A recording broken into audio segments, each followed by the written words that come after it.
Ha ha ha, we are live, back at it. As you can see, I obviously can never seem to take a break from football, watching Waconia and Chaska from a few years ago.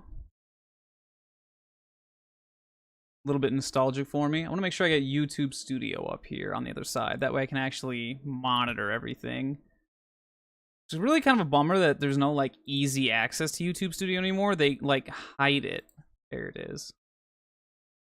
Move Coach Lance back over there. I got YouTube Studio over here on this side. We want to go to publish videos. Like, yes, please. Why would I not want to look at my content? Live. Oh, and look at that. We are live right now.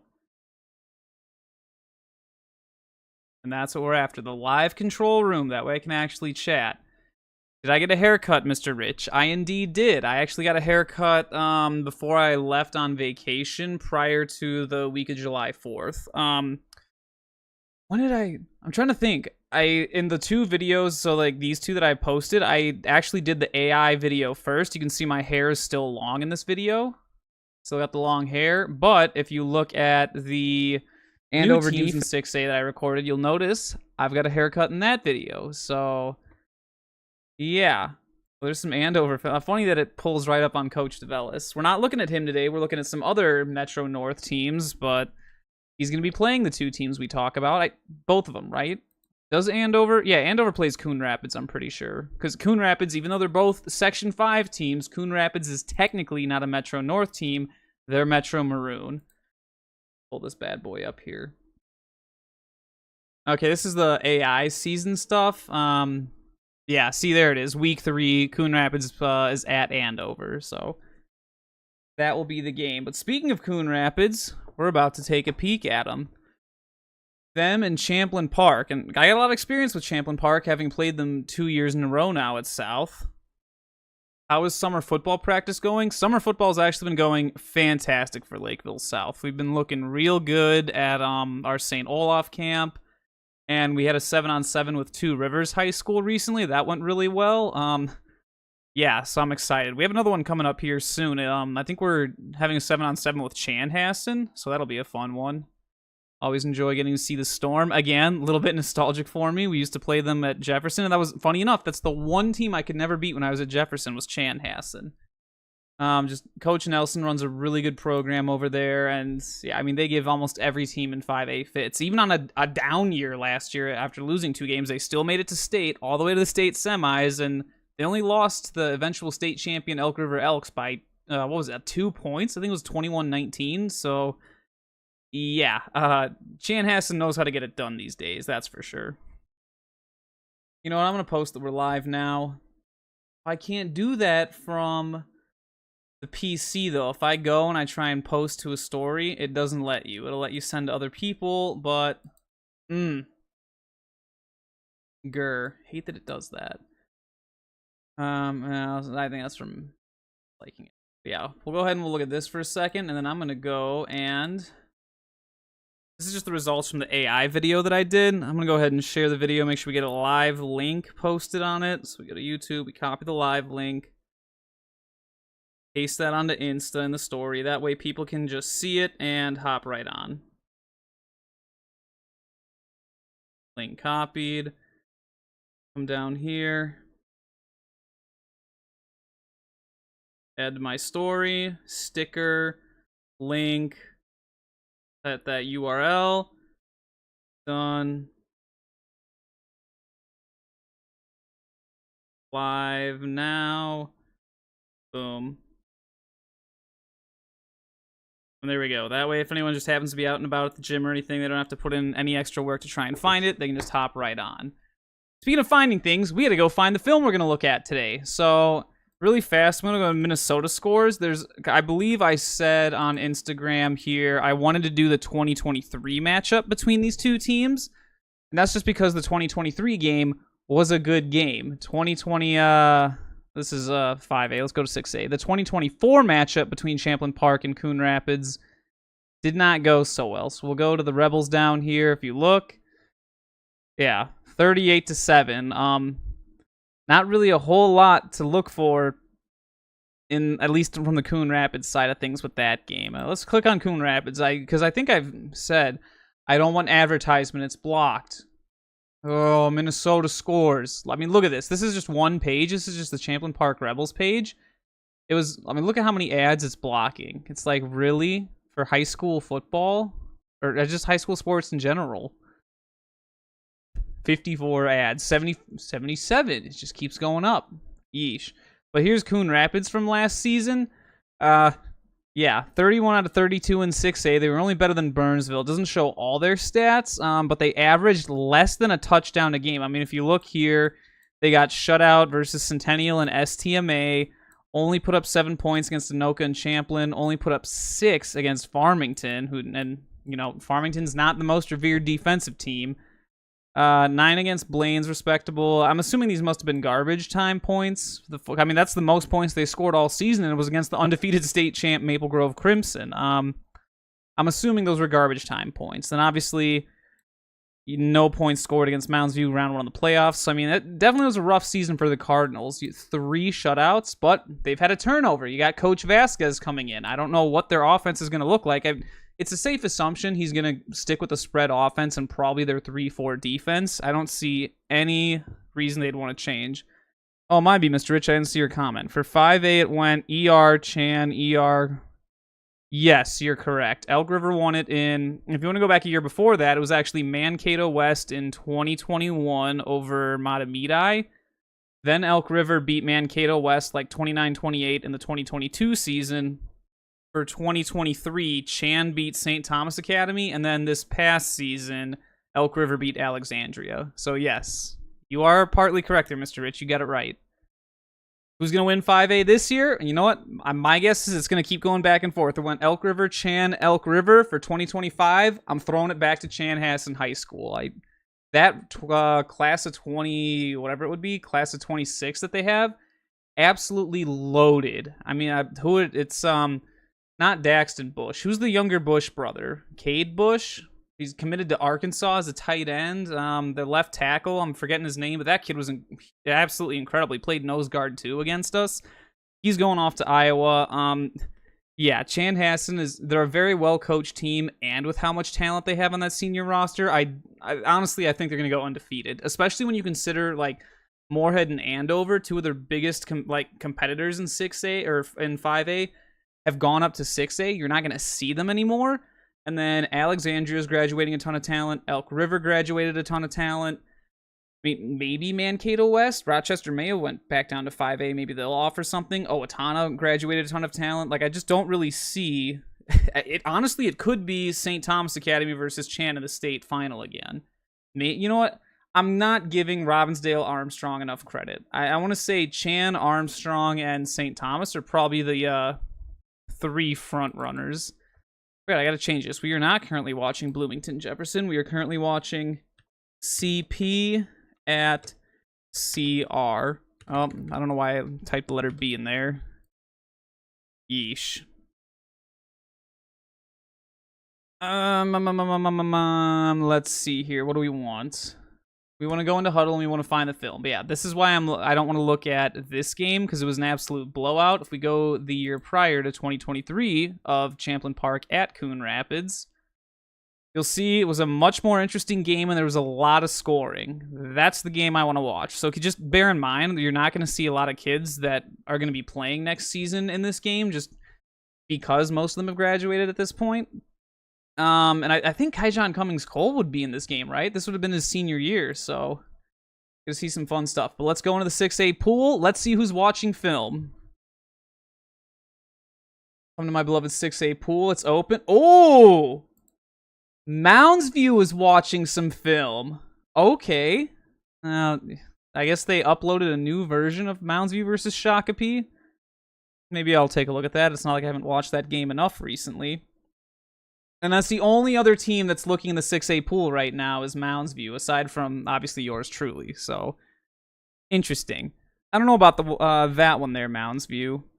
Where did Coon Rapids' new coach come from? You know what? That's a good question, Mr. Rich. Let's dive into that really fast. So, Coon Rapids High School football.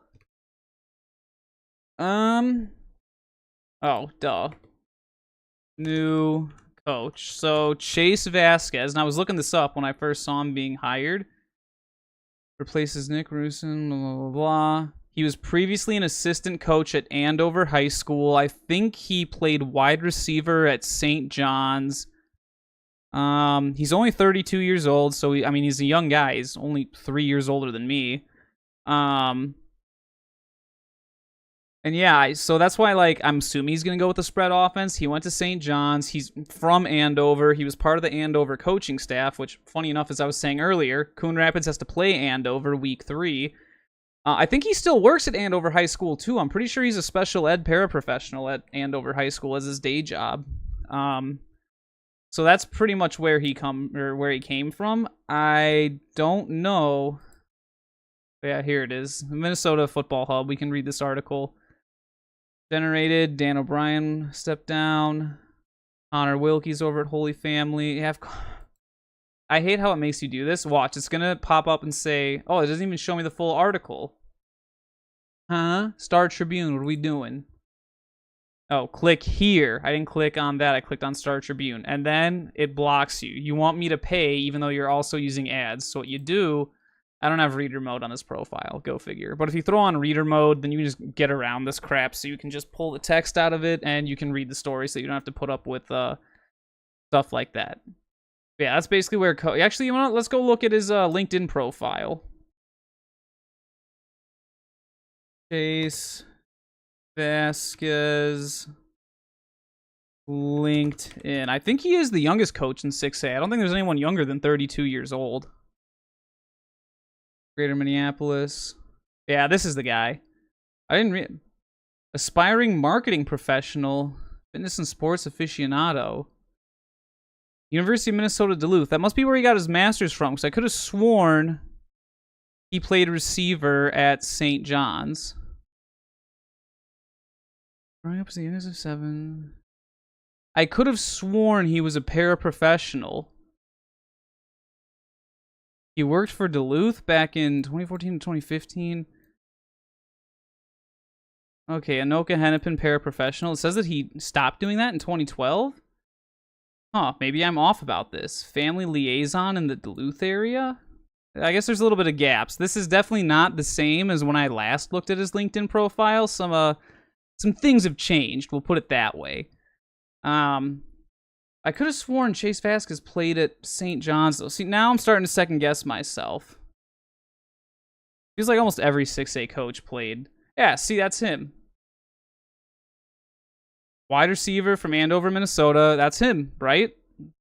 2010, St. John's. That put him 3 or 4 years older than me. 3 years older than me. That looks correct to me. Biology major. How?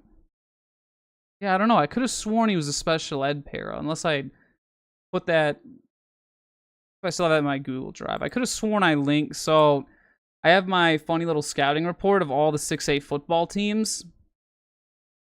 Go to Coon Rapids here. Coon Rapids, yada yada yada. Okay, I thought he was a sped teacher I remember that I did that. He's likely going to run a pistol spread like Andover, very up-tempo, only 32 years old, first-time head coach. Yeah, so I don't know. I assume he's going to stick with the spread offense. I just don't know what plays they're going to run. I mean, it's not like there's that many in the spread offense. Are you going to go like a Mayo or Apple Valley route where you hit a lot of running back screens, a lot of tunnels, a lot of like curl flat type routes, a lot of mesh rail? Or are you going to go more of like the Jefferson route where you have like a lot of out routes, a lot of stick, a lot of rub? Who knows? I don't know. You know, as long as they run bubble routes correctly, I won't complain too much. And I think that a spread offense is a good choice for Coon Rapids because, I mean, they just don't have a lot of big kids. So, again, makes sense to run a 3-4 defense. If you don't have a lot of linemen, then don't run a 4-man defensive front. So, smart on their part. They got more linebacker-type kids, more athletic kids. It just makes more sense for them. And like you said, if you've got more receiver-type kids, you might as well use them. Like on the south side of Lakeville, we don't have wide receiver-type kids, so why would we run a spread offense? High-level ideas. He might be at Coon Rapids. Yeah, you know, I've seen like stuff back and forth. I could have sworn that he was at Andover. But I don't know. And obviously he would not have played for Coach DeVellis. Coach DeVellis didn't take over until 2020, so this is way before Coach DeVellis was there, like a whole decade. I think Coach DeVellis might have still been at Blaine when Coach Vasquez was finishing up at Andover. But yeah, so that's just kind of the background. And then obviously Coach Keenan, Champlin Park, scrappy bunch. We're talking about connections with other coaches. Coach Keenan went to Eden Prairie High School in the 90s and won a state title with EP under Coach Grant. Like, that's kind of wild to think that one of your former players becomes another 6A head coach. That'd be like, suppose Adam Rich actually did get a job at Farmington and started coaching over there. Then I'd have to be going against one of my former student athletes, and that would definitely be a weird feeling. Nice to always see your kiddos succeed, but it's like, am I really going to have to try and play against you and decimate you? I don't know. That's just top 100 players. Actually, you know what? I want to look at that really fast. So just looking at these two teams, do they have that many kids? I mean, Champlin Park's class of 2026 is blank right now. These are prep red zone rankings that got sent to me for 6A, and these are the kids only of class of 2026, which is why none of the Moorhead kids are on there, because Moorhead's class of 2027 is pretty loaded. But White Bear, Woodbury, Eastview, Champlin, and Moorhead don't really have much in the way of 2026 talent, I guess. But where's Coon Rapids? Cummings Coleman. There's another Cummings Coleman? And he plays linebacker. Really? He's number 4 best linebacker in this class. He's not a receiver. Interesting. Looks like they have a solid defensive lineman too. So, okay, both defensive players. I'm sure that Cameron Cummings Coleman probably is pretty stout at linebacker. I guess we'll see. If there is any... Oh, that's YouTube. No. If there is any film of him, it'll be when he was a sophomore? Yeah, he would have been a sophomore in 2023. All right, let's go look through the film. So we've got Coon Rapids down here. And where's the Rebel? There are the Rebels. As usual, we're going to check both teams to see who's got the better film. And I'm really going to have to scroll down a ways here to get back to 2023. It should still be in the pool. Yes, see, there's CP at Anoka. Champlin Park, Lakeville South. Oh, I know all about that game. What is CHS? That'd be Centennial. Yeah, because that week 8, week 7 was Centennial. 161 clips. Oh boy, that's gonna be a long one. Add again. Is it? You know what? It might actually already be in Huddle for me. Okay, so 161 clips. How much is the Coon Rapids film have? Rapids. Who is this Coleman kid? Cameron Cummings Coleman, I'm assuming is the younger brother of Kaijan Cummings Coleman, who was a stud wide receiver out of Coon Rapids for the class of 2024. He almost single-handedly beat Prior Lake in the playoffs in 2022 in the first round. That would have been the first time a 7 seed ever upset a 2 seed, I think. CR versus CPHS 2023. So this is the game. That's 163 clips. Okay, you know what? Let's go ahead and take a peek at it says only 93% are labeled. What was it for Champlin Park? We go down to Champlin Park versus Coon Rapids. Doesn't say. All right, let me go check to see if this is already in our library, because if it is, it would be 2023 season, Champlin Park Scout film. And look at that. We already have it. Is it labeled, though? Oh, stupid thing. All right. So, stupid things labeled. All I'm going to do is toggle the overlay off. And can I still see what play it is, though? No, I can't. All right. How am I supposed to do my predictive play stuff if I...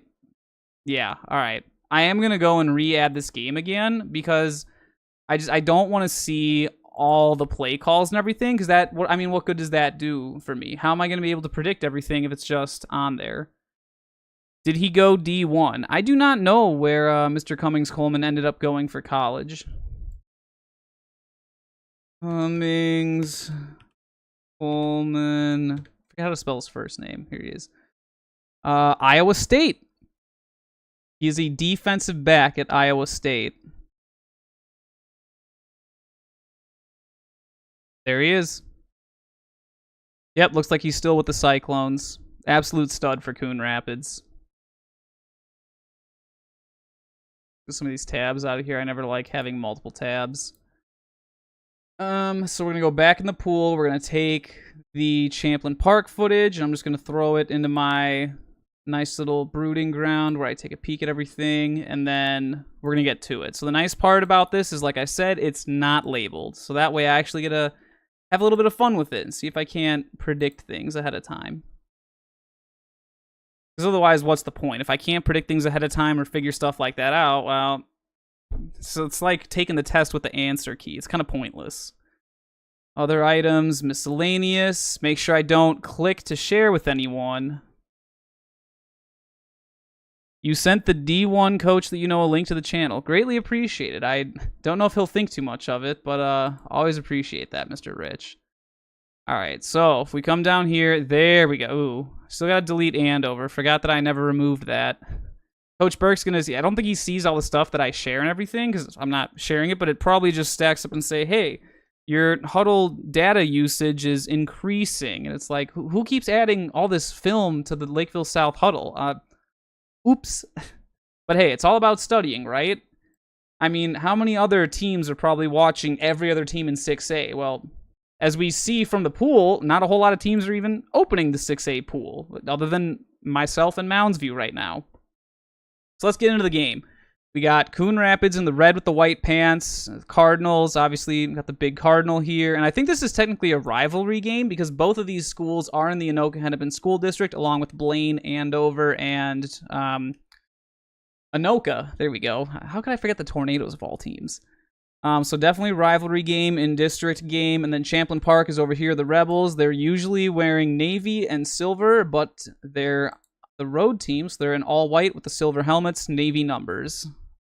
And I think I touched on this. Coon Rapids, 3-4 defense, spread offense back then. They're probably still going to be a spread offense, just a different version of what they're going to do. I don't know. We'll see what Coach Vasquez decides to do with their offensive scheme this year. And then Champlin Park is one of the few teams that still runs a 4-3 defense. I feel like I've covered all of them at this point. We did Edina, we did Centennial, and now we've done Champlin Park. And Osseo. Beautiful. All the 4-3 teams taken care of. I guess Mayo, but Mayo's back down to 5A, so they don't count anymore. But let's get into it. And then Champlin, before we get into it, Champlin Park's offense, I don't know what to call their offense. So drawing it up really fast, they kind of remind me of Benilde St. Margaret. Their favorite formation is wing twins. So 12 wing twins. Vasquez is probably going to do exactly what Andover did, but more formations that Andover never did. You know, that's a pretty good idea. It's so hard to say. Like, I'm sure a lot, like, because Andover just does so much different stuff on offense, and they're very methodical with their play calling. Kind of when I was watching that St. Thomas game from them last week, like, Coach DeVellis will say, oh, you're going to give me a 2-4 nickel package against 11 personnel. We're going to run the quarterback. We have an extra blocker with the running back, and they just do such a great job with that.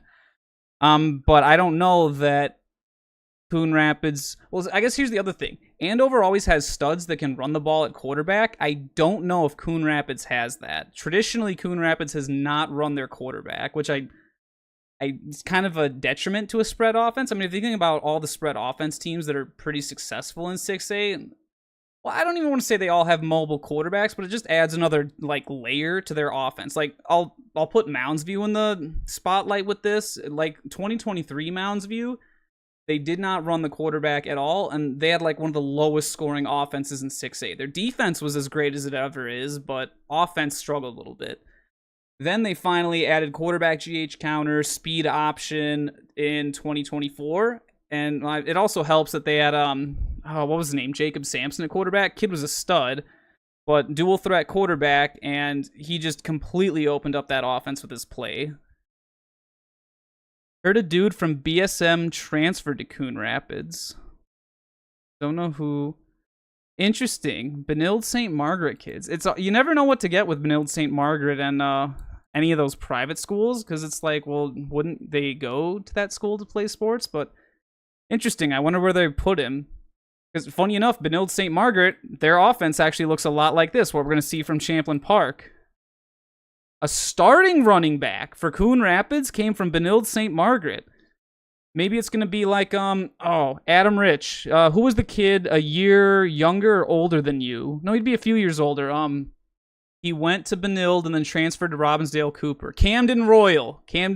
Maybe it's another Camden Royal situation where start off at Benilde, things don't go your way, and then all of a sudden it comes back. Yeah, if you want to go find him right quick, definitely let me know. I'll be interested to see. So while we're finding that, Champlin Park, this is called Wing Twins right here. So wing is kind of a weirdly used term that I don't think a lot of people know the consistent definition of, but at least on the south side of Lakeville, we consider a team a wing when you have a tight end, a Y, and an H-back on the same side next to each other. So if you're thinking about it from like defensive techniques, you'd have 0 and a 1, which is a shade, 2I, 2, 3 on the guard, 4I, 4, 5 on the tackle. And then this is where it starts to get weird for teams. Some teams call it like an 8, a 7, and a 9. Or like 8, 9 is inside, 7's outside. All kinds of weird things with tight ends. But that was mostly done back in the days of like tight ends and I formations. We don't have that really a whole lot anymore. Unless you're Lakeville North or Stillwater, pretty much. Or Maple Grove, for that matter. Sean Washington. Let's go find him on Insta really fast. Sean Washington. Minnesota High School Football Network. Oh, he's got nothing posted. Bummer. Oh well. 811 followers, but no profile picture. No post. He must be a lurker instead of a poster. Interesting. Do you think if you'd want to get recruited these days, normally you kind of post a lot of that stuff on your socials, get coaches to be able to see you? John Washington. I guess we'll see it. Honestly, it is a pretty big jump from 4A to 6A. I mean, the one thing that he will have going for him is that Coon Rapids doesn't play that many physical teams. I mean, like, Osseo will be physical. I take that back looking at this. Maybe White Bear. But, I mean, after that, Andover plays, they fly around and they can hit and they're fast, but they're not the biggest kids. And obviously they're coming up from 5A. He deleted everything? Oh, so he's going like full stealth mode. Whoa. Maybe he's on YouTube. Let's see. Sean. Well, then again, a name like Sean Washington almost is like a CFB 26 auto-generated name. Sean Washington, Minnesota football.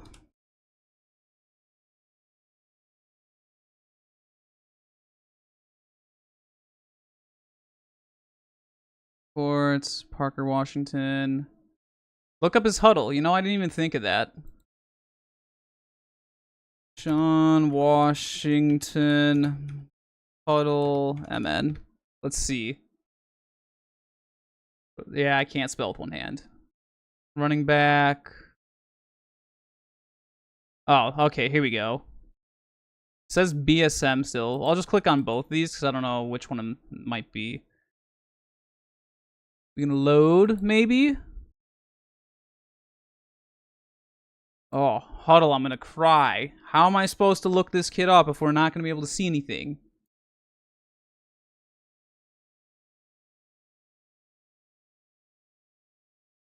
I guess maybe it's blocked, question mark? Huh. So it'd be the one that goes to BSM. That's definitely him for sure. Did he delete everything off of his huddle too? Because yeah, like you said, this should be him right there. It says Benilde St. Margaret, class of 2026, so he's going to be a senior this year. That's Valparaiso, that's Indiana, so I'm assuming he doesn't go to Indiana. It'd be quite a move. Yeah, maybe it is. Well, actually, I'm not on Wi-Fi. I'm on wired internet. It'd be nasty, though. Could be. And you know what? I guess I forget I am live streaming, so maybe it just doesn't... Not enough network. Let's take a quick peek, see if I can look him up on the phone then, because that's actually on Wi-Fi. Or I can just turn that off and be on data. Let's see. Sean Washington. MN huddle.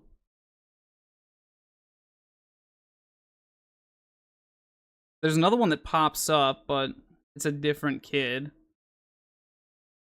Vanilla St. Margaret's, St. Louis Park. Okay, so he does still have highlights. Yeah, I guess my thing just is completely crapping out. I mean, there's some videos here. Yeah. Here we go. Now we've broken through.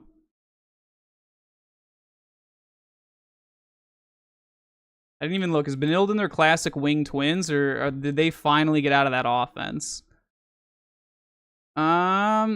I mean, it's pro slot. It's still 12 personnel. So it... What play is this? They don't pull anyone. It looks like inside zone to the right. Look, okay, look at the tight end on the top side. He literally does nothing. Oh. Dude, okay. 4A football is wicked, man. Like, what? Look at all the standing around. What? Oh, boy. All right. So they're in the red again, but this is classic Benilde St. Margaret wing twins. This is a lot of what we're going to see from Champlin Park. They normally, when they run... So did they switch? Because they used to be a power running team, and we'll see this, where they pull both guards around like that, kind of like a classic power sweep. And that's what Champlin Park likes to do. Funny enough, Moorhead loves that play as well. But that was Benilde's bread and butter. And now they're not doing that. They're actually zone blocking almost. And then he cuts back. Did we get... All right, I want to check the zone blocking. Did we get double teams at the point of attack here? Well, 76 sort of. He's more chip and then get up to the next level. It's not like on the Wyzetta level of double teams, but it's a lot better than like Blaine or Stillwater. Dang. So this is the kid that, I mean, he looks like a stud athlete. Okay, here we go. Are we in wing twins again? We're in pistol wing twins? And this is A-gap power right here? Or is this more of a trap? Yeah, it's A-gap power. So wait, Benilde, why are you doing zone running schemes and power running schemes? I'm getting like Rosemount or Prior Lake syndrome where they just have way too much. Oh, so that's right. 76 is that really big left tackle of theirs that's getting offers from like, I mean, I think he's got SEC offers, doesn't he? Get over here. And I think this, wasn't he a freshman this past season or a sophomore this past season? Like, yeah, that kid's an absolute stud. So it explains why they're doing a lot of wing twins left. Also, it's weird that they're in wing slot here. Normally when they go the heavy under package, they put him in T-backs. He'd be fullback and he'd be offset. Alabama. Dude, yeah. I mean, when you got size like that, size is something you cannot coach. So when you get a kid that big that can move, you grab him and then you can coach him up. Going back to stretch. Well, that's actually a pretty solid reach block right there. How did our left tackle do? What's he doing on this play? Gets up to the... Well, okay. That might have been more of a bear hug than a block by our buddy there. Look at him. He's like, yeah, yeah. Well, like we said, he's got some of the stuff you can't coach, which is the size and everything. That's the important part. Stretch again. They really like running zone. Dude, this is like a shell shock for me. The last time that I coached against Benilde St. Margaret was actually Adam Rich's freshman season, 2020. And yeah, it's just so weird seeing their, I guess good for them for sort of changing, but it feels like they're just kind of adding more stuff as opposed to getting an offensive identity here. Oh, nice double team at the point of attack that sprung that. He can hit the edge. It looks like he's got good wheels. Just keep in mind, though, he's going from a private school offensive line and one of the best left tackles in the state of Minnesota blocking for him to a Coon Rapids team that's not necessarily renowned for its big kids or its linemen that play football. So that is going to be a bit of a change. I imagine they're probably going to try and run... Well, even then, like if you're in a mostly 10 personnel, can you run outside zone from 10 personnel and have him just run stretch like that? Or are you going to try and run toss out of 10 personnel?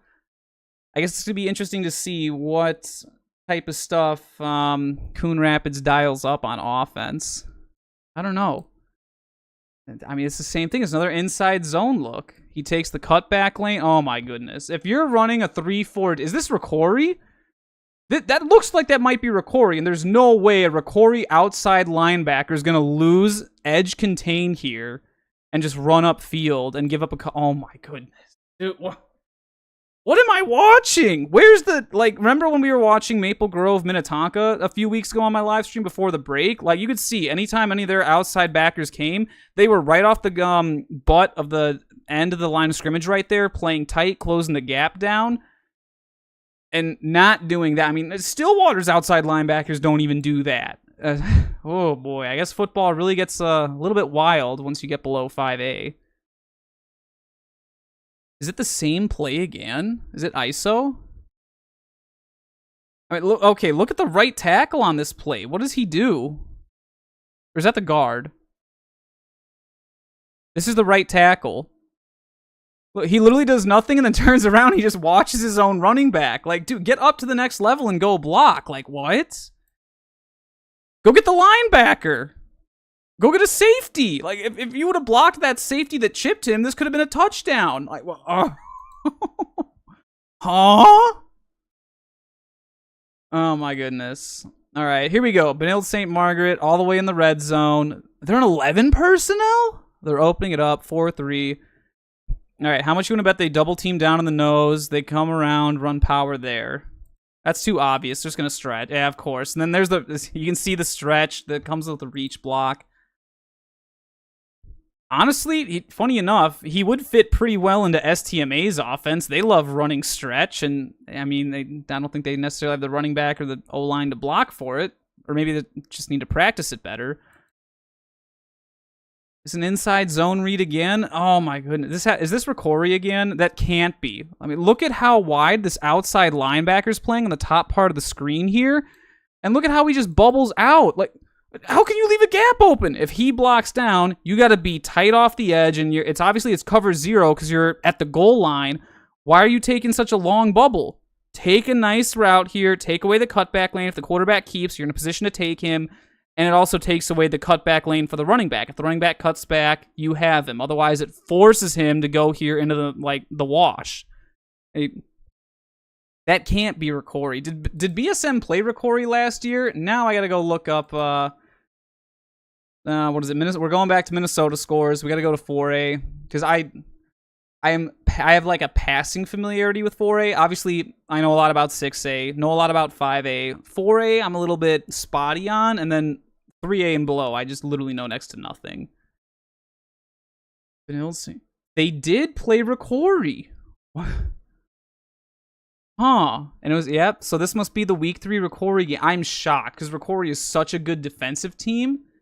To see outside linebacker play like that from such a good defensive program. Like, huh? And look, that's exactly where they ran for the touchdown. That's really bizarre. All right. Do we have another stretch play? We're not wing twins. We're in tray open here. Really weird. Are they reach? No, it's just another like inside zone ISO type look.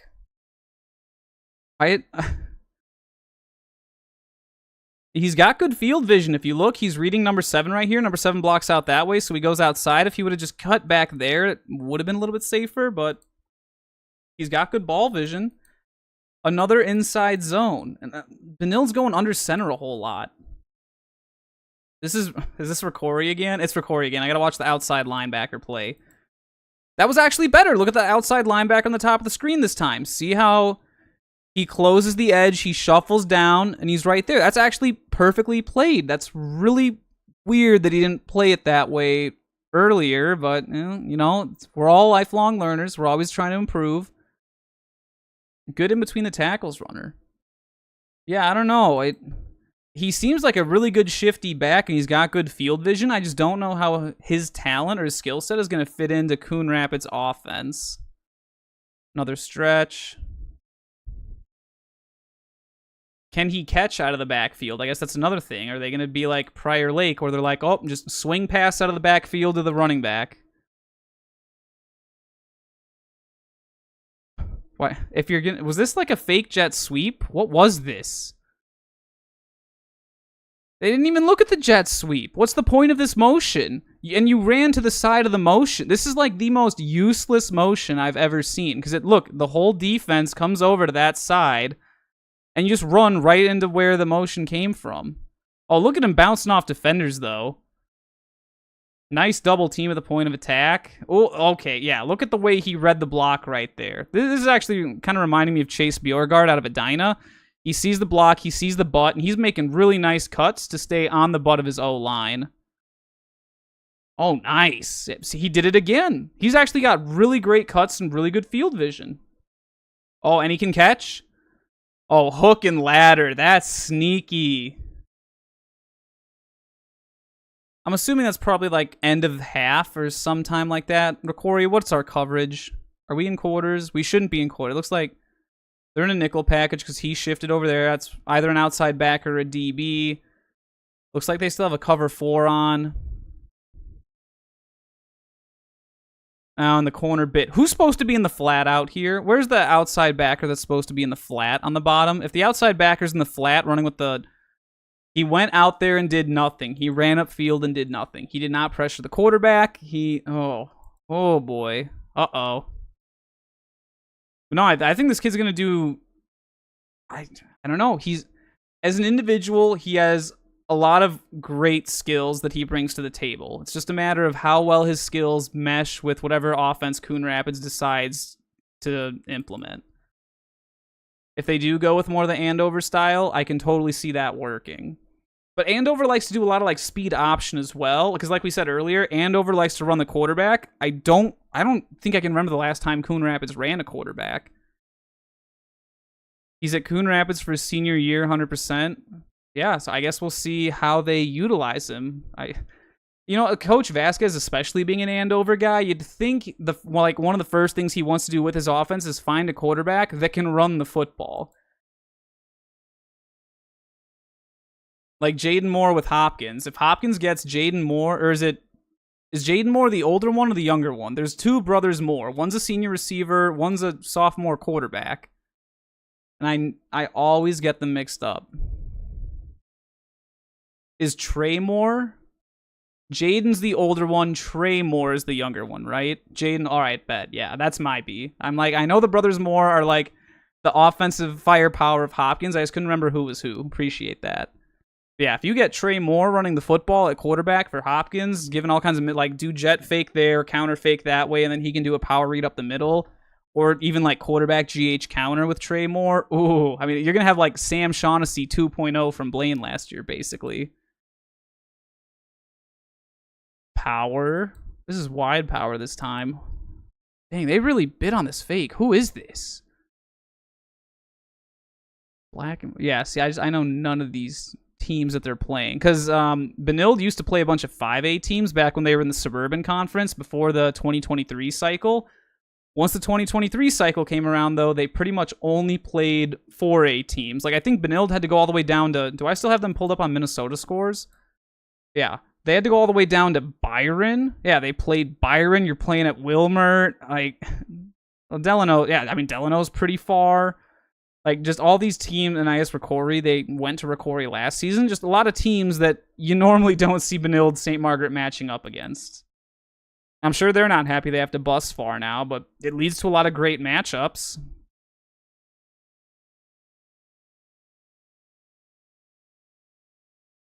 Okay, looks like this is Ricori again. They're in their classic wing twins, except they're under instead of gun. Dang, that is a big left tackle. Stretch? Yeah. And once they... Oh, look at that pancake by 76. Did they throw a flag on that? I thought I saw a flag come in. Oh, no, that was a kid's hand. It was a glove. Oops.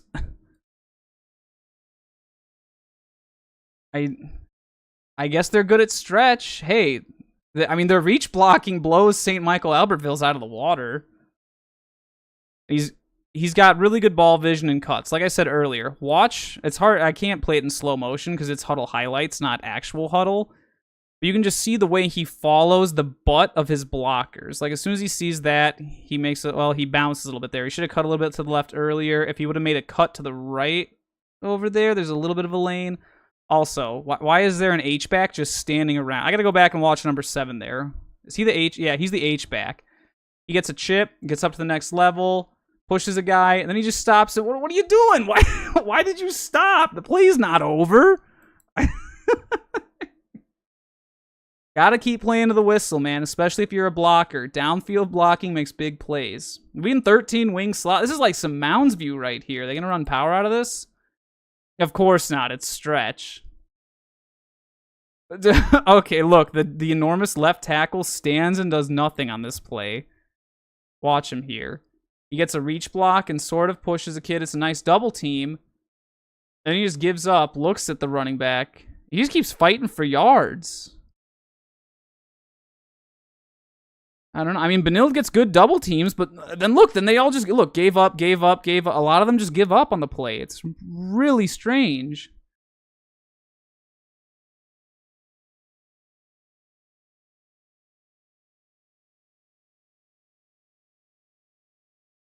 It's kind of funny that I'm doing Coon Rapids versus Champlin Park, because he'd be right at home in Champlin Park's system. Like, if he really wanted to transfer, but then again, Champlin Park's got some really good kids coming up. Like, I think they have a junior running back. That kid's an absolute stud, so who knows? Regular season highlights. Wilmer, no. Let's see. Standout get noticed, no. Ricori, we just looked at some of that. Sophomore highlights, junior season. I think that's the one that I just watched, right? Was the junior season highlights? Yeah. Interesting. Let's look at some sophomore stuff. Did he play varsity as a sophomore?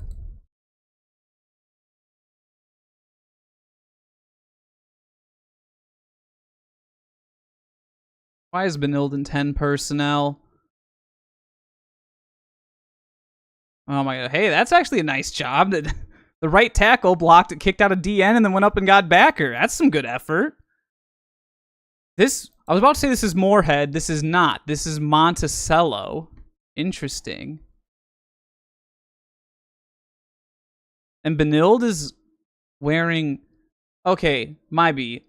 I think it's still a 4A game. They're just playing a neutral site playoff game at Monticello. Because it's not. I don't think Benilde has the most difficult playoff section. If I just click back here, I think it's like them, Holy Angels, and then like a bunch of nobody. Yeah, Holy Angels, Benilde, De La Salle, Roosevelt, South, and the SMB kind of fell off. The SMB used to be amazing when they had like Jalen Suggs playing for them pre-COVID, but kind of post-COVID, there really hasn't been much of a pulse from SMB. But yeah, Holy Angels and Benilde just kind of run away with that section every year. Kind of like how St. Thomas Academy runs away with their section every year in 5A. Poor Two Rivers, poor Hastings, poor Apple Valley. Yeesh. I mean, he does have great field vision. I just keep saying that again. And he really likes the cutback lane. Is this a 4-3 defense or a 3-4? What are we playing here? Okay, it's a 4-3. It looks more like a 4-2 flex almost, because you got your Sam backer all the way out here. Maybe a ghost, if you call him that, if you're a 4-2 flex. The defensive end runs upfield. He doesn't close the gap. And then he just stands there. Okay. He's definitely the beneficiary of some spotty defensive technique, but he takes what the defense gives him. All the double team. Nice. Go block. Oh, receiver blocking. What are we doing? We need better receiver blocking for this young man. He's doing such a great job with his reads. This is Holy Angels, right? Yeah. He can catch. Ooh. All right. Hit him with a little bit of college football 26 playmaker right there.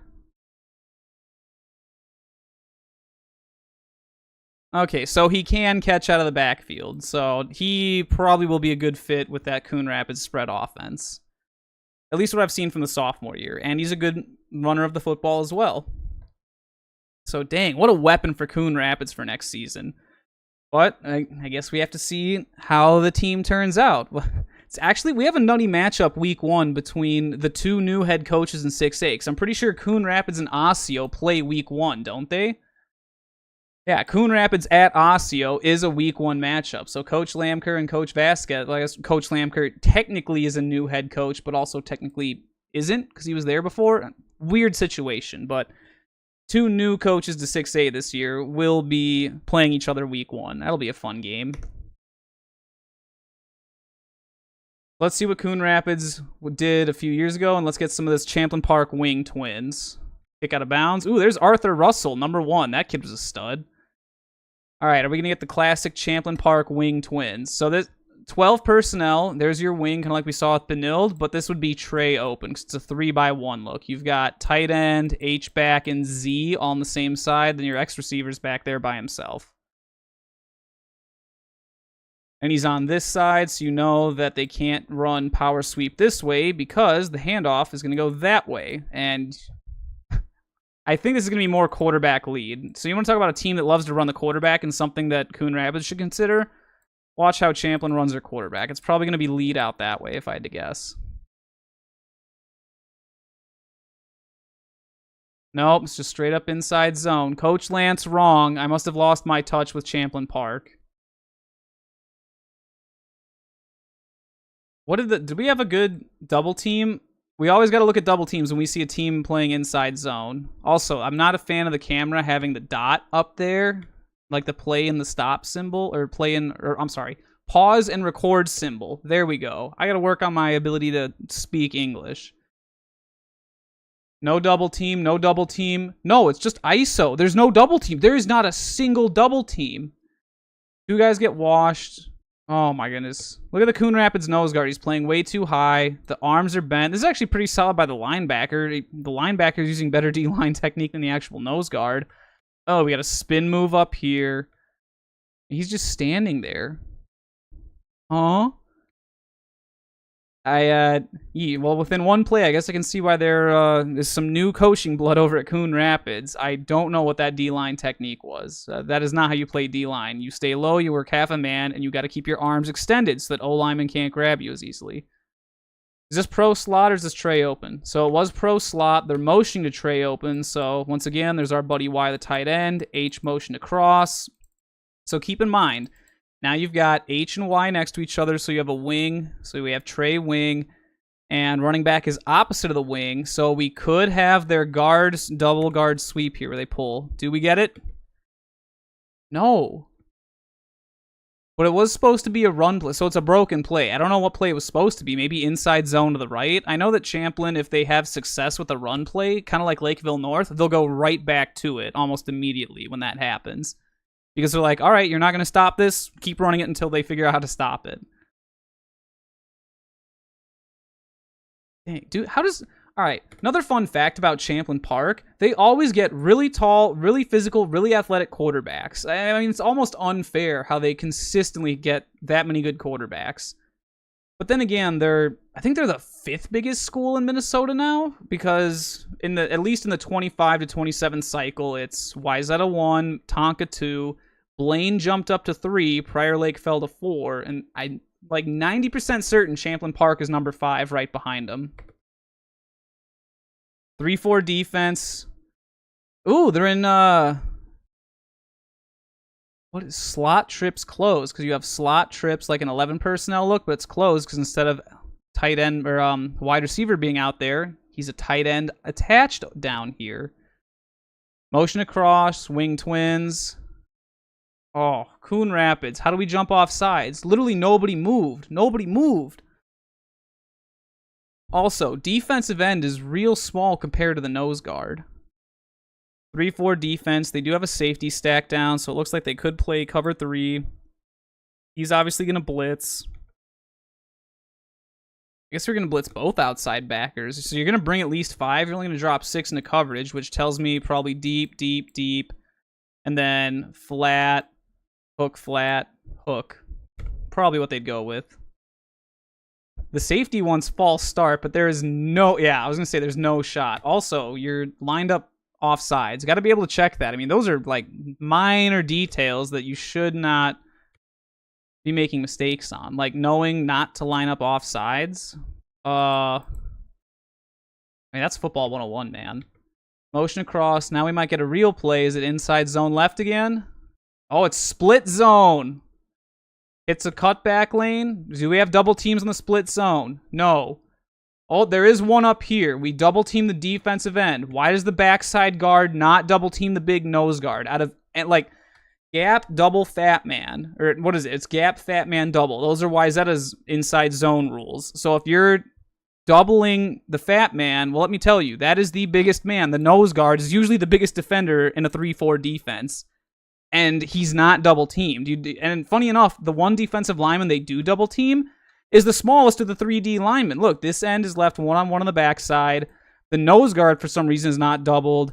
And then the smaller defensive end, and I don't think that they play a strong and a weak defensive end. It looks like they play right and left, because he's only been on the right, he's only been on the left thus far. Yeah. Yep, see, they're not switching at all. So, all right, another little detail to note. Is this when they jump off sides? Nope, this is the play we're watching.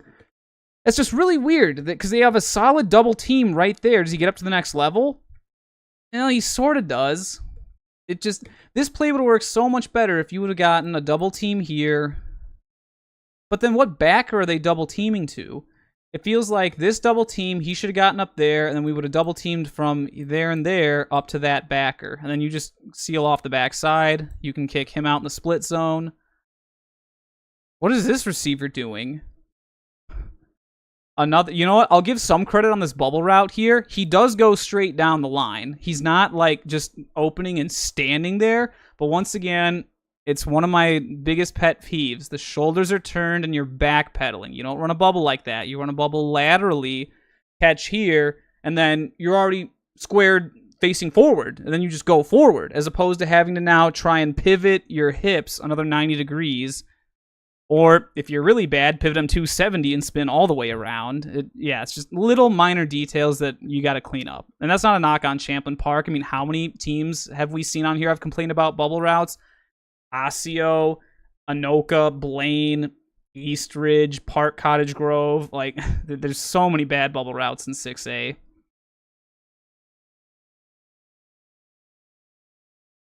Who came up and filled? Is that the safety? That's actually a really nice run fit by the Coon Rapids safety. You got to make sure you finish tackling someone as shifty as Arthur Russell, And then, so you got to talk about culture when you think about a team like Coon Rapids that's rebuilding. Look at how few guys are running up there to help. Like, look at this. You don't know if he's down yet or not. The whistle's not blown. Standing around, standing around, standing around. My dude up here is getting double teamed all the way to the end zone. Yeah. Another thing you got to consider with Coon Rapids, because they're one of the smaller 6A schools, technically they shouldn't even have been 6A this past cycle. That's a whole nother discussion, because they opted up voluntarily, because Crapple Valley doesn't want none of this smoke. But when you see with smaller schools, you're going to see a lot of kids that play both ways. I forget where he just went. Linebacker with the longer hair right there. I'm like 90% certain he's also an H-back for them on offense. Obviously, Kaijon Cummings-Cole is going to play both ways. He's going to be a corner and a wide receiver. And you might as well use your best player as much as you can. Stack to safety down. Who do you think is going to blitz? Why did you not blitz him if you stacked a safety down? Is this man coverage here? No, because you go back and you play zone. You're staying in the flat. But then why are you sending him? It looks like they tried to disguise their coverage and they're running like a cover 2 zone. Actually really well done by Champlin Park. Leaking the H-back out of the backfield. Look at this. You've got a post wheel up here on the top with the running back flat out of the back. They pick up the post wheel. Oh, yes, receiver blocking. No, why did he give up? Number 5. This could have been a touchdown. Look, that DB falls down. You get enough of him there. He just stops. Like, you've got him right. Once you're in position right here and you're working this half of his shoulder, you're already on his inside shoulder. Keep driving that shoulder. If you just turn him out that way, then you don't need to keep pushing him downfield. He's in the wash. Your running back takes the lane right there, and he's gone. It is a really good play concept. You know what's funny? So, I always joke that teams that play each other a lot tend to take offensive plays from each other. Like, for example, Shaka P's counter Trey, when they run their wing slot and then they pull backside guard and tackle around. Who do they get that from? Eden Prairie. This is actually a Centennial concept that they run out of their flex bone. When they get into 12 personnel, they will have like their fullback. I think it was Maverick Harper would come out there. A-back does the wheel. Josh Lee would do the post. And it's literally the same thing, just out of a different formation. So hard to say whether Champlin came up with this themselves or whether that came out of Coach Littlefield's playbook. You never know. But hey, you might as well take good plays, right? As long as it fits within your scheme. I know that some teams like Prior Lake struggle with that. Got to make sure it fits within the scheme. But great play design, good execution. One downfield block away from getting the Rebels into the end zone. Ooh, hitting them with a trade here. Nice. And look, okay, see, this is some good discipline. You can tell they've practiced this. The receiver knows to check in on the line. He backs up. They all check in. Quarterback waits until everyone's done with the shift before he starts to get things moving. Nicely done, Rebels. You've practiced that. Power, pulling one guard around. Oh, but he goes the wrong way. The hole's right there, and he decides to bounce it outside. Oof. And you know what's funny? Because that corner's out of position to the sideline. If he would have taken his original line, that could have worked right there. Do we get a double team at the point of attack? We do. Do we get up to backer? No. Funny enough, we actually triple teamed right here, and nobody got up to the safety. Where did the tight end go? Where did the H-back go? Okay, the tight end, H-back, and left tackle should not all be double teaming or triple teaming the defensive end. If he's inside here, and the pulling guard is going to take care of the outside backer, go get the safety then. You go there, you go there. Here's your double team right there to backer. You pull around, you steal the backside, you reach the nose. Guard helps with the nose. Actually, yeah, let's draw this up really fast. So, if you have a double team there, you get a double team there to backer. That leaves play side guard in the center to double team nose up to that backer. You seal off the backside. You're pulling around and hitting him. You hit the receiver. Who's left? Go hit the safety. Boom. Boom. A little bit better of a run blocking scheme, but yeah. And we got to work on our receiver blocking for Champlin Park. If you're going to run receivers, well, if you're going to run the football out of a spread, your receivers have to be able to block. Funny enough, Shakopee actually has really good receiver blocking, and they don't pass all that often. Maybe like 2 or 3 times a game. Gotta love Flexbone. Ooh, okay, sneaky. They're lined up they're still in 12 personnel, but they moved the H-back into the backfield, motion him, and then they run a bootleg off of it. And see, look at how, again, this is great play calling, because look, they ran power left, the play before it, into the boundary. This isn't power left, but it's designed to look like it. Guard still pulls. And look at the entire Coon Rapids defense. They all go over there. One linebacker, our buddy number 11 with the mullet, realizes, uh-oh, I got to get back out here. There's no edge contain. Ooh, actually, that's a pretty good chase down. Is that the outside backer? Okay. It is. Why was he able to catch up to him? Because the right guard of Champlin Park stands there and looks at him. Look, and then he's like, yeah, maybe I'll slap you a little bit. Oh, I guess you're too far away. Dude, if you know it's play action out here and you have the edge sealing block, then get out there and seal the edge. If he's rolling out here and you just get a piece of him here and cut him off, he can't run through you. But if you stand here, I mean, you're leaving a door open for him to walk through right there. Man coverage. I mean, Coon Rapids has it decently well covered, but think about that. If you got that block right here, he's back there, he's not making it, run into the end zone. So, I mean, that's, 3 plays in a row that, like, one minor tweak of effort would have gotten Champlin Park into the end zone. Huh. And they've got the talent for it. It's just, like, little minor details. All right, we got 12 personnel again. Of course we do, because we're Champlin Park. We're pro slot, tight end to the top, H-back to the bottom. Motion H-back across as always. Are we actually going to get a run to the left, though? We have not seen their sweep yet. Nope, it's split zone again. Let's see, do we have double team? Oh, we fixed it! We have a double team! Look at the center and the backside guard. They're double teaming the nose. And we've got 2 beautiful double teams right here. Now the question is, will they get up to backer? Ooh, the H-back gets a nice split block here against the defensive end. The backside tackle gets up to backer. We do have a lane, but we left the double team early. Nose guard gets washed. So I think this is more on the tackle. If you're blocking him down, watch where the tackle's hands end up. See how he's wrapped around both sides? What I'd like to probably see more of, if you know that you're getting the linebacker to wash down like that, work half the man right here. Inside hand here, outside around him, and then work to turn him that way. Because if you turn him that way, your butt goes that way, and that leaves a nice bigger hole. Now you've got Mr. Russell one-on-one against a Coon Rapids safety. Is that Coon Rapids safety going to come and light him up, or is he going to make a little bit of a shifty move in the alley? I don't know. It's really weird to see Champlin Park running a lot of inside split zone because their 9th grade team does not do that at all. They're like, they stick with their like bread and butter run plays. Your power, your toss, your sweep, and quarterback lead. And then once in a blue moon, they'll throw in that H-back counter that they like to do where they pull tight end guard and then H-back gets the ball coming up. I mean, it's basically GH counter, just the H-back gets the ball and you replace the tight end with the blocking H-back. We pro slot. We are pro slot. Tight end's here, so Z can come in motion. It's got to be a pass play, right? You're motioning to a 3x1 to slot trips closed. Yeah.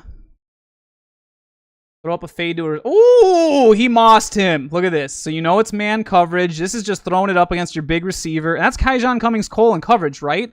Why didn't he get his hands up? That's an Iowa State DB right there, is it not? And if you're playing man, you keep eyes on the man. He turns around instead of looking up. And his hand goes like this instead of like that. That's really strange DB play. But what an absolute catch. Look at this. Fade. He high points. High points. Actually, spiderweb. Well, he's a little bit wide like that. I'd like to see a little more spiderweb, but regardless, he still caught the ball. And he got both feet down. I mean, that would have been an NFL catch right there. That's nutty.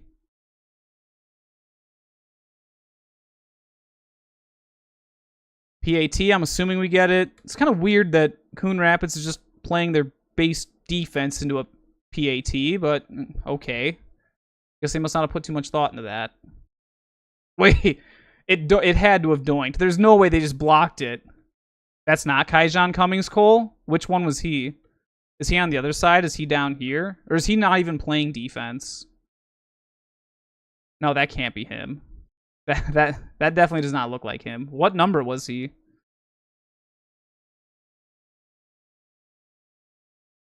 Actually, you know what? I can probably look up a roster really fast.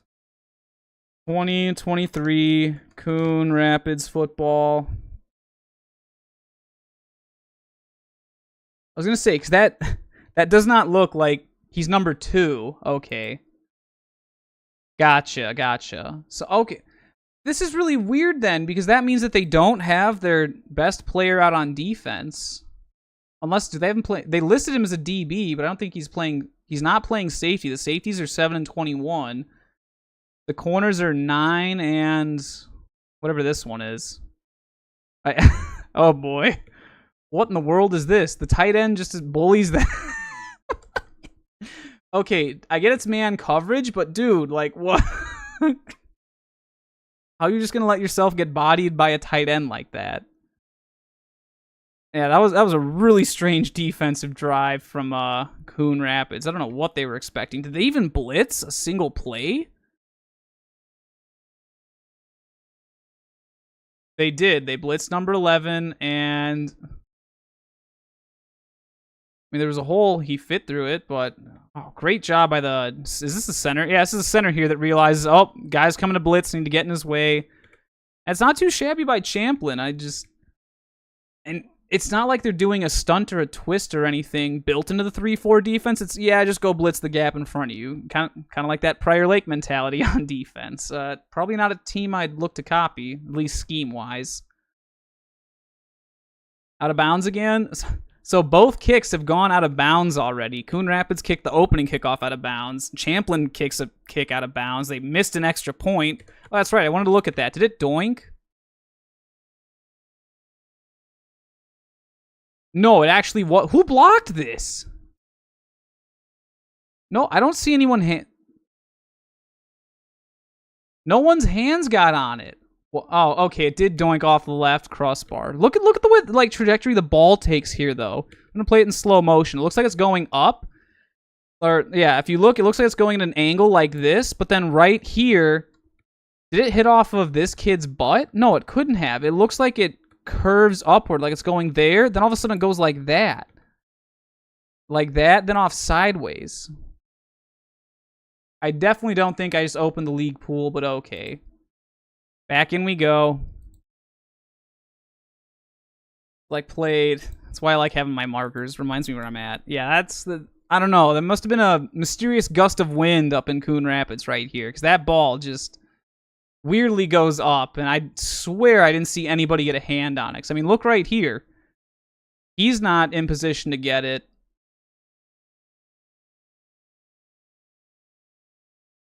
None of these guys have their hands up. It goes over the linebackers. Like, I mean, there was like that much clearance in between them. I don't know. That must have been the wind. Huh. Then we saw they kick it out of bounds. Now let's see the Champlin Park 4-3 defense. They're not. They adapted. They're in a 3-3 nickel. Interesting. Unless, are they playing a base 3-4? Because this kid looks a little bit too big to be a defensive back. He looks more like an outside linebacker type kid. Maybe he's a DB, but why would you blitz the other safety the first play of the game? Whoop, we have a pull. It's just straight up power. And see, this is what I mean when I say you want to have a running quarterback and you don't want to do sidecar. Like, when you look at this, tight ends here, it's just a little bit too obvious. It could be a run to the top. And then what's the quarterback's threat? Is he doing a backside read?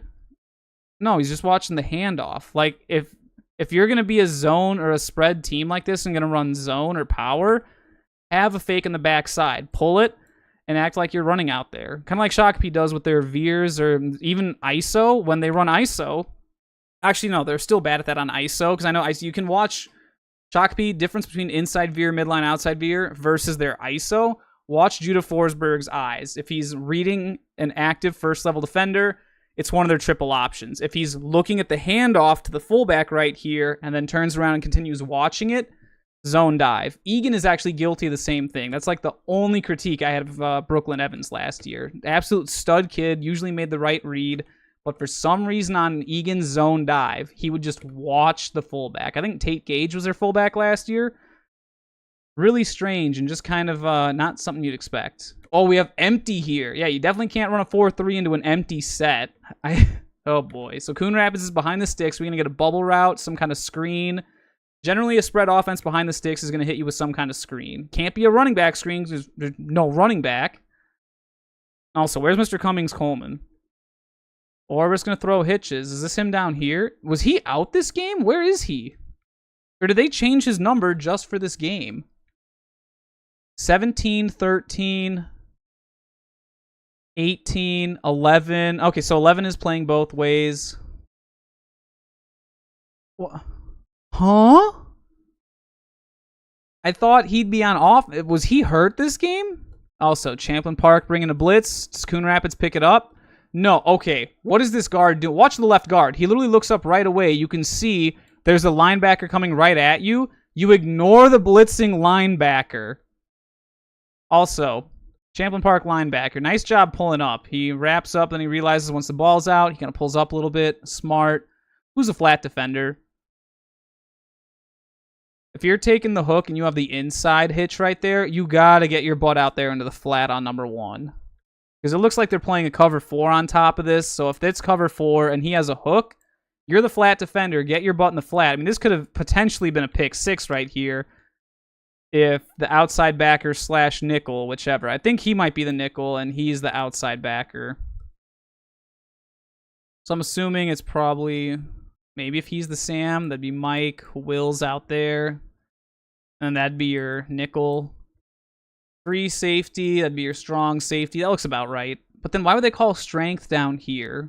Yeah, I don't know. Interesting.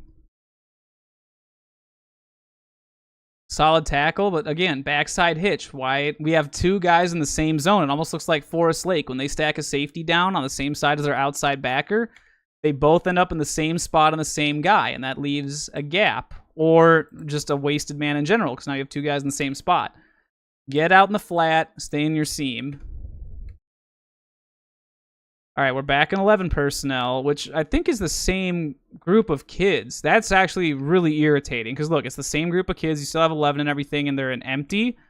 Now you have the exact same personnel grouping of kids, and they line up in 11 personnel. Oh, as a defensive guy, that drives me nuts. So it's not going to be GH counter. They don't run the quarterback because H-back's on this side. H-back is opposite of the running back. If they do a run play, my guess is it's going to be inside zone or power to the left, to the bottom of the screen here.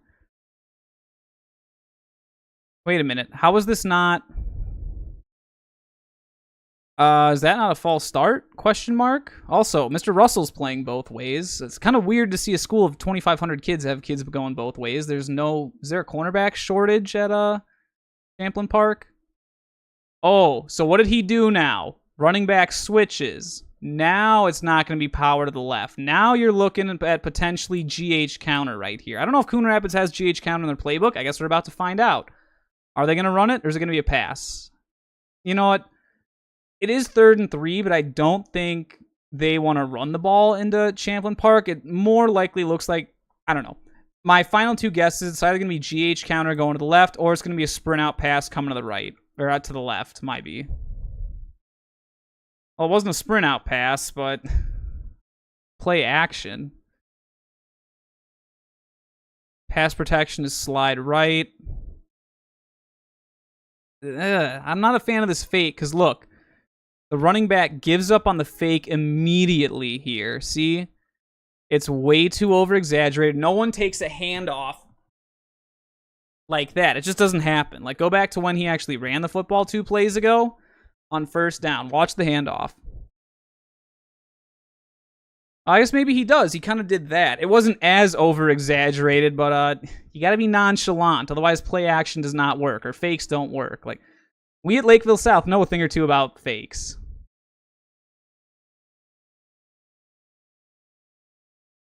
Play action. It's weird that it's not like a rollout pass. Linebacker makes a great read. I think these were 2 stud linebackers that Champlin Park had. The inside guys. Yeah, so I want to say that he's Mike and he's Will. But then that means one of these 2 is a linebacker, one of them's a nickel. This kid's got to be a nickel. That's just not a linebacker build. This young man is built like a linebacker. And he's on the strong side, so I'm assuming that's the linebacker.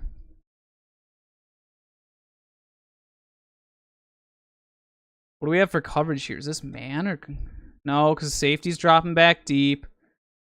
It looks more of like a cover 3, but if it was, wouldn't he have stayed there for the crosser and Mr. Russell would have stayed here for the corner? And then, okay, we just scramble. It's pretty well covered. If it is cover 3, it's not too shabby. Also, nice job by the sandbacker. He takes the H coming out, gets right in the passing lane, backside sealed. I feel like these 2 were not supposed to have rotated. I feel like the safety was supposed to stay deep and take that, and Mr. Russell's supposed to stay in his deep zone. If it is cover 3, we got to stick with our 3 deep. That switch is a little bit suspect, and you could have potentially had a playmaking moment right here. Quarterback would have seen that and would have been, oh, throw, dot. Number 4 is a little bit in the passing lane, though. Oh, it's a bummer that he doesn't fill faster. Right here, once you see him running, guy tackling, get up there. Go get him. Ooh. All right, number 50. We're not going to be too harsh in this kid because I think he was only a sophomore this season. Quarterback scrambles right here at this moment. This is a get off the field moment. It's 3rd and 3. He's running at you, and what does he do? He stops. See his feet? Feet stop. You do not do that. You keep your feet moving and you stop him. Like, think about, I think it was the Centennial film I broke down against Rosemount, how when a Rosemount running back or ball carrier tries to keep running through, it's just like smacking into a brick wall. And the Centennial kids, they keep their legs churning and drive the ball carrier back. You will not get extra yards after contact against Centennial. And that's because they keep their feet moving. But I don't see that happening from Champlin Park here. A little bit of a minor detail, but it goes a long way, because then instead of giving Coon Rapids a free first down on a quarterback scramble, they're punting the ball right back to you after you already went up 6-0. I mean, that's so detrimental. A quick 3 and out to start the game. What do we have here? 10 personnel? Yep. And again, it's the same personnel grouping. Here's our buddy number 11. What's the... what did I just hit? What's the alignment, though? So normally when you're in a spread offense, 10 personnel, on, he'd be Y, he'd be X. Or you know what? We're going to assume he's X, he's H, because he's a bigger kid. He's H back in 11, so you might as well just keep it consistent. So he'd be Y. This is your Z. Why is the Z so far off? Is he about to come in motion on a jet sweep? Why else would you be that far?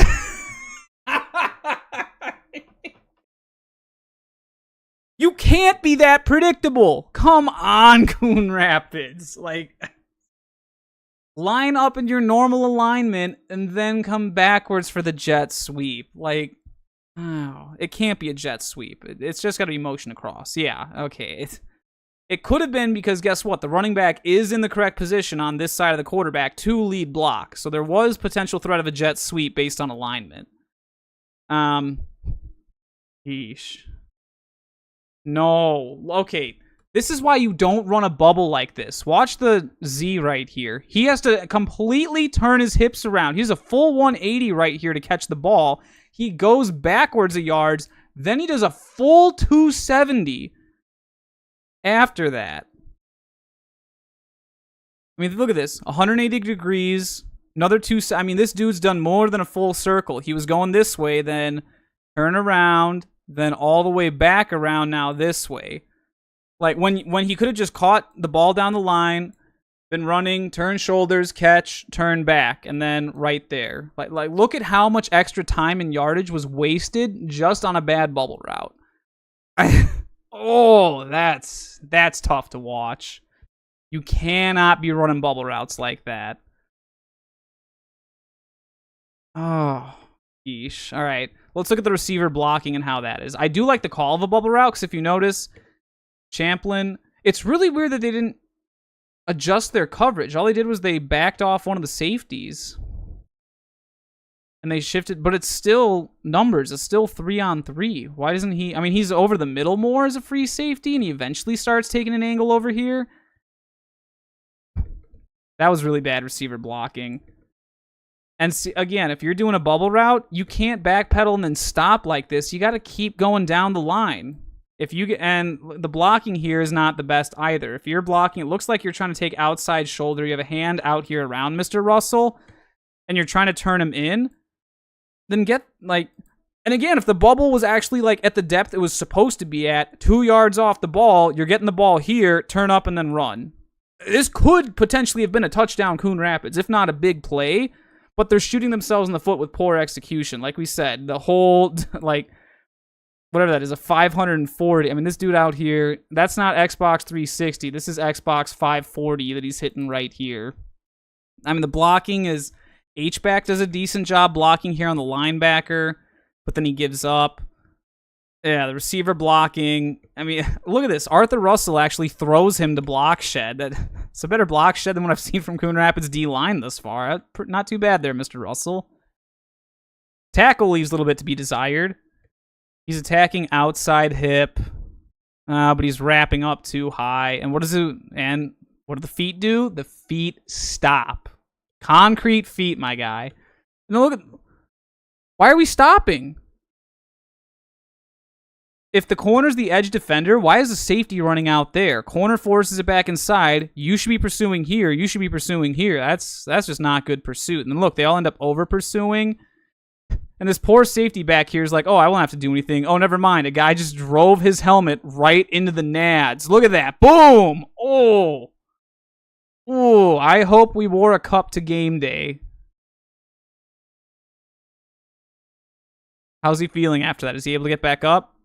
I don't know. He's still down, but, oh my goodness. And they ended up getting more yards out of this because of a missed tackle. Oh my god. Dude, there's so much wrong on both sides of the ball this play. You have bad blocking here, the nasty 540 bubble route. You've got giving up on the block here. You've got a bad tackle right here. You've got bad pursuit here, here, here, and here. I mean, this is almost bad pursuit because they stop. Then you've got tackling, like standing up, tackling high, letting a guy run into you. Number 11 actually holds his own guy and throws him forward instead of turning around and blocking. Like, if you just keep going downfield and blocking, you get that safety. There's nobody left! Like, what? You get hit in the nads, and then eventually, I will give number 27 some credit. He realizes right here, he's still not down. We need to hustle to the football and get him down, and they finally do. Oh, boy. That is a contender for the sloppiest play all around that I've ever covered on live stream. Like, just from both teams' perspective, there was so much, like, wrong that, you know what, I'm going to say so much wrong. There's so much that could have been improved upon. I mean, it's like that's like the old country buffet of things that need to be improved. Like, oh, boy. Does anyone know what old country buffet is anymore? That hasn't existed for a while. It's back in my day. All right, you know you're not going to get counter. You know you're not going to get jet sweep because H-back is not on the side over here to lead block. Normally you need H-back and running back to lead block for a jet sweep, and obviously they're not going to do it into the boundary yet. It'd be kind of stupid. If they are going to run, my guess is there'd be a run out that way. It is second and short, so I think they're going to take a shot deep. Normally when you have 2nd and 1, you can easily pick up a first down on 3rd and 1. Pass play here. Oh, they tried to ice him. Oh, hand signals. Pointing to the right, fly. Okay, it's going to be a sprint out pass. It's got to be, right? It's got to be. There's no way. Okay. Never mind. I guess that's inside zone. All right, file that away for reference. Coon Rapids. Obviously, they're not going to use those hand signals anymore because this coaching staff isn't here anymore, but... And he did say to the right. Maybe that's mesh to the right. Inside zone with mesh to the right. Oh, do we have double teams? Let's see. Do we have double teams at the point of attack? The backside tackle and the H-back actually get a decent double team. The center gives up a little bit early on the double team. And the... Okay, tackle. Double team him up to the next backer. There's no way... Okay, I swear I didn't click on anything there. There's no way that out edge defender is getting all the way inside to make a tackle on inside zone. It's just not about to happen.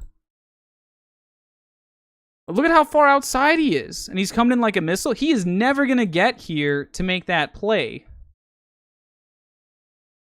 Oh, and then what does our buddy number 11 do? He does a good job on the double team. And then gives up again. Wait, what does the receiver do? Look at number 7. Look at number 7. Look at number... Oh! Oh! You cannot play wide receiver if you refuse to block. Oh my goodness. He just stands there and looks at him. Albeit, you know what? I think that is their Sam backer, so it's a mismatch. You have a slot receiver trying to run block against an outside linebacker. That matchup probably favors the defense. But to just stand there and do nothing, I mean, not even like get in front of him or give any effort. Same thing by the wideout. And then who do you think makes the tackle? The guy that you were supposed to block. Suppose... You get a piece of him. You get a piece of him. Now your shifty running back has one-on-one against a safety. Or if you actually both blocked right here, you got there, and he had a smart read, he knows to bounce it to the outside because their safeties like to cut in. The corner loses the edge by cutting in. You take the outside shoulder. You block there. And that could have been touchdown Coon Rapids. Oh, boy. Yeesh. And it wasn't too long ago at the start of the stream, I was giving, on Sean Washington's highlights on Huddle. I was talking about how some of the Benilde kids were just standing around. I'm like, wow, 4A football is wild. Well, now here we are watching 6A football getting the exact same thing. Albeit both these teams did have losing records, but I digress. All right, 11 personnel, first down. It is not going to be a jet sweep. The running back is on the wrong side. There is zero threat of a jet sweep. Yep. And they just checked down to a backside hitch. Was Kaijon Cummings-Coleman hurt for this game or out? Because we said, what, he's number 2? And there's no number 2 out on this field anywhere. You've got 7 and 11 playing the slots. I think 7 played both ways, right? He might have been another linebacker. 11 was definitely a linebacker. 75, I think, was also the nose guard. So the right guard is also the nose guard. I don't see number 2 out here. Is he on the sidelines somewhere? I'm trying to look for a kid in street clothes wearing number 2. No, no. I don't see him here. They actually complete this? It was thrown into the dirt? What? That's impressive. Gotta get that ball up higher. That's only, where'd he catch that at? There. 4-yard hitch. 2nd and 6. I guess it's okay gain. Weird that they called a backside hitch to the wide side of the field, though. I mean, I guess they are a little bit to the left, but, a pretty wide hitch to throw, considering you're closer to the middle than you are on a hash. Now you're on a hash. It'd be a smart time to take a backside hitch. I'm trying to look for number 2. I'm just, like, scanning the sideline down here, and I don't see a number 2 anywhere. This is 2023, is it not? I swear it's the 2023 footage. Cause it's got, yeah, because this kid was a senior for Champlin Park, the middle linebacker right there. He was a senior in 2023. So this has to be the 2023 footage. Where's Mr. Cummings-Coleman? Why is he not out here? I will literally cry because, I mean, without him, we're kind of seeing the technique Coon Rapids is putting out here. Oofda. Play action. What's the run? Like, I will give them some credit for their playbook construction. Like, your inside zone does set up this play very well. The only problem is our buddy number 11, the H-back, coming up right through here. I'd like to see him probably get more of a little chip right here and then hit the seam. And also, they're calling cover 4. They've been lined up in cover 4 or cover 3 a good percentage of the time. If you see more of a cover 4 quarters look, the seam is not really where you want to be throwing. Normally, they're going to blitz someone or 2 people. And if they've got 4 deep, they're blitzing 2. They only have 2 at the second level. So that shorter yardage pass is what you want to take, not the deep route. Like, oh my God, look at the flat. Look at the flat. It's so, same thing over here. Both the flats are wide open because they took hooks instead. Oh, gotta take what the defense gives you. If this was Bo Ostrick and the Anoka Tornadoes, he would have seen that right away, would have called something, been like, yep, they're going to give us that. Let's take it. Oh, this is some college football playmaker. Ain't no way. Ain't no one to... What is with giving up on the play? Where did the pass rush go? They just stopped. Oh, okay. This is what you hate to see. As an edge pass rusher, why do you cut back inside? Because now, look, the defensive end also tries to cut that way. You two end up running into each other and taking each other out. Oh, my goodness. If you literally just stay on the edge here and contain him, he would have come up inside, and now you've got pressure on him, and if he steps up, there. Also, you might be able to get ineligible man downfield. The ball still has not been thrown, and that's 4 yards downfield by 2 linemen. But, you work with what you got, right? Yeah, this is just some college football playmaker. He's like, all right, I'm just going to run deep. And again, who's the edge defender? The outside linebacker. Because he abandons his post, now Mr. Russell gets confused. He's supposed to be in his deep zone. But because your outside backer did not do his job, now the Will's got to try and get over there to make the play. Is that 50? No. Yeah, that's the Will backer. He's trying to get over there to go make the play, but he's taking an angle instead of attacking. Mr. Russell leaves his assignment, and that's just broken play. To me, that's more so technique ruining the scheme. It's not a poorly drawn up defense. Because your outside backer decided to step inside for no reason, you lose edge contain. And it's just, this is why you can't make a mistake on the football field like this. It has an impact on your teammates. Look at now, Mr. Russell's put in a bind. Your Will linebacker's put in a bind because you chose to go inside. We lost edge contain. Now they have to make a decision. Am I going to stay with my deep route and cover my deep quarter, or am I going to come up and hit the quarterback? He makes the decision to come at the quarterback. Quarterback reads that, and play made. That's some good improv by Coon Rapids. Really heads-up play by their wide receiver. Poor execution on Champlin Park's part. On the hash, 12 personnel. Now 11's on the line as a tight end. 7's playing H-back. It's so weird to see tight end H-back type kids also being slot receivers in the same personnel grouping. But from like a coaching perspective, like defensive coordinating, it's so annoying because you can't ID the personnel package. They could line up in anywhere from 12 personnel all the way to empty. So you could have 12, 11, 10, or empty with the exact same kids. So like, how do you make play calls? You just have to say, well, if they come out in this personnel, make a quick adjustment to that. If they give us this, adjust. If they give us this, check. If they give us this, check. It's pretty much all you can do at that point. Inside split zone. Oh, nice. Look at the... And again, plays that set each other up. No, they didn't run any split zone. How does Champlin Park fall for this? Champlin's the one that's been running split zone, not Coon Rapids. Even taste their own medicine here. Yeah, I don't know what the Sam backer here was thinking. My assumption is the tight end, he's containing the edge. He's watching the tight end. Normally it's cover 0. That would mean man. But then again, if you're man here, that should mean man here, right? Does he go with him? Yes, he does. But he's way too late. What does your guy do? Nothing. So you have to watch for the guy coming across. Yeah. I mean, that's really good play calling by Coon Rapids. They know that Champlin's given him man coverage here, and they completely take advantage of that. You get man coverage, you call mesh or some kind of crossing pattern. We saw Edina do it against Egan when Egan came out with man coverage against the Hornets. We saw Lakeville North do it against Lakeville South at the when they got to our red zone at the end of the game. They needed a touchdown to win. They called a little mesh with Sebastian Fries and Reese Hunt. Yeah. Mayo gave us a bunch of crossing patterns when we were in the red zone because they knew we'd be in man coverage last season. Yeah. That's actually really smart play calling by Coon Rapids. I gotta give them credit. The play calling has actually been pretty solid for Coon Rapids. It's just their execution and the technique that really is not there. Maybe they spend a lot of time doing team time and running plays and not a lot of indie time in practice. Who knows? Hey, the kick actually went in bounds this time, but it's a touchback.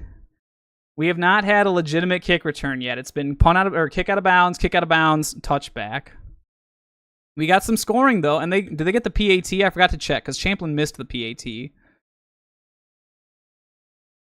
They did get it. So we've got Coon Rapids up 7-6 on Champlin Park. 6x4 kickoff from the hash. Interesting. And I really like how the edge defender out here, see how he's not collapsing in? Because normally you collapse in, then you get out there. There's nobody left. But he's doing a great job staying in his line. So, I mean, if you do get the seam right there, maybe. But these guys can take an angle, and he can take an angle. It's actually not too shabby. Coon Rapids has some sound schemes for offense and special teams. Defense leaves me with a few question marks, but... And obviously the technique. So, all right, you're pressed here, but at the same time, eyes are in the backfield. So that tells me that he's playing cover 4, but where are his eyes? On the man. Man. Is this cover 1? What are we playing, Coon Rapids? Also, we have safety stacked here, so you know that backer's blitzing. Well, I guess by blitzing, I mean he's actually going to randomly go all the way outside and wash himself out of the play. Did both the guards pull? No, we've got counter right here. No. It is a counter, but look who pulls. It's the H-back and the tackle that pull. It's almost more of like a wide trap. Interesting. Double team? No, of course not. Why would we get a double team? Look at the backside guard. Immediately. He didn't even get a piece of the big nose guard. You've got a pulling guard coming around inside to take the backer. Why? What's the H-back's angle here? He just kind of runs forward. This is really... I don't think this is the way it was drawn up. It's very strange. Wait a minute. And then what? And the H-back doesn't even block the linebacker. Who was supposed to block who here? I'm assuming this was supposed to be a double team up to that backer. He goes and gets safety. And then tackle pulls inside, kind of like a dive. And is supposed to get the linebacker. If that's the case, why does the tackle not get the linebacker? In fact, look at it. He literally pushes the linebacker into Mr. Russell. Poor Mr. Russell. Where's the execution? Where's the adjustment? And if you know the two linebackers are together because they scraped over that way, take this shoulder and turn him. That way, boom, there's the running lane. He goes up and gets safety. You block here. That kid doesn't have an angle. That could have been touchdown Champlin Park. Also, if it's an inside run, why are we running slants? See what? Okay, the reason I'm questioning the slant thing, they're playing either man coverage or cover one here. Something like that. It looks like it's a cover one to me. But if it's supposed to be a cover one, why are you bringing your receivers in on slants if it's an inside run? All you're doing is bringing the corners in to help make the tackle. Literally, if you just ran hitches, they stay out there. And now they have to try and get all the way in as opposed to, oh, now I only need to run in there to make a tackle. Like, really weird play design. Wasn't it Osseo that did something like that? They ran a running back screen and they had all their receivers like run really shallow slants inside. And I'm like, what? Why would you do that? Why would you bring all the defenders back inside the box when you're trying to set up a screen there? It's like, hey, look, we're going to play right here. Come make the tackle right here. We're going to lead you right to it. You come make this tackle here. Like, that entirely defeats the purpose of a screen. And here, it defeats the purpose of an inside run. If you're running the ball inside, you don't want to bring more defenders inside, or I guess lure more defenders inside. Does the H-back at least get up to safety? Breaks down a little bit, and then he just slightly touches him. All right. Oh, boy, Champlin. Oh, boy. Is he going to attach as an H-back? Please give me sweep left. I have not seen any classic Champlin Park sweep where they pull both guards. I need it. The guards are back a little bit this play. Maybe it's finally sweep left. Please. Please. Yes! Oh, we finally got it. This is classic Champlin Park right here. This is sweep left. Both guards pull around. Oh, who blitzed? 11 blitzed. He went right through the pulling guard. Why do we not down block? So if he blitzes, there's going to be a double team here. As soon as you see that, you got to take him. And you don't. 11 just literally walks through the hole. The tackle has his eyes up and is like, oh, oops, I was supposed to get him. Then I think he actually ends up bumping into the other pulling guard. No, he doesn't. Really nice wrong. Ooh. Nice little wrong arm right here and block shed. Look at that to keep that arm of the tackle off him by the inside linebacker.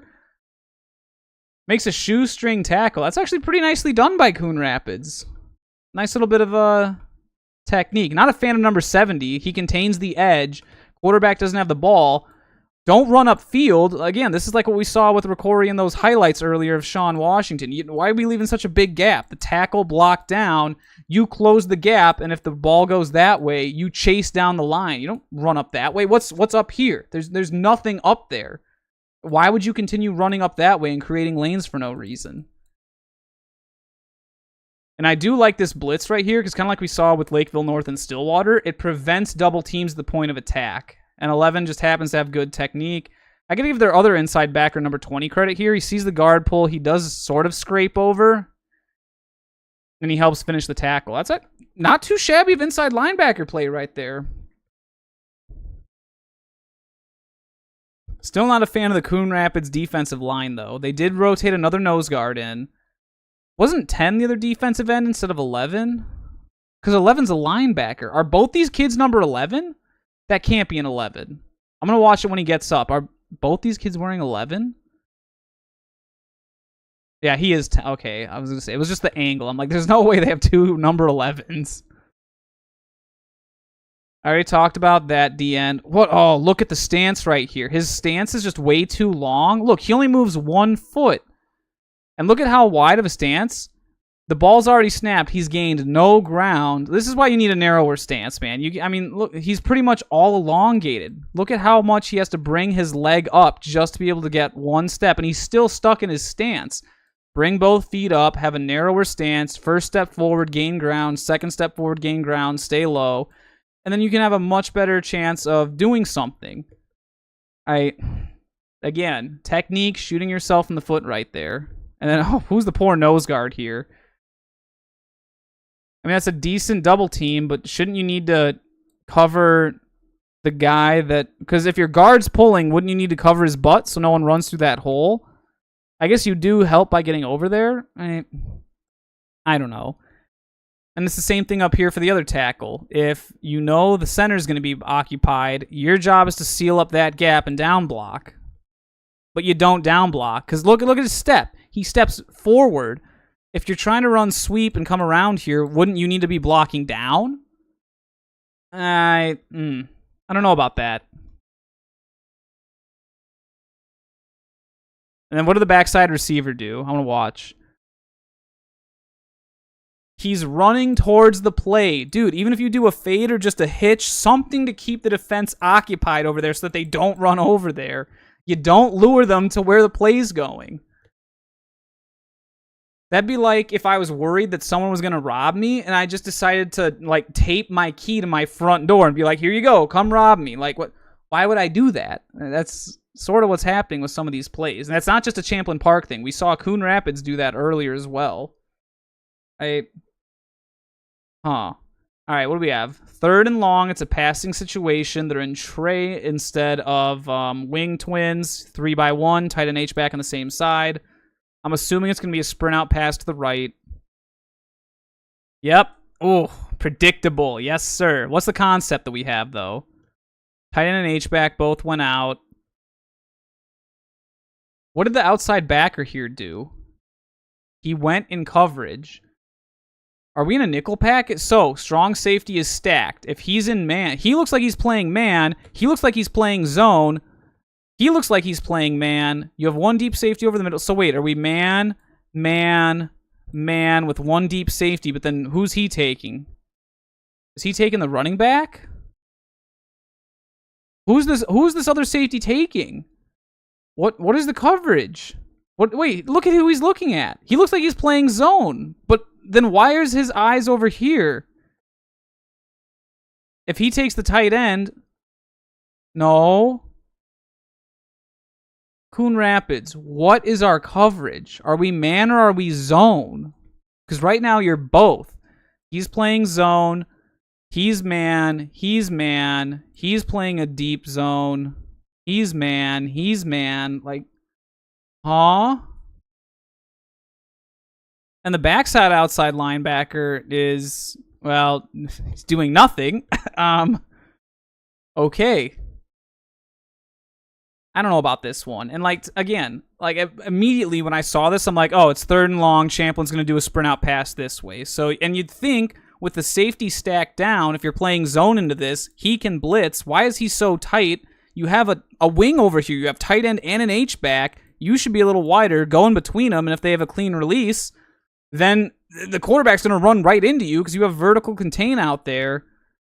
But instead, you step inside. Now there's nobody left to contain. If you're the flat defender, he's coming up to you. You're now forced to go attack him. And if it's man coverage, you're free to go attack him anyway. Why aren't you? Like, just, huh? And so he chooses to run. Mr. Russell blocks him. Well, I guess Mr. Russell doesn't block him. He lightly gives him a change of direction, we'll call it. What is this, like a suplex? Oh my god, okay, look at this. So this one Coon Rapids player just gives a little bit of bump. You could argue that might be, now it's downfield. It's still behind the line of scrimmage. Could be considered pass interference, but then look at this. Absolute, he's engaging with his hands first, so it's not a blindside block. That would not be a penalty. But Champlin Park just absolutely decimates that little DB. I was like, how did this kid end up going flying and falling down if he's not part of the tackle? What happened here? He doesn't even push him that hard. He just goes like, yeah. And I guess that's enough for this kid to just like, look at his momentum. He's still like going to fall over even more. His butt's coming off the ground like he's about to do a flip. Like, what? I guess Coon Rapids DBs must be made of styrofoam or something. That's, yeah. And again, is that the corner? No, that's right. That's the free safety because the corner's run. What is the corner doing? He's playing man coverage, but some of the defense isn't. And again, look at all the standing around. A lot of popcorn awards going on. Ooh, I got a better view of the sideline. Really fast, we're going to see if there's a number 2 here somewhere. I literally don't see a number 2 anywhere on the Coon Rapids sideline, either in street clothes or suited up. Did he just not play this game? Mr. Cummings-Coleman, what happened this game? Why are we not playing? Strange. Was that a first? And it was a first down. How were they able to pick up a first down, another quarterback scramble?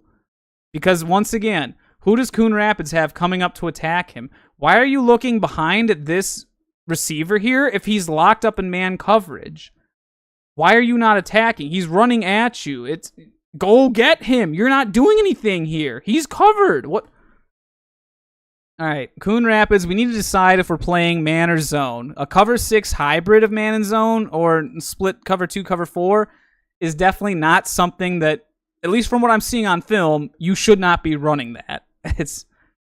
Oh my goodness.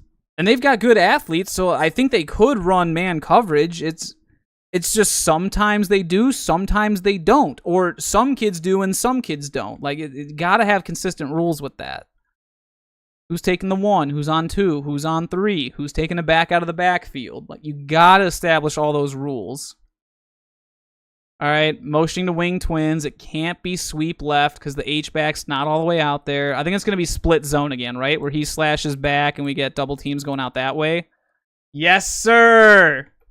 Oh, and another bad bubble route. Does it fool the defense? A little bit. Who makes this play? How do we not block the nose guard? How do we not block the nose? How did we not block the nose guard? Look at it. Nobody touches him. The biggest man on the field. He's not even that good of a stance. Look, his knee is at that same length as the ankle. He should have his foot up here. His hips are rotated to the side instead of square. This one is still in way too long of a stance. His back foot is way too far. He needs to be more even. Oh my goodness. Why are we in 4-point stances? Especially if your hands are out so far in front of you. Look at where they go. I guarantee they're going to have to stand up right away. Yeah, see? Stood up. Well, nose guard stood up too. Okay, yeah. We need an overhaul at Coon Rapids' defensive line. That is not going to get it done. Stance 101. We cannot be lining up like that. And for Champlin Park, it's inside zone. Like, think about the Wyzetta inside zone rules, right? Gap, fat man, double team. So what they would do, is there a guy in my gap? Yep, got to take him. Is there a guy in my gap? Got to take him. Is there a guy in my gap? There's our double. Get up to the next level. For the center, is there a guy? Yes, I've got to take him. For the backside guard, is there a guy in my gap? Yep, there's the nose guard. We double team up to backer. There's your 2 double teams up to linebacker, right? And then the tackle's like, do I have a guy that's going to get in my gap? Yep, I just got to step, fill in right there. And you split the backside C gap. That's what it should look like. So how is it that neither the guard nor the center block the nose guard if they're supposed to double team him?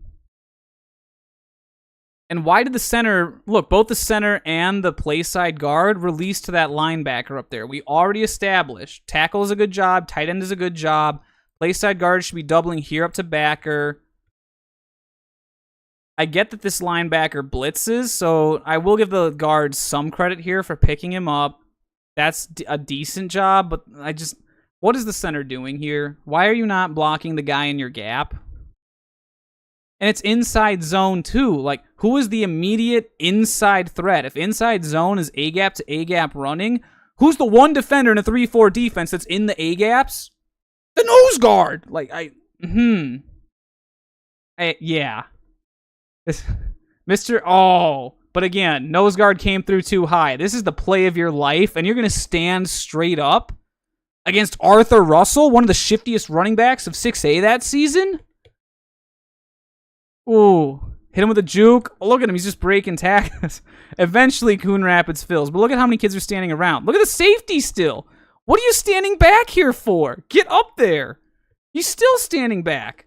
Thankfully, the other safety is like, hey, I forgot I'm a football player. And he comes up and attacks, but, I mean, that's just culture right there. I don't know why you're not attacking. Oh, there's number 2. Wait, he is playing? Where was Mr. Cummings-Coleman on the first 2 drives of offense and defense? All of a sudden he's in the game now? Was he in this whole drive? Yeah, there he is again. There he is again. Is he out here? Is he playing? That's 9. Is that him up there? That might be 2. They just made him sit the first 2 drives of the game? Yeah. Okay, I was gonna say that looks more like the build of a D1 DB. Where was he before this? All right, whatever. I guess their best player is now back on defense. How do we get a big play out of this? This was the one we were just watching. This is the inside split zone. And why, again, what's with the bubble? How are you going to fake a bubble on that hash into the sideline? There's no room for a bubble. Like, it's obvious you can't run a bubble there. He didn't fake anybody out. Then he runs in here and does nothing. Oh my goodness, the poor H-back is just trying to get a kick-out block. Blocks in the back, and then he ends up essentially making the tackle himself. Because Coon Rapids, I mean, look at this. 1 missed tackle. 2 missed tackle. You didn't even get a hand on it. You pushed him. 2 missed tackle. 3 missed tackle. Finally, the safety comes up and is able to get him. And it's not like the safety does a good job. He's leading with his hands in his helmet. Actually, look.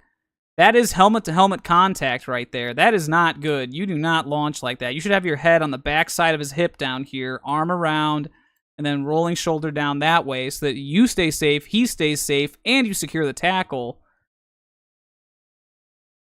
Yeah, I don't know about that. I was, I guess at least he came up and he fit. He gave a run fit effort. But, yeah, we got to work on our technique there, Coon Rapids. All right, Mr. Cummings-Coleman's at the top of the screen up here. I guess he's randomly in the game now. Maybe his battery was still charging at the earlier the game. Maybe he was in the bathroom the first 2 drives. I don't know. He's in the game now.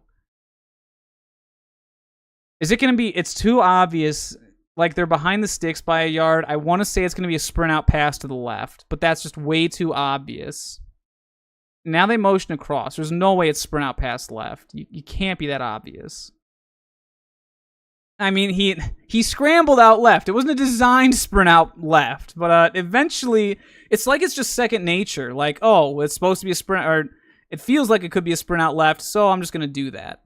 Also, they were expecting man coverage. You can see the crossing pattern right here. You've got a classic Jefferson rub with the speed out and a slant. Pretty solid. Ooh, what did the DBs do? Is it man or is it zone? He looks like he played zone. You look like you played man and then forgot you had to cover. Wait, what? That's number 2, right? That time that was Kaijon Cummings-Coleman. Again, Coon Rapids, what's the coverage? That is a fantastic athlete right there. How is he making a mistake like this? I don't think this is the kid's fault. I think this might be something with the scheme is not adding up. You can see right here, the safety plays more of like an exchange. He realizes 2 goes in, 2 goes out, 1 comes in. I take number 1 and step up. You can see that clear change in direction from him right here when he steps up to take it. But then what's the corner doing? He was going inside, then should he have realized, like, oh crap, I need to stay in my flat and then go deep if it gets vertical? He's just standing in no man's land right here. And then he's thinking about run fittings, the quarterback's scrambling. Who's on the edge? Number 6, he should be dropping into the flat. Oh. Bad technique. See, where is he attacking? He's attacking this half of Mr. Russell. If you're the outside contain, then you should be working the outside half of Mr. Russell. That way, you can turn the shoulder, get vertical contain, and then you're able to at least make a play, force the quarterback to stop rolling out. But, like, huh? And then we don't stay in coverage. It's not like he's coming up to run fit to hit the quarterback. He's just standing there. Like, what? I mean, is it man? That's not man or zone. That's just literally nothing. That's a popcorn award. And that's one of the best receivers in that class, DBs in that class. D1 Iowa State kid. This has to be like paralysis by analysis. He's just not sure what their defensive scheme is. And so he's like, oh, what do I do? What do I do? Oh, boy. Oh, sad misuse of a talented young man. That one I don't understand. I mean, it's a great job by, again, this is a little bit of razzle-dazzle. They had just a simple rub concept. The quarterback panics, and it's kind of weird. You're all the way on this hash, and look at how wide they're split out from where the quarterback's throwing. You don't think about it because it's a short yardage pass, but to get the ball from this hash all the way to the numbers, it's a pretty sizable distance the quarterback actually has to throw the ball in terms of, like, raw yardage. So it's weird that they called such a wide split for a speed out. I don't know. but good razzle-dazzle. When you razzle-dazzle, you get vertical, which, funny enough, this is what Coon Rapids scored on earlier. And it was the same thing. And they had Arthur Russell playing corner for Champlin. And he was like, oh, do I stay with my man? Oh, no, quarterback's rolling out. I have to come help and attack quarterback. It's literally the same razzle-dazzle play, or like improv, that both teams have now utilized to get big plays. And you've had star players in coverage that were the ones that made the mistake. Interesting coincidence. That, strange. Yeah, Coon Rapids. What is our coverage? What is our defense? Just what are we? Because gotta answer that question. Linebackers on the line, on the wing, safety stacked down to that side. So, okay, anytime they have Y and H on the same side, they do walk down an outside linebacker. As I said earlier, he's in a 7. I'd like to see him a little bit wider and attacking in. Because, I mean, especially with Champlin Park does not like to run up the middle that much. They love hitting the edge. Quarterback lead, their sweep play. They love attacking the outside, unless they're running like power up the middle or apparently split zone, which their 9th grade team never ran split zone. I don't think their sophomore team runs split zone. They're not really a zone blocking team, so I don't know about that one. It must have been something they saw at a clinic and thought it looked good. Let's just add it to our playbook. All right, iced them. Ooh, did we get a hand signal here or no? If we did, it's all the way back here. Looks like he might have just told him a number or something. Yeah, because see, he looked down at his play card there. He looked at his. The receiver out here is checking his. Is he? What's around his helmet? Does he not have his mouthpiece in? Oh, that's NPC penalty right there. Yeesh. So obvious pass play. Ooh, we have a rail route. Do we have mesh rail? No mesh, but there is a rail. No, it's an H-back screen. You know what? I will give them credit. Look at how well they're designing the screen. Where did the running back go? Outside on a rail route. Vertical, vertical. See how they're not... The only complaint I have is with the tight end. What is he doing? Is he going to block? I don't like that, especially because Coon Rapids is giving you man coverage. Inside backer picks him up. 22. What's 22 doing? Is he manned up with 88, the tight end? Then why aren't you going with him? What? Yeah, the DC down here looks a little bit confused. I'm assuming that's the DC. He looks a little bit confused. I'm confused. I don't know whether they want to play man or zone right here. And I don't think Coon Rapids knows themselves if it's man or zone. Like, outside backer takes the flat. That looks like zone. He stays deep. That looks like zone. But 22 here looks like he was... If he's playing zone, why does he have his back turned out here? Why is he not in the flat? Why is he not blitzing? Again, this is like what I complain about with Forest Lakes defense. The one complaint I have with Forest Lakes defense when they do their zone coverage, they stack a safety down, but then they don't blitz this outside backer. So you have two guys in the same spot doing nothing when one of them could be attacking. I mean, especially these two guys vacated. You push that end inside, you let him go, then he's manned up there against number 6. This play goes nowhere. But instead, it ends up being a decent play for Champlin Park. All right, tried to get a holding flag there. It's not going to happen. Who turns around? Who is that? Is that the center? Who turned? No, that's got to be the left guard. Oh, no, that's the tight end? He missed. Yeah, see, I'd almost have this tight end go out there. Take these two guys with you. Let the offensive line go block an inside linebacker, because it looks like he's picking him up. So if he's going to pick this guy up, send him outside, he's going out there with him. That leaves offensive lineman, all you got to do, kick out. He's got him. Now you've got a big offensive lineman coming down against their safety, and there's your touchdown, Champlin Park. I drew that poorly. There's the line we want to take. That's a strange one. I don't know about that one, Champlin. Again, like, the idea is there, it's just the execution for these teams is off. Unless you're Coon Rapids defense, then just, I don't know what you're thinking. This looks like it could be sweep left for Champlin Park. The guards are back. Well, he's back a little bit. Maybe they both pull. I don't know, because they'd be running it into the boundary. That would be strange. Maybe just a one guard pull. Let's see. Both guards pulled. We got sweep again. Let's go. Low snap.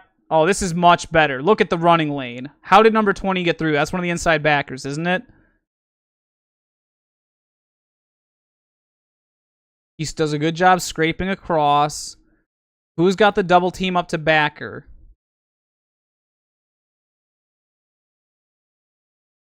H-back hits the outside backer again. Yeah, I don't know. Nobody gets up there. But thankfully, he's out of range. He misses the tackle. Mr. Russell's nice and shifty. Why do we give up on blocking? Oh, poor Mr. Russell. His cutback lane's right there for a touchdown. And we got to throw him down.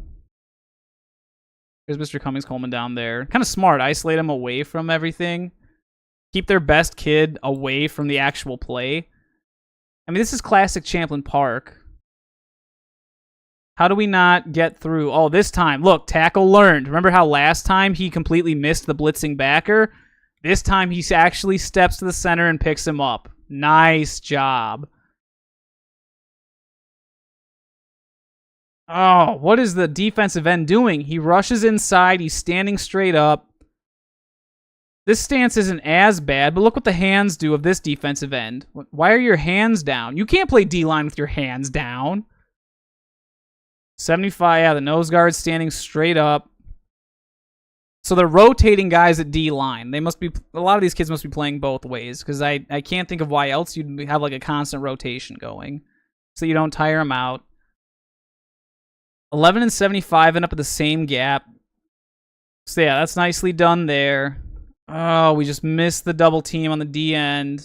Well, we don't need to because he washes himself out. We actually missed getting up to the linebacker. That's what's really missed right here. I want to say that's the tight end. Where'd the tackle go? Oh, the tackle had to pick up the blitz. Tight end's ISO'd, and then you take the... So there really is nobody left. But if both guards pull... Yeah, because he's got to take the nose. He's got to take the end.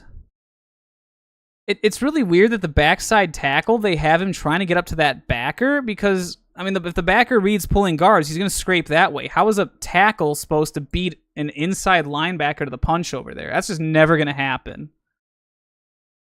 That's not because, like, the tackle's not a good football player. That's just schematically that will not work. You will not have a right tackle that's going to be able to get over there and take a better angle than an inside linebacker. Unless the inside linebacker doesn't read pulling guards. Like, maybe he plays for Prior Lake and is just like, I run forward? Oh, no, I get block.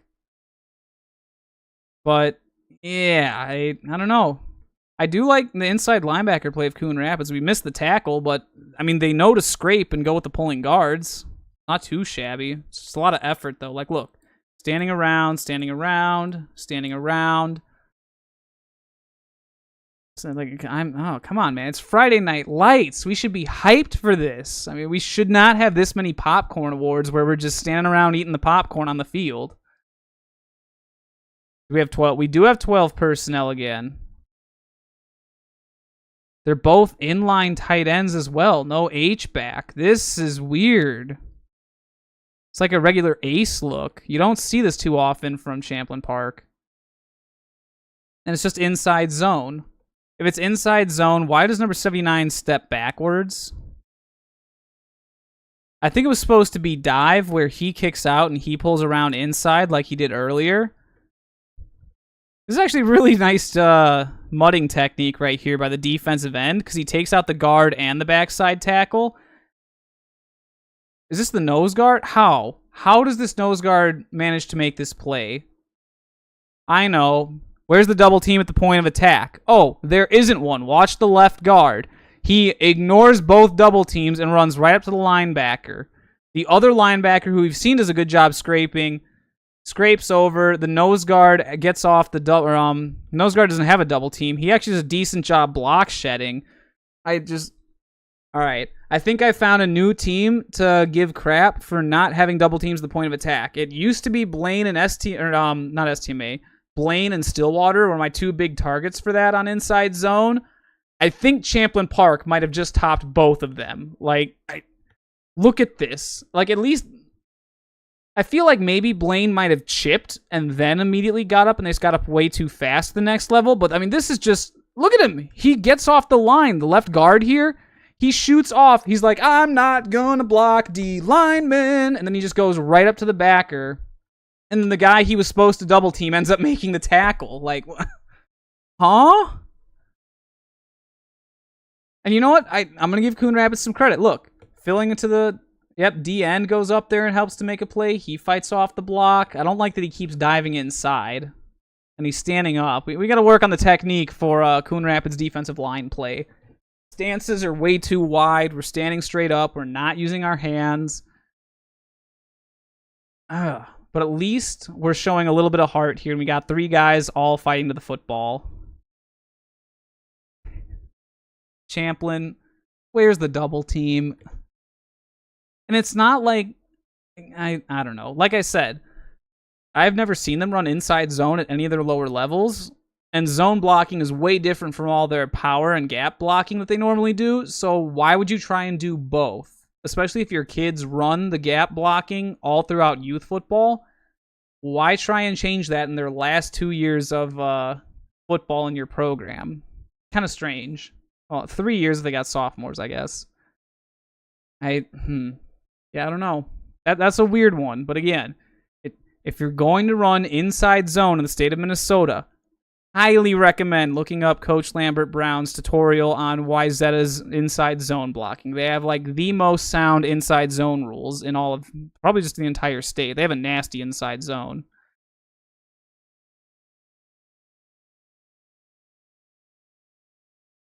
What's the concept here? Who's picking up the running back out of the backfield? Why does the slot give up on the slant? Why?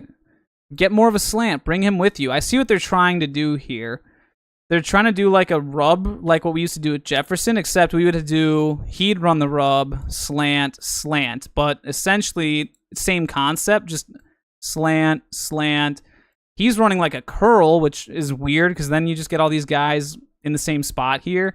And then he runs the speed out. What does tight end do? Tight end just pass protects. So you're trying to get the flat wide open, which is weird because if you look at how they're lined up, you have a defender in the flat right there. Now, of course, we don't know whether Coon Rapids is running zone or man because Coon Rapids doesn't know if they're running zone or man. Because it looks like he runs inside, then he stops, then he comes outside. Oh, ain't no way. He gets this ball? What happened? Huh? Okay, dude, this game is a meme. Like, what is happening? This is like one of the laziest slant routes I've ever seen. Look at this. If it's supposed to be a slant, 1, 2, it's a 3-step slant. You plant that foot diagonal. The first step is 45 degrees in the direction you want to go. Instead, you do a weird like curl around step, drag the back foot. It's more of an in. It doesn't fool the defender. And again, are they playing man or zone? Because it looks like, where are his eyes? His eyes are on the quarterback. That looks like zone, zone. He's man for some reason, but zone, zone, zone, zone. So, again, it's someone's doing something wrong. It's probably our buddy, the outside linebacker here. Is the safety stacked to his side? Yes. If the safety's stacked to your side, just send him. You already have someone in the flat. Widen him out a little bit and bring the zest. And then if he goes out, who takes him? Oh, the inside backer right there. He's got that gap. He takes the flat. He now has a hook out that way. That way it covers and leaves him free to be able to go. Yeah, I did. Coon Rapids in defense. I guess unless Champlin Park just executes a slant route that poorly. And look at this. So Mr. Russell, obviously he's a little bit shorter. This is not the best thrown ball. It's thrown inside for some reason. If it's an out route, shouldn't it be leading him outside? It's thrown back inside of his body, so he's got to spin all the way around to try and... This really isn't his fault. He's got to spin all the way around and catch it here instead of catching it out here and then just turning upfield and going. Again, this could have been touchdown Champlin Park here if we just executed it a little bit better. Get a better slant route. You get, like, the route's pretty fine by Mr. Russell, and then throw the ball to lead him. Don't throw it behind him back shoulder here. And then I got to play this in slow motion. So he gets a one hand on the ball, then lets go of it. As it's coming down, it just happens to land in the hands of the safety. There's nobody. Ain't no way. We're going to get a piece of the quarterback. Oh, okay. Arthur Russell caught him. Poor Mr. Russell. He had to do everything on this play. Runs a solid route. He's a victim of a bad pass. And now he's got to look at how fast he hustles. He's gaining ground to get there. Quarterback does just enough to trip him up. Although he slows down a little bit right here. I don't know why Mr. Russell slowed down. Thankfully, he realized, oh crap, I still need to chase this guy down. Coon Rapids. What? And then we're pushing the kid? Oh, yeah, then a shove after the... yep, and there's a flag. So that's another free 15 yards. Why would you do that? Especially, look, there's an official right here, and it's just like, oh, no, boom. So you won't block during the play, but you'll push a kid after the play? Question mark? Huh. There's a lot of question marks here. We're gonna, right there, boom, add another question mark. Well, I guess Coon Rapids is gonna get in the end zone here. That's, yeah, see, that's another 15 yards on top of that. Because where did he go out on this interception? I guess it's half the distance. Because they mark him down at the 20, and then half the distance, they get it at the 10. Yeah, half the distance. All right. Still, why would you give Coon Rapids a free 10 yards? Make them earn that. We have 11 personnel. Our buddy 11's playing both ways. Again, it's the same personnel grouping.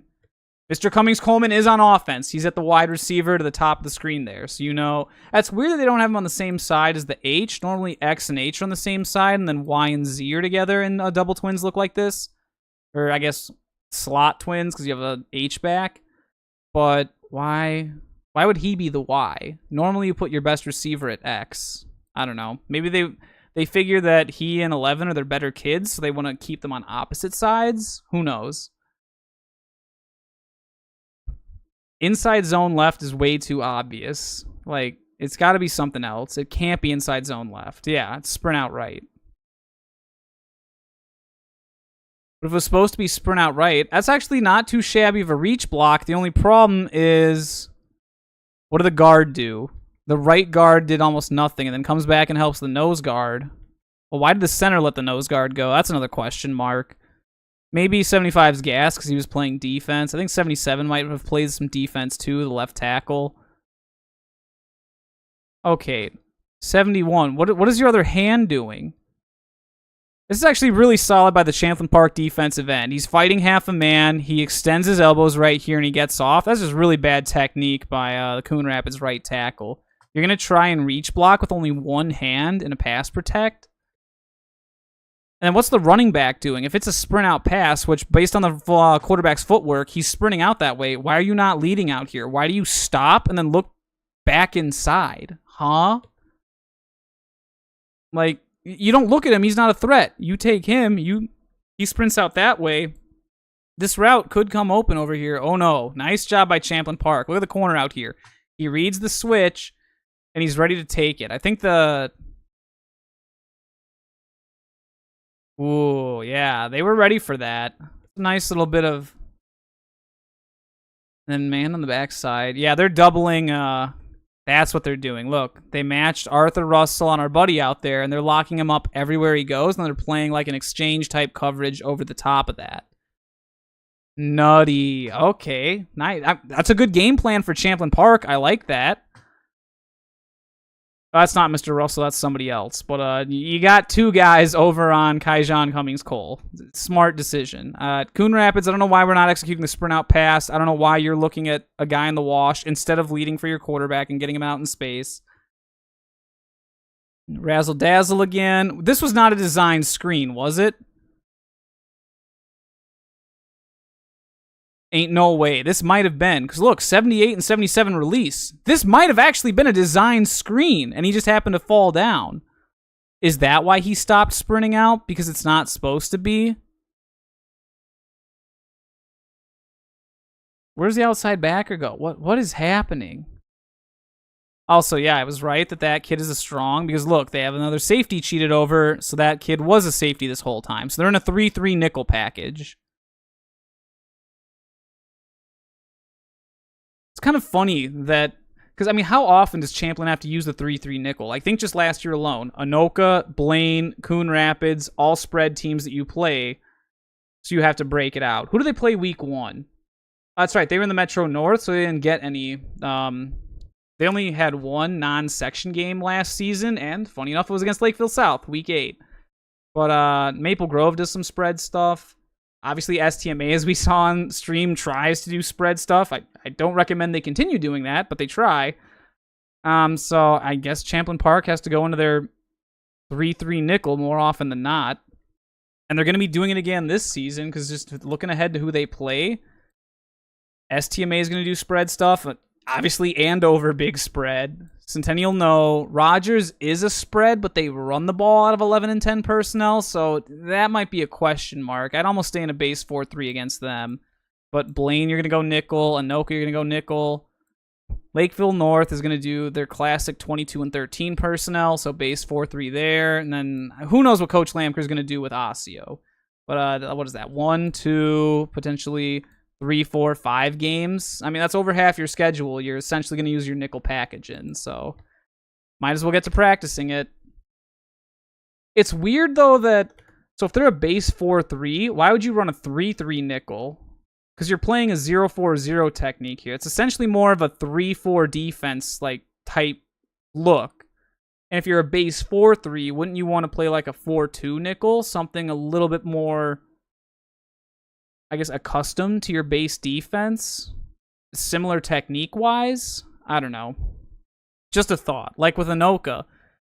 3-4 defense, what's their nickel package? 2-4 nickel. That's super common now. Or a 3-4 team might go into a 3-3 nickel package because they're used to having 3 down linemen. Maybe the 4-2 nickel is super unpopular now. I think Centennial did a 4-2 nickel in like a very rare instance against Rosemount when they tried to throw the ball downfield. You know, I guess that'd be interesting. I've never seen too much footage of Centennial playing any of the other Metro North teams. Obviously, they're heavy against Maple Grove, but did they play a nickel against Anoka? I didn't really watch that game. I guess I'll have to go back and look to see what Centennial... Because, again, they're also in the Metro North. They play all these spread teams, so I imagine they have to have some kind of nickel package to counter it. Because they're also a base 4-3. Oh, what is the blocking downfield? Who are we blocking? We have one... Okay, there's one DB there, him, and him. That's all that's left between our H-back and the end zone. That's a decent job blocking. Once again, the receiver gives up on the play and does nothing. Is this the guard or the tackle? That's the guard. Guard almost gets there, but ends up hitting nobody. Guard probably could have gotten our other buddy, the inside backer right there, number 50. That might have been a pretty solid idea, but... Oh my goodness. They only gained 2 yards. This super elaborate H-back screen with a fake sprint out. Like, maybe they're just a little too smart for their own good. I mean, how are your kids able to execute all this? And we only got 2 yards out of it. 3, yeah, they only gave him 2. I don't know about that. All right, so now 2nd and goal from the 8-yard line. What are we dialing up? Well, think about what we have. We're in... Are we 12 personnel? We are, because we have Y here, H is there. I guess Mr. Kaijan Cummings-Coleman's now at Z, and then X is over here. Eesh, he plays every position. Also, ball was snapped before he was set. Got to be mindful of that. That's a minor detail. Oh, we have inside zone. Look at the double teams. We have 3 double teams. Oh, yes, sir. And we get off to the backer. Oh, my goodness. We had solid double teams on an inside zone, and it came from Coon Rapids of all teams. What? Not a fan of the H-back right here. If this is supposed to be an inside zone, what are you doing? The guy that you should have been blocking. If this is inside zone left, like with how Wyzetta does it, and they're going that way, let's look at it really fast. Guy in my gap, got to take him. Because he's right there on the edge. Guy in my gap, got to take him. Double here. Double here. That leaves you to clean up the backside gap and take him. And then, I mean, you can do double there, double there. Like, there's so much you can do and then drive him out. And then there's your running lane. Boom, cutbacks right there.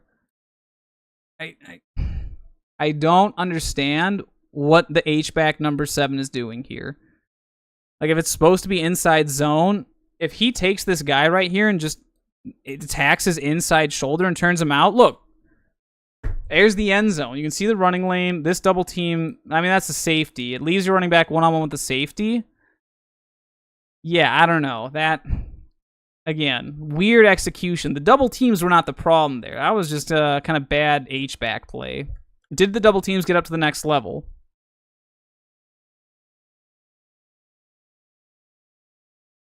Let's see. Center and guard. Oh, this one got up to linebacker, so that's good. These two also got up to linebacker. They all got up to the next level. Like, it's better than Champlin Park, Stillwater, or Blaine in terms of inside zone blocking. It's not Wyzetta levels, but it's solid. Ooh, we got a Rochester Mayo Pistol King 20 personnel look right here. King Twins open. Interesting. And we're doing a trick play. Look at this. It's fake toss right with reach blocking. Pass back to the left. You have a man deep over the middle. And Coon Rapids scores. It almost reminds me of, like, Eastridge pulling, like, tricks out of their hat. Like, Coach Fritzy with his West Coast system. Like, all right, we're going to pinpoint attack here, here, here. Do all this fun stuff. And, like, but except to a way more of an extreme. He at least, like, has a system in place. This just feels like backyard razzle-dazzle football. And this is almost like a delay coming across the formation. You know what this reminds me of? This reminds me of STMA's like play-action tight end delay coming back across the formation that they ran on Osseo. And funny enough, they're both Metro North teams. I would not be surprised if they took some inspiration there, either STMA from Coon Rapids or vice versa.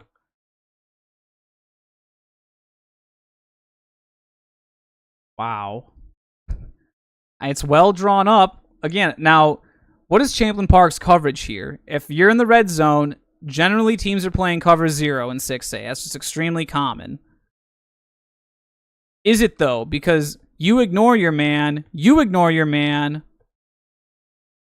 You're manned up here. You're manned up here. Who took the fullback coming across? The outside backer eventually did, but he looks more like he's playing zone. So you have man, man, but then you're playing zone. You're playing zone, or you're taking the running back. What are you doing? You play... Okay, so if you think about this, we've got man, man, man, and then zone, zone, zone, zone. Like, guys, we gotta figure out whether we're in man or zone coverage, and that's for both Coon Rapids and Champlin Park, because we don't seem to know which one we're in. Yeah, look, poor number 4 over here is like, huh? How did all these guys get wide open? What's happening? Well, I can tell you what's happening. You don't know whether you're playing man or zone, and that is getting exposed.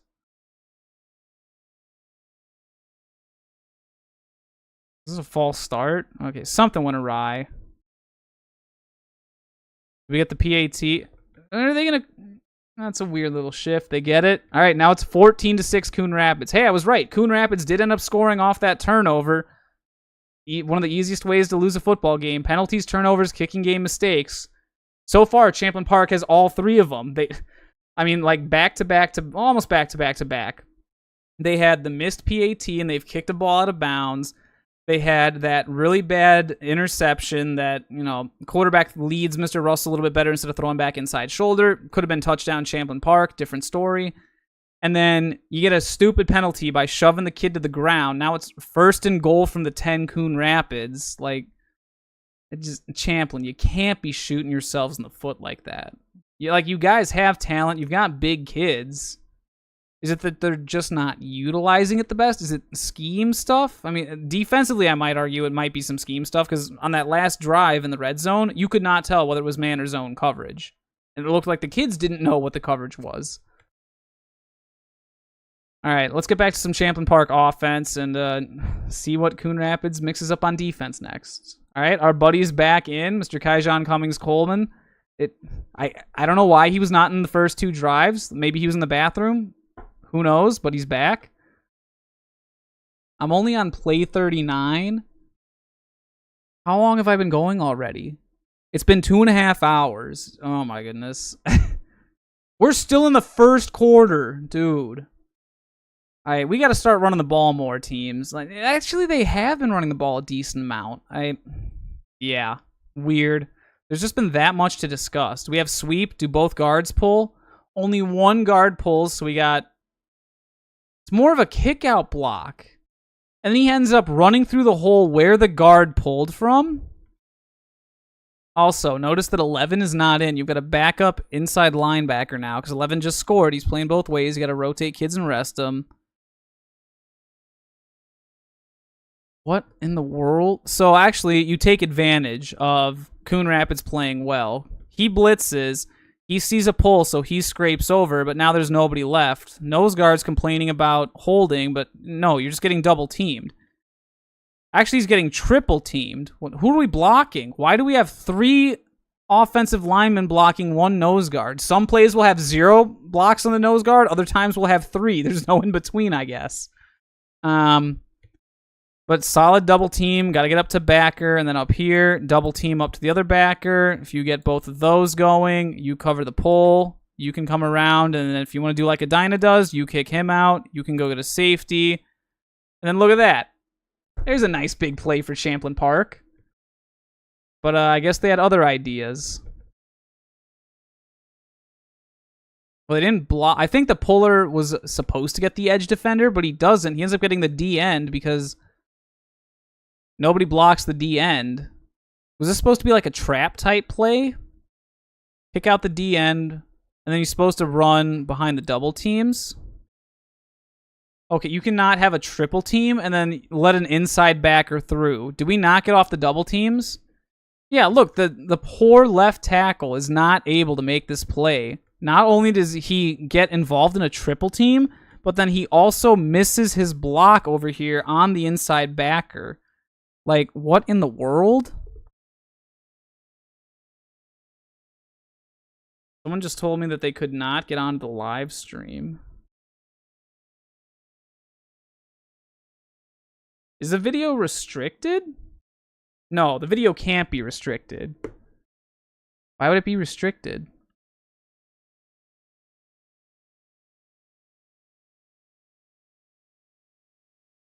Now all of a sudden it works? That was really weird, because I was like, oh. Keyframe soon as you force. Buffering. Note that's cool. Yeah, that is bizarre. I don't know what that was.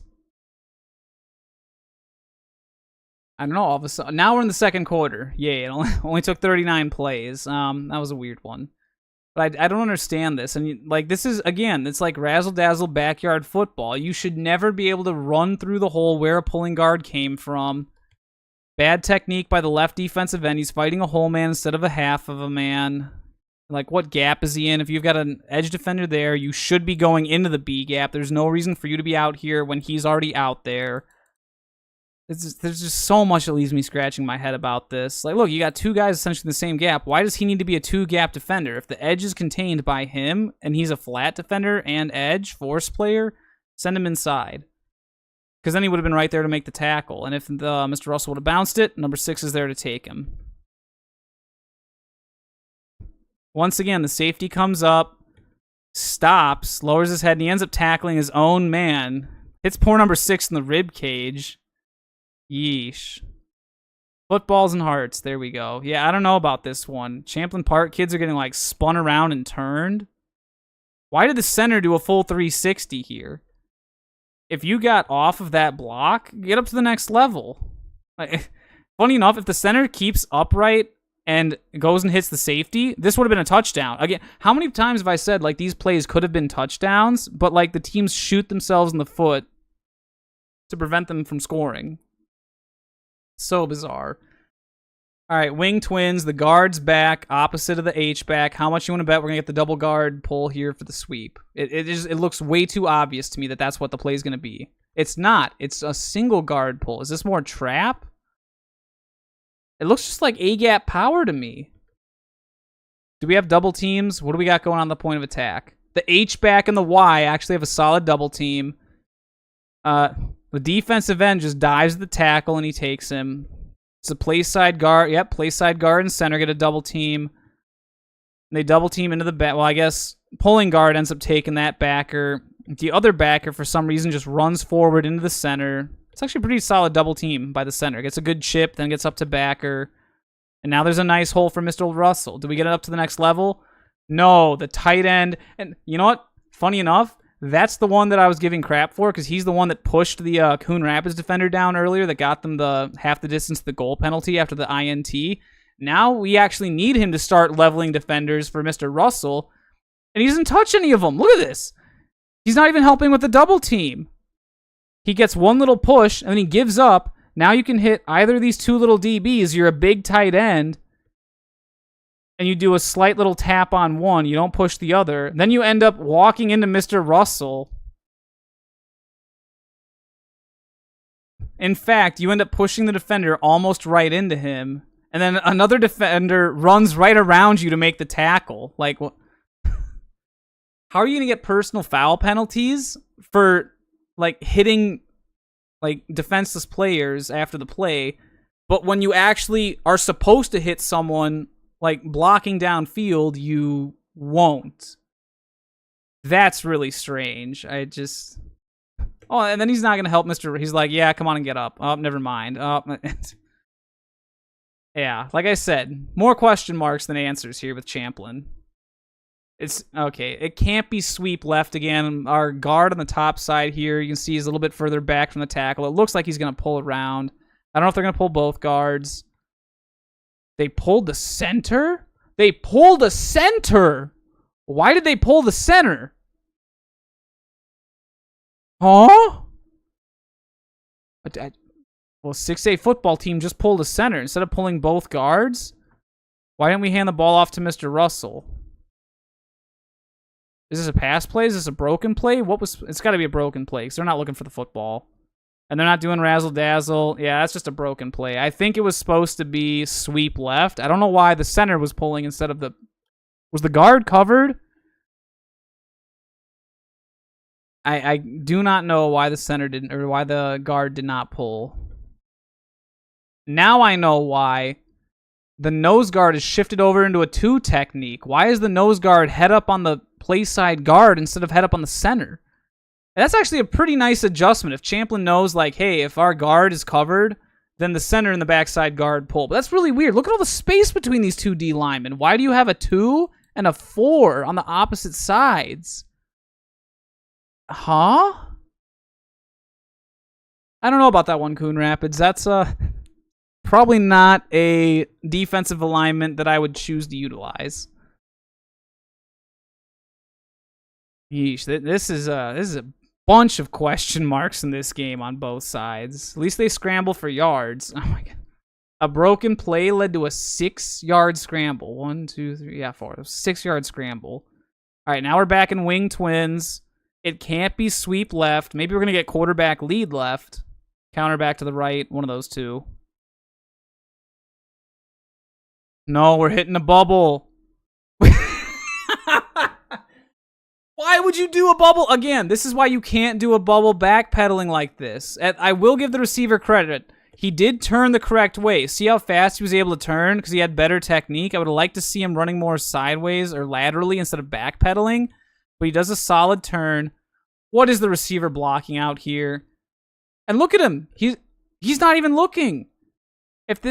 Okay, so at Jefferson, we used to call this slab, slant, and bubble. But I don't know if that's what they're doing here. Are they doing straight up bubble where it's just a block? Or are you doing slab where it's a slant and a bubble? Because right now, I'm seeing the bubble. I have no idea what the wide out or the X at the top of the screen here is doing. I don't think he does either. I mean, look at him. He's looking at his own guys. He's looking at the quarterback and he's looking at...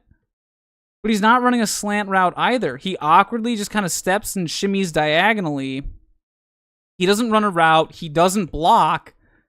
And I mean, that's Kyjon Cummings-Coleman out there. That's the best player for Coon Rapids. And you're going to leave him unblocked on a bubble? He runs bubbles all the time. Of course he's going to know how to identify that. And he does a great job. He tackles a little bit high. But he comes up and he makes a nice run fit. Oh, that's why. Look, okay. That's a little bit of moxie right there. That's not the best sportsmanship. Look, he's looking right at the Coon Rapids sideline. He's like pounding his chest. Oh, bro, he is staring down the... okay, that's a little bit excessive. Look at him. You got a coach right here that's trying to talk to his kids. Mr. Cummings-Coleman's like slapping his helmet, looking at... What in the world is happening? Number 16 might be hurt. Pulls his helmet off, then puts it back on. Yeah, I mean, he got blasted. He'd have to blame his receiver on this. It's a low snap, so the ball is out a little bit late. But why is there no blocking? What? And if they're better players out here and not in here, this actually would be a decent time for a tunnel screen. Have him go out, kick him out, you bring him in, boom, boom, and there it is.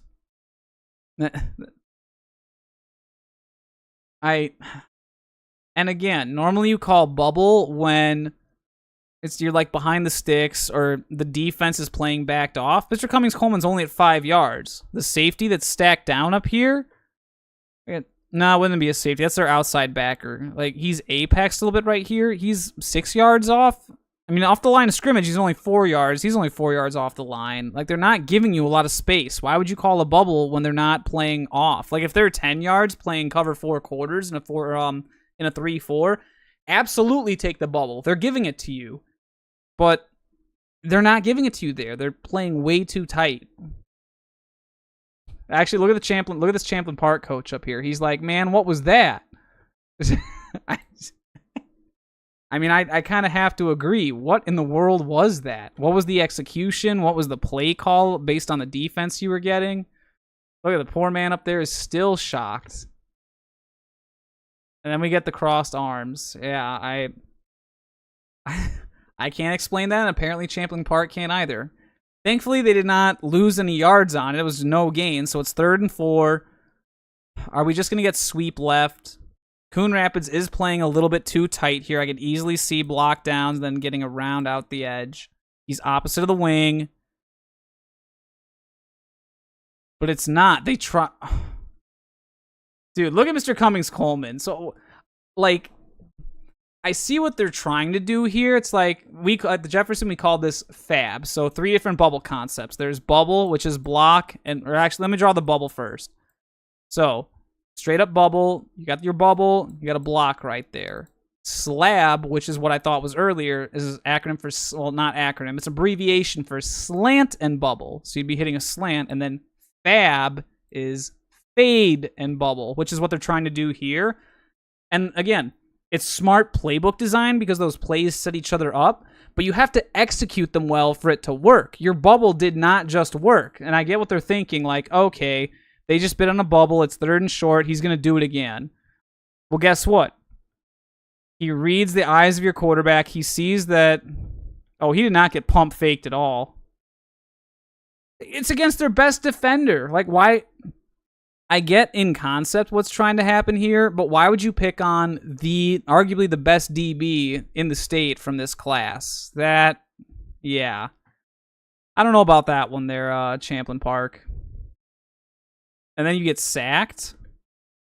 Did they actually send the D-end inside? No, who is this? That's not the D-end, is it? I think it is the D-end. It is. The D-end with a long stance, doesn't get his hands up, plays way too high. How did he get off of a block? Oh, I see. The tackle... Look at this. The tackle over here turns his head and abandons him to go out and get a blitzing backer. The guard has to pick up a blitzing back on the inside. This is actually a really smart blitz by Coon Rapids. They're basically calling blade left. You're sending these two and a DN. You're overloading one side. And then it's forcing Champlin to adjust. Because the center's got to take the nose guard, right? That leaves 2 guys to try and block 3 defenders. So that actually is a really solid blitz by Coon Rapids. I like that. It's risky to send 5, but... that gamble paid off, and they knew exactly where to blitz. Champlin's giving you that weak sauce in the backside. Might as well take that where you've got a numbers advantage. I have to file that away for future reference. I feel like at 9th grade we did that against Champlin this past year, and we started to have success because they kept running a run toss out that way. We're like, all right, we're just going to put our backer up here, and then like, well, we'll try and pass it on you.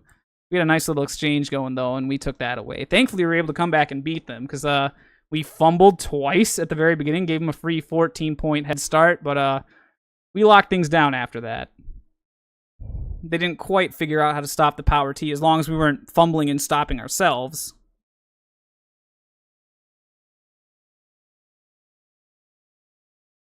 And just like that, Champlin's got a punt. Champlin execution, question mark. Play calling, question mark. Coon Rapids defense, aside from that last blitz for the blade left, his coverage has been a question mark. At least when Kaijon Cummings-Cole's not out there. He has it dialed up. Just like that, Coon Rapids back on offense. Again, it's the same personnel grouping. Number 11, the H-back / tight end, is playing slot. Number 7, the other H-back tight end, is playing a slot receiver. Who's on and who's off? He's checking it on, so these two have to be back. And it's weird that Mr. Coleman, or Cummings-Coleman over here, is not the one isolated on the back side. But you know what? Maybe Coon Rapids noticed that. Like, okay, they're going to be doubling him. Now you've got 2 defenders out here. It's still a 4-on-3. That's not too bad numbers-wise. Thinking about what Champlin has got going over here. He had almost like one safety over the top. Because now who's in the flat on the backside? You're giving up a backside hitch all day. He can't get to the flat. He's got to be deep. It looks like they're still running a cover 4 shell on top of this. And then he's doubling him. He takes the flat, hook, but there's your gap right there. And then again, if you're doing this, where's your pressure? Because you have to drop all 8 at that point. And if he's rotating that way, because he's going to take the flat, rotate, and you're playing more of a cover 3, man, flat, hook. That actually would work. That's not too shabby right there if they wanted to do that. And it's disguised well because that's not how they're lined up. That actually would be pretty smart if Champlin utilized that coverage. But they don't. See, he goes deep right away and they take the... Did I predict that or what? I'm like, they're leaving that flat wide open because they're not blocking down. The only way they could really take it away is if the corner went down and safety went over the top. They didn't do that. They stuck with the cover 4 shell, and Coon Rapids just took the backside hitch. Like, why? Why would you give a team that so easily? Oh, my goodness. And again, as you see, none of it's labeled up here. I purposefully decided to go with a film that was not labeled because I want to be able to see stuff like this. It helps you get better because then you can pick out obvious stuff like that. You pick up on team tendencies, whether they're able to take what a defense is giving them. So we got on 2nd down. 2nd and 3 or 2. I mean, it's short yardage. You can take a shot deep here if you want to, although Champlin Park's not giving Coon Rapids anything deep because they still are playing that out. I don't know. He's cheated down a little bit more this time. But of course he comes over because they go from a 2x2 to a 3x1. You're isolating the backside again. Dude, you got to adjust, man. You can't just keep giving them the same thing. Like, where's the defensive adjustment? Where's the flat defender on the backside? Like, look, they are so worried about... They got Arthur Russell over here playing corner over the top of him. You got a nickel playing on top of him as well. Are they in a dime defense? I think they're in a dime defense here because that's a nickel. He might be the dime. And then corner, safety. I think they're actually in a dime defense right here. Wow. They're that scared of Kaijon Cummings-Coleman. And Coon Rapids knows it. They are so taking advantage of that. I mean, look at that. You got 3 defenders right there, essentially on him. And you gave him a free 1st down because you won't cover the backside flat. Oh, boy. If you're going to play zone, stick with the zone. Like... It doesn't matter if Kaijon Cummings-Coleman ends up in his zone. If he's in your zone, you take him. Ooh, we have a tunnel. Or not even a tunnel because he's not coming back inside. It's just a wide receiver screen. And, well, I guess it becomes a tunnel. What a stud. What a stud. Can we get the block downfield? Will Arthur Russell catch him, or are we going to get receiver blocking? Oh, did he make it? He made it. Oh, I mean, receiver blocking makes big plays. You just got to keep sticking with it. Once you released right here, that was no good. You got to stay with him. Dude, what a nutty wide receiver screen. Oh, my goodness. And it makes sense because, look, if they're going to... Look at how many guys they have out here. You have 4 out there. You were getting beat over here, so you've got 2 out there. Now you actually have someone in the flat. I mean, it's empty, so you're adjusting a little bit. Just look at all this beautiful green right in there where nobody's at. That's exactly where they want to go. You wall that off, because they're going to be attacking most likely. There's no running back for these 2 to read, so they're going to be reading quarterback. They're not looking out here. They blitz 1. He kind of sits in a hook over the middle. What does the inside linebacker do? He's got a kill shot. He gets juked. Look at him. He's running at him, and then he just goes, huh? It doesn't even look like he gets juked. Oh, dude. He does. Look at this insane LB tap right here. Watch this. Hard step right, plant, cut. Oh, that is nasty. Dude out here hitting L1 all day. And it's funny because number 7, once again, look, he completely whiffs on this block. Like, how did this become a touchdown? How did 38 not just react and go make the tackle? Because instead of attacking the man, he randomly starts running upfield. You might argue that was a block in the back. 11 does a pretty solid job on his block. He just lets him run upfield. He's like, all right, you want to run upfield? That's fine. We're going to run underneath you. The O-line sort of does something. Not really. Oh, wait, do we have a nice receiver block here? That's an offensive lineman. 77 pancakes. Yes! That's what really springs it. That's a beautiful pancake. And now that DB can't cover and chase. Wait, who fell down here? Who did he trip over? Oh. That's just a random block in the back. That might be bringing the play back. I hope there wasn't a flag there. Okay, there wasn't. They didn't see that. So that play stands.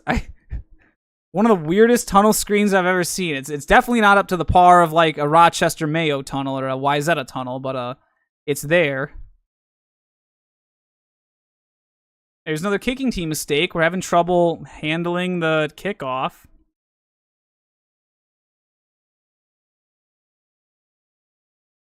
It's not the worst. You get some yardage out of it, but got to be able to field the ball.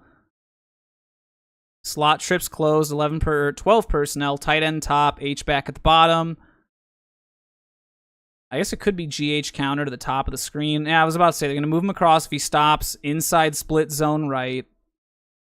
Oh my goodness, it's too obvious. Don't throw the bubble. Look, they're just not even caring about the bubble because they know that they can't run that properly. Mr. Russell's not in there because he was just on defense. Probably needs a bit of a breather. I mean, he chased down Keyshawn Cummings-Coleman from, what, like where did that play go from? The 25, that was a 75-yard wide receiver screen. And he chased him from this side to the opposite side. So it's a lot of and you came up and started running back. That's a lot of distance traveled right there. Dang. No wonder he's not in it running back. I'm really surprised how predictable Champlin Park is. I mean, I kind of noticed that when we played them too. I'm like, hey, I see what you're doing. But it's weird that Coon Rapids isn't adjusting. How are the double teams looking? Yes. Oh, we got much better double teams. Why did the H-back hit the D end? Who's hitting the outside backer? It's a 3-4 defense. You know what's funny? Coon Rapids' bad scheme actually works to their detriment, or works to their benefit here, because they're like, all right, we're going to have 2 guys in 1 gap. And then, okay, you're going to go outside, you're going to go with him, I'm going to cut back inside. That's actually a nice job by number 3, realizing, oh, that gap's covered, I need to duck back inside. Of course, we missed the tackle, though. I guess we don't work on tackle. Well, we're tackling way too high. Why are we tackling a running back up around his shoulders? You eventually get to the waist, but you're around the waist, not the hips. Sort of is like a hip drop tackle here. You end up lower. 11's just kind of standing up, and what does he do? Do his feet keep moving? know that, you gotta watch more Centennial film, Coon Rapids. You played Centennial week 1. Like, look at the footwork of their linebackers when they fill on tackles. They do not go backwards. They will drive you into your own backfield. It's like straight up Gandalf out of Fellowship of the Ring. You shall not pass! That's basically Centennial linebackers. Strange. All right, so 2nd and 3. If you wanted to motion him across and then take an easy sweep out there for a first down, you could. But I think Champlin's most likely going to take a shot deep here. No, you're not going back to inside. I forgot. I'm dumb.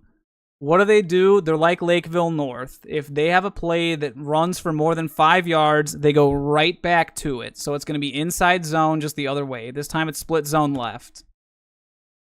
Like, oh, goodness. You can't be that predictable. Do we at least have solid double teams? I mean, we're doubling, but we're not driving anyone back. You got a pretty solid one on the nose guard here. You pick up the backer. I don't know why we're not hitting the defensive end. Like, when you down block like this, because they're sending him to get backer, you're getting... So we have a double team here, and you're sending him to get Will. You can't leave 2 defenders there for one guy to try and wash. And the nose guard actually does, or defensive end plays this pretty well. He sees the down block. He's playing nice and tight to the back. He stays in his gap. He doesn't get upfield, and he actually wraps up decently low. That's a pretty solid job by the Coon Rapids defensive end. I'm still not a fan of the stance. At least it's just short step. He's not as tall. Nose guard really is not good here. I mean, look at him. He comes up here. Feet aren't really underneath. It's a little bit better. This defensive end has no clue what he's doing. Why are the legs like that? That's not how D-line legs. You got to get knee up there. It should be looking more like this, not like this. Oh, boy. I mean, look. He literally brings his legs up. He has to bring both of his legs up before he can even get his hands off the ground because he just has so much weight on his hands. And then he stands straight up. Yeah, not a fan of the... right side defensive end. It's actually funny because you can see like a better way to play D-line and a not so good way to play D-line on the same play here by looking at the 2 different defensive ends. I mean, he actually has a decent throw move getting off like that, but again, you're just a little bit too high for that. Especially when you consider, look, this is number 10. Look at how much bigger 72 is than him. It's good to use his own weight against them, but you got to have a lower center of gravity if you're going to use a move like that.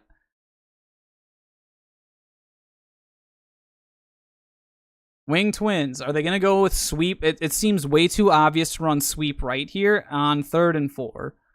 Just seems a little bit too obvious to me. They gave it to him? Oh, they gave it to him. Nice. First down. So it can't be sweep right this time, even if they motion our buddy across. Okay. They were unbalanced. Now they motion across. Now we can run sweep right if we want to. Are we going to get it?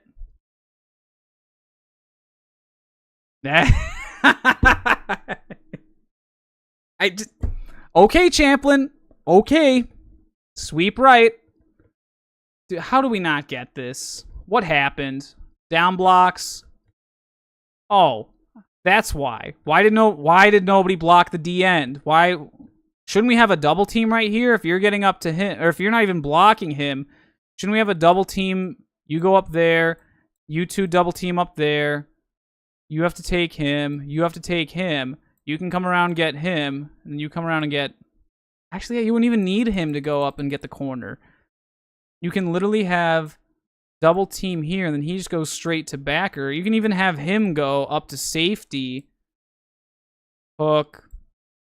You pull around, get him. You pull around, get the next man inside, and you run behind. Like that. And then the double team here can work up to the backer. There's so many ways to do this, and Champlin's finding every way possible to mess it up. And it's weird because like this is the play they run like 90% of the time when they're running the ball is sweep. It's their favorite run play. it's so weird to see like all these mistakes on it, because shouldn't they be repping this like a ton if it's one of their most run plays? Let alone against, like, you know, a Coon Rapids team that has technique that can be improved upon, we'll say. But yeah, Champlin's leaving me scratching my head a little bit here. Also, we knew what the play was. I don't know if Coon Rapids knew what the play was ahead of time. It's hard to say if they're that dialed in, but yeah, that was predictable. Trey left. What do we have? Ooh. Dude, okay, please no. Don't do split zone again. It can't be split zone, because he's on the wrong side. Okay, I was correct. It couldn't be split zone because he was on the wrong side. Was this just razzle dazzle? What's going on? We have all hitches. Our H-back actually falls down running his hitch. The tight end's blocking downfield and doing nothing. Dude, oh, poor. I don't even want to say poor 88. Does he know what's going on? Is he pass protecting? Is he run block? Because the guy that's going around him. Oh my! What was this pass protection? You gave up, huh? And Mr. Russell barely taps him. Champlin realizes this isn't like a scrimmage, right? This is a football game. This is Friday Night Lights. What? Huh? What has happened? Was a whistle blown? They all stopped playing. Was there a whistle blown of some kind? No, that was an actual play. What happened here? What is with all the lackadaisical effort? What? Ah. Wow. Yeah, these three in a row right here. Just like, what?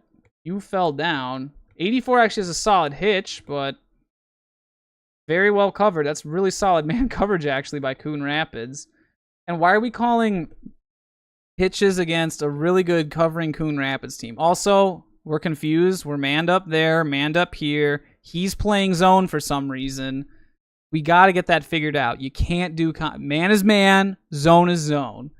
If you try and mix the two of them up, then guess what? Your kids are going to get them mixed up. That's just the reality. Strange. Hey, at least they got 4 yards on a little razzle-dazzle hitch. Now it's 3rd and 10. So okay.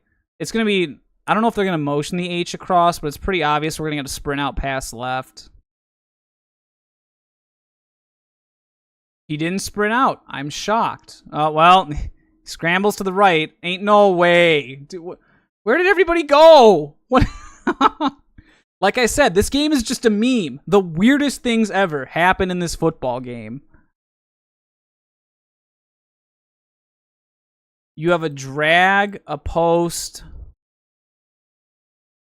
Was this a post wheel? And then you have a post wheel on this side. So post wheel, post, drag. And yeah, I guess there literally is just nobody over here. The defense all flows over there. Who's supposed to have the quarterback? Who's the outside backer? Oh, I forgot. He runs in man coverage because he's playing man cover. Now look. But then why does the backer pick him up?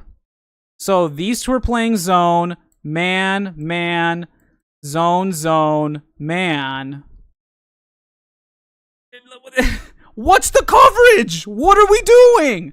Is it zone or man? We gotta pick. We gotta pick. You cannot play defense like that. And it's not even a matter of like, okay, so suppose you're like the stereotypical Madden player and you're like, all right, the only play that exists is 2 man under. So you have a 2 high safety shell and you're playing man coverage underneath. It doesn't even look like that because these two aren't playing man. The backers are playing zone. So zone, zone, zone, zone, man, man, man. It's a weird mismatch of man and zone. Like a hodgepodge. What, huh?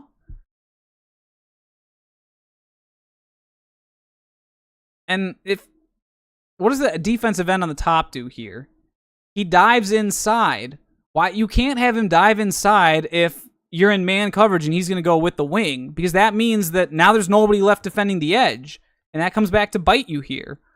Why would you not have an edge defender? Why would you send him in man coverage when you have some man and some zone? Yeah, I don't know if Coach Vasquez, incoming Coon Rapids head coach, has watched any of the defensive film recently, but yes, Coach Vasquez, please choose either man or zone coverage, because that is not going to get it done.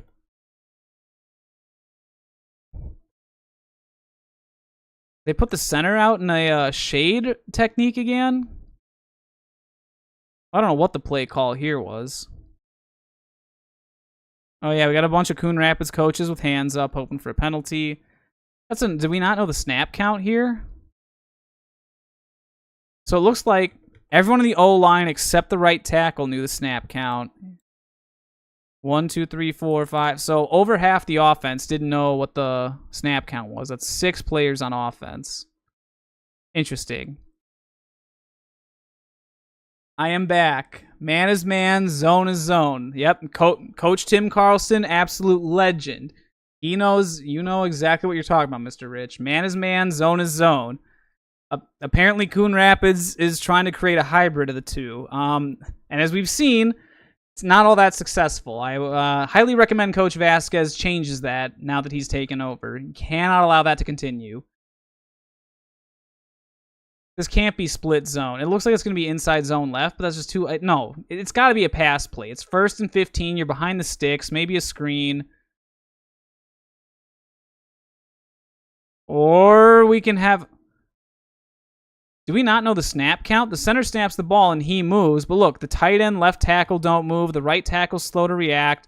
This receiver doesn't move. Arthur Russell doesn't move. Dude. Okay. Champlin. The cadence. You gotta know the cadence. Have an established cadence. What is going on? This is just like... I mean, teams can have an off night, but this is a real off night. Coon Rapids gets the ball... I mean, it was a decently promising drive. Champlin can't get... They're getting bailed out by Razzle Dazzle, and they can't seem to get out of their own way. But once again, another devastating turnover. It's not like Coon Rapids is all that much better of a team. As we've seen, there are a lot of things wrong with Coon Rapids' scheme. I am shocked that Champlin is not taking advantage of this. Wow. I mean, going back to that play again, just look at how many Champlin players don't even move. And, if there's a high snap, the ball's going backwards. I'm surprised Arthur Russell wasn't running back there right away to go get the football, because that's the same man that chased, 2 plays down. He chased the INT down and tackled to save it. He almost saved the long wide receiver screen to Kaijon Cummings-Coleman. Maybe he's just given up at this point. He's like, man, y'all got me running all up and down this field against Coon Rapids. Just for us to get cooked. I am done with this. I don't know, man. But then he's not happy about it. Well, then why didn't you make an effort to go get the ball when it was... Maybe he didn't know that the ball was snapped over his head. He's probably gassed at this point, which... Because he's been playing both ways, and that's not a good sign, because if you look at the number up there, we are only at play 57 out of 161. We have over 100 plays left in this game, and he's already gassed. Uh-oh. Anyways, Coon Rapids back on offense. We have stacked twins up here, 2x2. They have the extra man mirroring Kaijon Cummings-Coleman again. They're only playing a nickel package this time. No. Yes, they are playing a 3-3 nickel because our buddy the Sam backer is back. So we're not in a dime defense anymore. We're back in our nickel. Motion. 1, 2, 3, 4 defenders reacted when he went in motion. That's nutty. They are so scared of him. Also, dude, this is one of the worst jet sweep fakes I've ever seen, Coon Rapids. I get it. You're using Mr. Cummings-Coleman as a distraction, but it's like the same thing I said about Hopkins way back when I talked about their game versus Shakopee.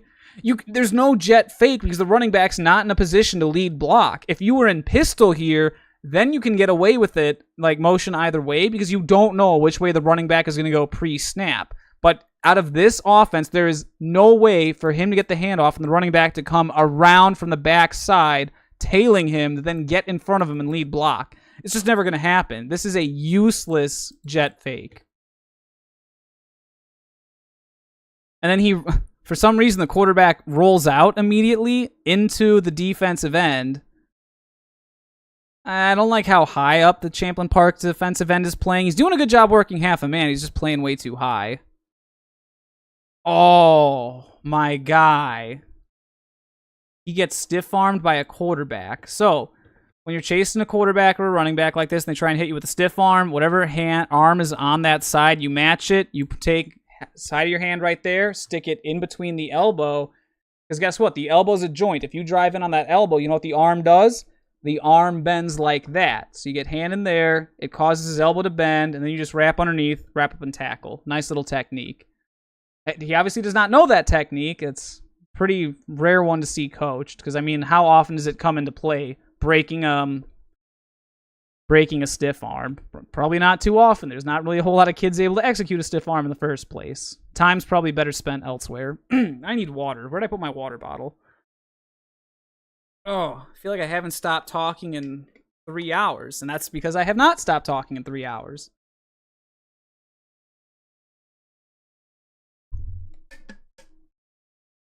Ugh. Can we watch some highlight from Kennedy versus Jefferson 2018? I don't know if I have access to that game footage at all. I don't think it's on YouTube. And I don't, since I'm not living in Bloomington, I don't have access to Bloomington TV, or BEC, whatever it's called, the Bloomington Community TV stuff.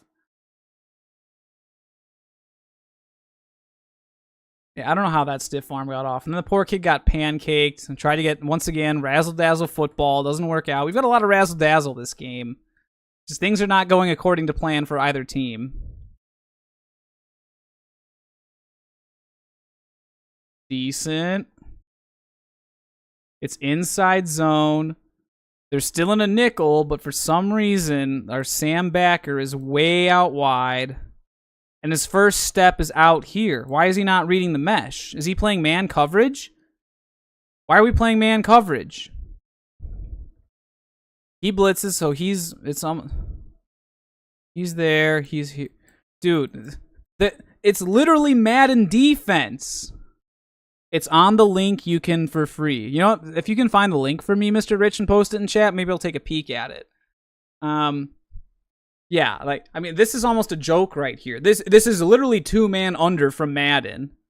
Like, there's a reason that's in a video game and not in actual football. Yikes. I did not expect a Madden play. I mean, like, no joke. I swear I use this. I don't think I have my Madden emulator on this PC. It's on my laptop. Yeah, no, I don't have it. I was going to see, because I would literally pull up my Dolphin emulator from my GameCube games, and I can show you on Madden 05 this exact play that Champlin Park is running. From 20 years ago. That game came out in 2004. Bro. That's wild. Actually, solid pancake block right here from 75. He keeps his legs churning. He doesn't ever leave the block. Getting to the next level. I mean, the double teams aren't the best at the point of attack, but... Do we get double team? Yes. You got to leave the double team early to pick up a blitzing backer, which you do. Good job. I mean, it's actually pretty solid zone blocking. Your hole's over here. Eventually gets there. How did number 40 miss that? Look at how big this kid is. And we're missing tackles? You know why? Because he's aiming wide. He gets in the hole. There's a little bit of a jump cut. He's got to aim at inside hip. He's not tracking inside hip. He's aiming right at, like, his helmet or something. You don't run to where the shoulders of the head go. You go where the hips go. The hips are your center of gravity. Don't watch the feet or the top half. Hips are where you're going.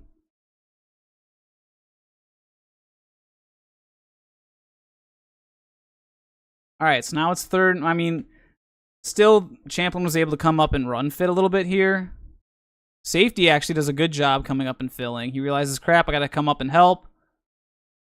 He just kind of does a little bit of a shove. It's not like a Centennial level run fit, but, you know, it's a little bit more effort than what we've seen out of him. Empty personnel. Are we going to get another wide receiver screen? Because that worked so well last time. You know what'd be funny? What if they did a fake wide receiver screen and then block here, and then it got your buddy number 11 doing a wheel route right there? I know Wyzetta has that. Wyzetta runs like either tunnel or wide receiver screen where they come out and block, and they have a fake off of it where it becomes a wheel route on underneath the wide receiver screen. Very well set up play. I don't think their varsity does it, but their 9th grade team loves it. Something like that would be good. They really like blitzing an inside linebacker, and it's a little twist stunt. Well timed. The only problem is Coon Rapids picks it up right away. I gotta give Coon Rapids O-line credit. They had their eyes up and they picked up the blitz. It's pretty solid pass protection. Ain't no way he's about to scramble for first down. What? Oh, what happened to poor number 9 here? Did he get faked out? The ball snapped. He's like, oh, don't jump. Oh, wait, the ball actually was snapped. I gotta go. And then he just runs up field. What? Yeah, poor kid. Oh my goodness. He's not sure what to do because the ball gets snapped and he's out of position. He's like, oh wait, what do I do now? Oh, I gotta go do something. He just kind of runs up field, but he leaves the gap wide open. Oh. And I mean, it's tough for him because you've got man coverage underneath again. See, we got the Madden defense. We're literally playing man or 2-man under, and so he has to stay on the edge now. If he ducks back inside, then nobody's on the edge. You just have man coverage here. Yeah, I don't know about that defense there, Champlin. Also, why is number 7 standing around? Your quarterback's scrambling. He's coming over this way. You need to go block somebody. And you're like, nah, I'm just going to watch him get tackled. I'll point that he should get a first down, though. Okay. Thank goodness you pointed. You can't block for him, but I guess you might as well at least point for him. Yeesh. All right, same personnel grouping, 11 personnel. We got slot trips open here. There's Mr. Cummings-Coleman's isolated on the backside. Did they? Okay, I was gonna say they got him doubled. So that means you have a 9-on-10 advantage for the rest of your offense. Defeat in detail. Take what the defense gives you. Messaged you on Instagram page. Did I receive an Instagram link? I did not receive it, Mr. Rich. Oh, here it is. Maybe it's on this other.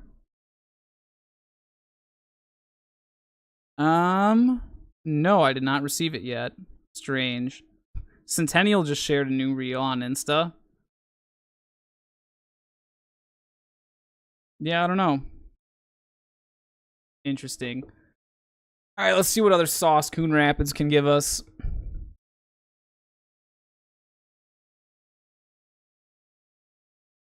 They tried to get him to jump? Oh, and the OC down here at the bottom of the screen was like right next to the official. Oh, they got some trick play dialed up here. You have receivers stacked at the bottom. They're trying to get Mr. Kaijon Cummings-Coleman into space here. What's the concept? You do a drag. You have a curl out there, a comeback, drag here, and then you have a post and a corner. Like what? Why are we not doing more crossing patterns? Why did we not have a mesh? Like if you had mesh here, because remember, what has Champlin been playing? They've been playing 2-man under. Not this time, though. They're like, yeah, we're done with man coverage. Go back to cover 4. Except on Mr. Cummings-Coleman. Because you see Mr. Russell, you have cover 4 here. He stays with him. So this actually looks more like a zone. I don't know what these two are doing. He's doing a good job staying in his flat. What are they giving you again? Go back to the backside hitch there, Coon Rapids. Interesting. Yeah, I don't know what to say about Champlin Park's defensive game plan. They're so focused on Kaijon Cummings-Coleman that I mean, I get it. You want to take away their best receiver, but if you just play zone coverage into him, then you'll have him taken away. Now I got it, Mr. Rich. Thank you. Ooh, you know what? Send it to my Coach Lance account if you can, not my personal one. Just because I don't have my personal one on my signed in on my desktop.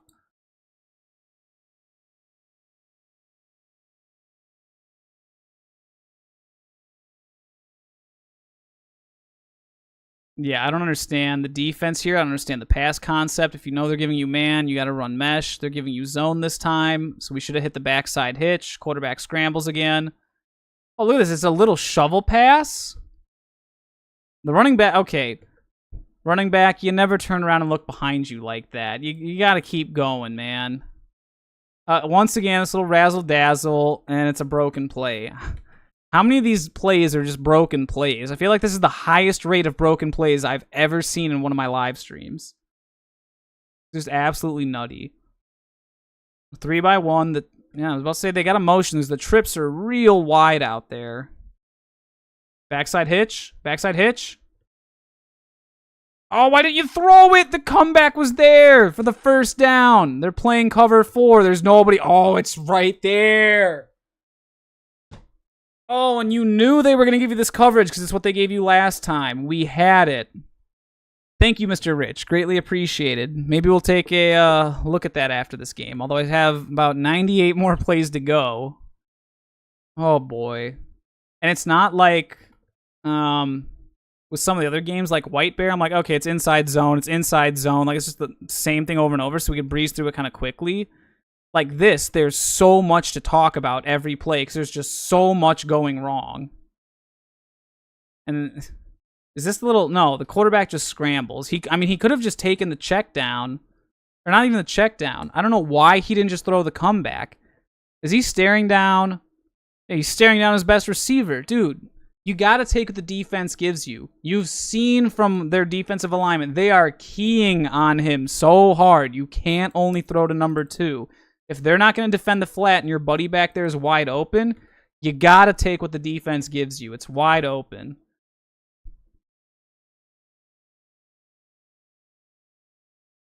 I think that's something my high school team, Mattia Valley, struggled with. Obviously, I played defense. I didn't play offense, so I know very little about... All I know is we were spread offense. We didn't even run wide receiver screens. We literally had this stupid play where our quarterback just turns, throws the ball out to our wide receiver in space, and just hopes he makes a one-on-one move against the defender. And every single time was like a 2 or 3 yard loss. I'm like, what is the point of this play? Like, it's not a screen. You're literally just throwing it out really fast to the wide receiver and hoping he makes a move. And it never worked on any team we played against. I never understood it. That's kind of the vibe I'm getting. But point is, it was like staring down a receiver. This is kind of the vibe I'm getting from Coon Rapids. They're staring down receivers. They're not taking what the defense gives them. The kids don't see that, and that tells me if the kids don't see it, the coaches probably don't see it because they're not coaching the kids on how to see it. And that's definitely what I had at my high school. Oh my goodness, my high school coach is a bit of a doofus, which I did not used to be able to say until I got into coaching. Then I realized, wow, this guy really is a doofus. Yeesh. Oh, we have a GH counter! What? Okay, so after all the inside zone that we've seen from Coon Rapids, out of nowhere... H-back shifts across, and now all of a sudden GH counter's on the menu. And they run it the way Mounds View does. See, so what gives it away that's the way Mounds View runs it? See how the tackle goes outside the D end, and then you have a double team down here by the play side guard and nose guard? It guarantees you have a defensive end coming up that your pulling guard can trap. And then H-back leads up front. The only problem is you're not facing a 3-4 defense. You're facing a 3-3 nickel. So, I mean, it's so funny because it looks like they've only practiced this against a 3-4, and the left tackle is expecting there to be an outside linebacker out there to block. And even if it wasn't a 3-4, or if it wasn't a 3-3 nickel, Champlin's a base 4-3. There isn't going to be anybody out there for you to block. Like, what? You got to know the team you play, man. And it's not like Champlin running a 4-3 is new. They've done this for a while. Like, what? Oh. And this was 2023. STMA still ran a 4-3. Champlin does. Centennial does. All teams Coon Rapids played, and Osseo did. That's half of your schedule that ran 4-3 defenses. And you know what? Even better, 2023, Farmington also ran a 4-3 defense. That's 5 teams that I think of off the top of my head that you played that ran, because the other ones would have been Maple Grove, Blaine, and Anoka. Those are all 3-4s. So that's 5 out of your 8 games. Over half your schedule is a 4-3 defense, and you don't know how to block GH counter against essentially a 4-3 defense. I guess it's a 3-3 nickel, but if you look at their alignment, it's essentially the same thing. They just have him split out instead of in tight. Like, and if you're used to running it against a 3-4, then you should know, like, you can obviously see pre-snap. There's nobody out here, so I can get the next man inside. Because if you go and get him, H-back gets him, double team here. It should be a double team up to the backer, but they don't get there. This is a really good read by Champlin Park's linebackers. Yeah, very poor execution on the part of Coon Rapids. Left tackle, look at him. He literally does nothing. He steps outside, is like, yeah, I'll stand over here, or I'll just watch. Yeah, okay, I think I'm done. He literally did nothing. Number 7's pointing again. That's all he does. So, does nothing, does nothing, does nothing. He at least ran a fake hook back there, but yikes. Yikes. Huh, I wonder if it's a run play or not. Look at all the DBs just looking over like, oh, it's a run play. My dude, and it's 3rd and 1. Did we give him the first down? There's no way. You let him run forward for a first down after blowing this up? I mean, it's a good job. See, this is a good job by the inside linebacker. He gets a nice push, but he wraps up way too high, and what does he do? He stops his feet right there. See? Feet stop, and he shimmies, and then he kicks his feet back. As soon as he did that, you gave Coon Rapids a first down. You push him back, and you don't load up like a spring. You keep the legs churning. If you keep the legs churning, your buddy comes from behind. It's 4th down, Coon Rapids. But again, you planted your feet. You gave him a free first down. Oh, boy. Well, fresh set of downs, Coon Rapids. Are we still getting the... Interesting. It is 11 personnel, so the Sam is now in a little bit tighter instead of out here against 10 when they have him split out. He's more... They're playing... Madden defense again. We've got 2-man under. We got Madden defense. Dude. How do I think Mason will make with the Blackhawks? I think he'll be pretty solid. I'd really like to get a Mason West jersey. You know what? That's actually something I have not mentioned yet. I was speculating this whole time whether he's going to play football or not. So this was quoted from Mason West in the Chicago Tribune. You know, growing up in Illinois, my parents still live there. We get the Tribune. He was quoted as saying he's going to try and win a state title in football this year. So he is playing football. After that, he's fully committed to hockey and being a Blackhawk. So I think long-term, Mason West's plan is to play hockey, and you know, maybe I can get a Blackhawks jersey and a Edina Hornets jersey out of him, get him to sign both. I won't auction them, Mr. West. I will. You know what? In fact, I got the wall space back there by all the football binders and everything. We'll hang up Mason West jersey back there. Why not? Then when he wins the Stanley Cup, I can be like, see, I knew him when he played football. Yeesh. So let's get back to this. We've identified that Champlin is playing 2-man under, right? So thinking back to Edina versus Egan, Edina noticed Egan was doing that against them, and they started running crossing patterns to take advantage of the man coverage. Do we have any crossing patterns? No. We have a hitch, a slant, and a slant, or I guess 2 posts. What does the H-back do? No, nothing. So those are the only 3 routes. There's no crossing or anything against this man coverage. Yeah, not a fan of the play call, Coon Rapids. Poor quarterback's got to scramble again. He might have been face masked there. But whoa, Champlin. We're in max protect. You have it locked down on the coverage part. How does a quarterback scramble up the middle when both inside backers are there pursuing him? Oh, I know. This one randomly steps way too far up and over pursues, gets stuck in the line. Now that leaves my buddy here. Look at all this space he's got to try and do. Also, left tackle, what are we doing? Why do we give up again? Number 78's got a knack for passing his work off to somebody, or that's 77. He has a knack for passing his work off to somebody else and then just doing nothing. Poor Champlin. Oh, and look at the linebacker. Does he step up and take him? No, look. He stands there and waits for the hit. You know, for a scrappy physical team, that's really weird to see Champlin executing like that. Get up there and hit him. Why are you letting him come to you? It's a quarterback scrambling. That's your favorite thing. You get to lay a hit on their quarterback and make him regret running the football, and you choose not to do that. That's bizarre. Yeah, I can't explain that one. There's a lot of things in this game I really can't explain. Do I think Mason West will get paid well? I mean, if you're a professional athlete, usually you get paid pretty well. Male professional athletes, that is. 10 personnel, 2x2. We're playing two-man under again. Ain't no way. Yes, we are. We have crossing patterns. We did it.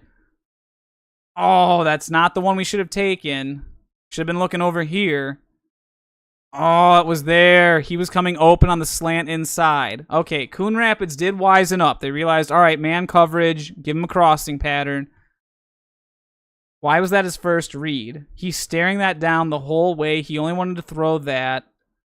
Especially because you're closer to this hash, you got more space to work with over here. Look where the linebacker, inside linebackers are closer to this side, so they're naturally going to go that way. That means you got more space over here without inside linebacker pressure. So you're going to have a nice gap in the coverage right there. And guess who's running right there? Your best receiver. So, yeah, look at where the open cover or open hole is. If we have a route that goes there, let's look to throw there. Oh, and he comes open. I don't know that he could have... If he would have made a sharper cut earlier, he might have been able to catch that like right here before the safety gets to the party. It was a little bit more of a slant instead of a post. Yeah, because he runs a post. If this is more of a shallower slant right there and then a corner, I think that would have really worked. Because then this safety might have bit with the corner. You have a shallow slant, and then boom, here's your touchdown right here. There's your passing lane. Could have been touchdown Coon Rapids. I do like the play call. I just don't like the execution or the fact that it was a deep post instead of a little more shallow route, like a slant. Especially when you consider you're on the 11-yard line. You don't have a lot of real estate to work with. So going to deep routes that close to the end zone is a little bit questionable. Sprint out pass right. You gonna scramble? No. Is this the linebacker chased him down? That's the... It's a D end. Yes, sir. No, it's the nose guard. Yes, sir, nose guard. Way to take an angle. And he stays with the hips. Beautiful. And you lay a hit down on the quarterback. That's great nose guard play. We love to see that. And he chased him down. And he slanted the wrong way. I think he just went forward, actually, because it's a reach block here. Oh, yeesh. I guess Coon Rapids has been taking reach block advice from St. Michael Albertville. Look at this. They literally just tap him and let him go right by. They both... The center's like, hey, guard, you take him. And the guard's like, no, you take him. And the nose guard's like, well, neither of you are going to take me. I'm just going to split the double team and go kill your quarterback. Okay. And I think they were playing man again, right? It looks like we have the same... Yep. 2-man under. Beautiful. Ooh. Sam Backer gets beat here. I don't know why. If you're supposed to be manned, he's got the 1. He's taking the 2. That means you have the 3, right? Because he's not taking the 3. He's going to be the edge contain. So you need to take the 3. I don't know why you don't take the 3 here. That's a little bit weird. Also, once again, we know it's man coverage, and it's a really weird crossing pattern. It's not even a crossing pattern. It's a corner, a whip route, and then another corner on top of that. And then another backside post. I mean, you essentially have corner, post, whip. None of those routes cross. What? Oh, my goodness. You're getting man coverage. Run a mesh. Give him mesh rail or something. Mesh would kill right here. Especially if you know you're getting a man coverage look. There's no way Coon Rapids High School does not have mesh in their playbook.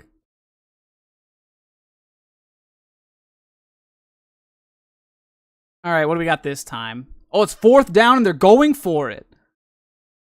2x2. Are they going to go with a crossing pattern? Are they giving a man coverage? Yes. Champlin's giving man coverage. Look at how wide the defensive ends are. Oh my goodness. They're expecting it to be a pass. Coon Rapids does not like the look. They took time out. Man coverage again. This time 10 personnel. The defensive ends are still way, way too wide. I get it. It's pass rush. I don't know why you want to be that wide pass rushing. Because if he just kicks back, then you're going to end up underneath him. And now there's an edge to run outside of. I don't know about that. And sure enough, you ran outside him and he got outside the edge. Like, he rolled out the other way, which wasn't smart. Oh. Was there a crossing? Did we run mesh? I mean, it's sort of a mesh, but it's coming from the wide out instead of the slot. Why? I guess it's like a double cross pattern. You have corner, in, and then drag. So you kind of get all this, and then a backside post here. But these guys are both flowing the same way. It gets all the defenders going this way. It just there's not enough time for this route concept to develop. You should have just done a shallow mesh right here. Especially because the inside backers are aggressive. They like attacking you. It's man coverage anyway, so they're not going to be like just sitting here. I guess they are just going to sit there. They're trying to pick up the running back, but running back's standing there. This is weird too. If it's man coverage like this and the running back is just standing there, then you know, all right, I got to go get a kill shot, whichever one's in the running back. Go take that. But he just stands there. Huh. Open widget. Yeah, I'll show you a widget. Yeesh.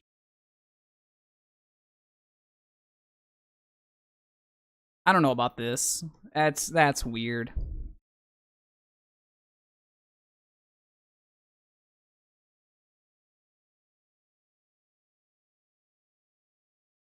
And I'm not too sure where the flag comes in here. I think, oh, you know what? It comes from the backside here. The guy the safety up here that's making a play on the ball. He's doing a good job. He's just reading the ball. He jumps in front of it, and that should have been an INT, but the ball's a little bit high. I think they got this, yeah, it's the corner they got on the backside running across. They're the one, or he's the one that got caught. Oh my, this could have been pick six. If he steps up a little bit and the ball's not thrown too high right there, could have been pick six, Champlin Park. That's close. Safety made a decent read.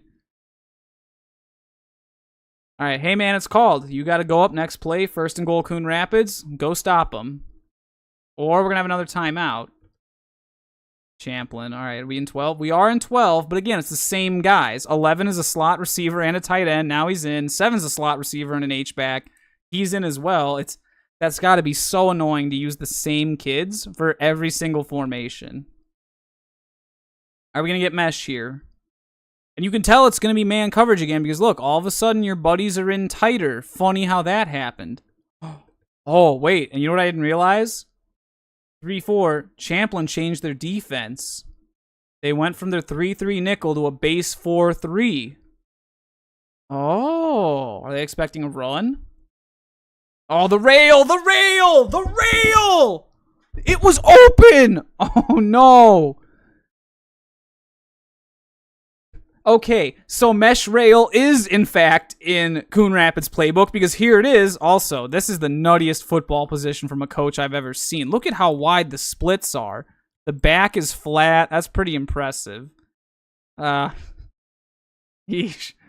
That's a weird one. QB, in mesh rail, the rail's going to be there. Look at how wide, especially against a 4-3 defense, because that means the inexperienced linebacker is going to have to pick up the running back, but he sees the H-back going and thinks, oh, crap, I got to take the H-back. Oh. And he never looks at it. What is he looking at? He's only reading the mesh across the middle. Oh, yeah. Look at poor number 13 over here. He's like, dude, there's nobody on me. Give it to me. What, man? Oh. He's like, bro, why don't you throw it to me? What's going on? And then the coach says, yeah, just go run for it. We gonna lay the wood? Ooh, nice job by Champlin Park there. That's a safety coming up and making that tackle. I don't know why Mr. Cummings-Coleman gave him the route. 7's trying to say he's open, but he's not. You know, you throw that, there's no passing lane. That's gonna get picked. Your route that was open was the rail, and you didn't throw. Oh my, that rail is so wide open. Oh, Champlin did not even know the running back existed on that play. Dude. Yeesh. That's not even a yeesh, that's a sheesh. Dang. Oh, this is painful. All right, we're in Pistol King again. You know what? At least Coon Rapids, their plays sort of set each other up. They do weird one-off plays that they really need to stop. Like that GH counter, there was no reason to do that, especially if you're a zone-based offense. Like, don't even bother with that. Stick to the plays you know, the plays that work with your scheme. All right, there was a timeout by Champlin. We must be getting close to halftime. 73 plays in. It looks like we're still in a 4-3 defense against empty personnel. It must be, because you have a safety over here, safety here. And this is an inside linebacker that's now matched up on number 3. Yeah, he looks out of position. See, they're trying to call something with coverage. They have no idea. They all shift over with poor Mr. Cummings-Coleman. Now you have a one-on-one matchup. Double pass. Oh. Trick plays. Ain't no way he's about to throw it back there. Ain't no way. Okay, yeah, that wasn't going to go anywhere. We lost the ball. Dude. Wasn't I just saying that Coon Rapids needs to stop doing the weird one-off plays? And then what do they do right away? A weird one-off trick play. Honestly, all they needed to do here, if you just did a fake jet sweep and then threw a slant right there, keep it simple. Don't overcomplicate things. Fake jet sweep to your best player that you know they're keying on. They go with it. You get a one-on-one, slant inside. I mean, slant at the goal line is like the easiest thing to take inside, especially if you have a one-on-one matchup. And you know they're going to be keying on your best player like that. They've been doing it all game. Yeah, fake jet, take the slant. That'd be 6 points, Coon Rapids. But instead, we run around. We're burning play clock. We fumble the ball and get tackled in bounds. So now we have to burn a time. No, I don't think we burned a timeout. Play clock is running. Yeesh. Now the OC is not in football. I'm assuming this is the OC. He's got a call sheet and everything. He's not really in football position. Oh, then he gets in a football position. That's weird that he did that mid-play as his poor running back is scrambling for his life in the backfield. Interesting. All right, Champlin shifted. They're back in their 3-3 nickel package. We are playing two-man under. We're breaking out the Madden plays. Safety help? Ain't no way he just mossed him. That's so weird. They put number 11 as a wideout now instead of being the H-back or a slot receiver? How do you give this up? You should not have a fade against two-man under. It's what this is designed to take away because you have our corners manned up on him. You have safety help over the top. What does a safety do? What's a safety? Why aren't you going over there? What are you looking over here for? What's over? It's a 3-by-1 look. You already have 4 on their 3. You two should be over here. Like, huh? Who's in your deep half? Well, I get it that like the back corner is like technically the gap in a cover 2. If you think about cover 2, you have corner, and then seam right over the middle to split the safeties. That's the gap in 2 deep safeties. But you gotta know that, hey, if I see someone going deep on my corner, I gotta get over there and help him. He just realizes that way too late. That's actually a really nutty catch by number 11. Way to come down with it. The corner didn't even fight for this ball. Well, he does have his hand up. He's trying his best. He's expecting safety help over the top, and his safety just never gets there. Oh, poor kid. He did everything he could. Yeah, the safety's looking a little bit... Oh, what did he do? Safety comes over, and he drops something. He drops his mouth guard. He just gets there way too late and ends up doing nothing on the play. That's a bummer, man. You gotta be eyes up for that. Corner don't feel too bad. You did try your best, but your safety did not come to help you over the top. And just like that, Coon Rapids is pouring it on. What is it? 21-6 Coon Rapids right now? That's pretty nutty. And this is one of the only games Coon Rapids won this season because they beat Osseo. Osseo was 0-8 in 2023, so, not much of a win, but... And this is a Champlin Park team that beat Maple Grove week 2 this season. A Maple Grove team with Chuck Langama that came off a state title can, like, win. Dude, Champlin Park makes no sense to me. How can you beat Maple Grove, but then have, like, almost non-existent technique and some of the strangest offense and defensive, like, between play. Offensive scheme is pretty sound, but the execution and the play calling isn't quite there. The defensive technique is sort of there, but the kids are playing slow, and like we said, the 2-man under going with the Madden defense, not my favorite. And they're not doing too much pressure-wise. I don't know. Maybe look at more of a 4-2 nickel package so that you keep your base 4 defensive lineman instead of a 3-3 nickel. Because then you have to try and train your D-line how to play in a 4-man front and a 3-man front. That's not really easy to translate. Also, nice heads up here by Champlin to fall on this onside kick. I really like that Coon Rapids tried to go for the onside kick. You're already up 21-6. It's close to halftime. Champlin's offense can't get out of its own way. Yeah, I don't know. Have you ever, like, in modern football, if you told me there was a team that was able to beat Maple Grove but lost to Coon Rapids, I'd literally say that's impossible. There's no way. Yet here it is. Are they just taking a knee? Is this halftime? Yeah, it's halftime. All right. So halftime, Coon Rapids is up 21-6. That's crazy. Is South going all the way? Well, I am not going to make any predictions on that, Mr. Trammell. I just saw that comment now. But what I can tell you is that ChatGPT, if you want to go watch that video on my channel, I had it predict the entire 2025 season. Lakeville South will go 8-0 in the regular season, win 2 playoff games, and then they will lose to Eden Prairie in the 3rd round of the playoffs. I don't necessarily agree with ChatGPT's assessment that EP is going to be 7-1 and be a 2 seed out of Section 6. Because you consider, like, think about this really fast. Quick tangent, then we'll get back to the game. You have Edina, Maple Grove, Minnetonka, Eden Prairie. You've got to rank those teams 1 through 4, right? Only one can be a 1 seed. You can have a 2, a 3, and a 4. Like, that's nutty. And then you consider, like, the Metro East, for example. You might have, like, a Woodbury or a White Bear Lake be a 4 seed out there. Like, I'm just saying, there's a big difference between a 4 seed out there and a 4 seed that's going to be a Maple Grove, Edina, Minnetonka, or Eden Prairie. Yeah, it's going to be weird.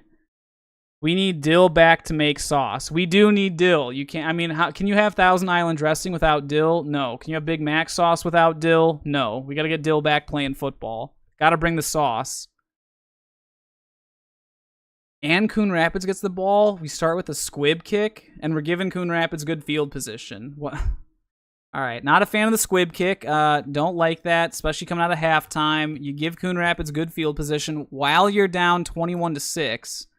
Let's see if Champlin made halftime adjustments. Coon Rapids doesn't really need to do them other than maybe adjust your defense. I mean, their defense is working, but that's more so because Champlin can't get out of their own way as opposed to our defense is beating them.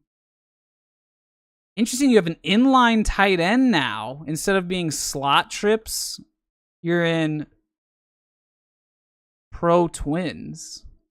So, yeah, instead of slot twins, we're in pro twins because you have your Y over here now. There's Z, H, X. Sometimes they might call him H and he would be F. There's all kinds of different terminology you might see. When I was at Jefferson, that would be an H and this would be an R. So this could be a jet sweep. The running back is in position to lead block. Or they're going to use Mr. Cummings-Coleman as a fullback. No, of course not. It's just power right. Was this an RPO?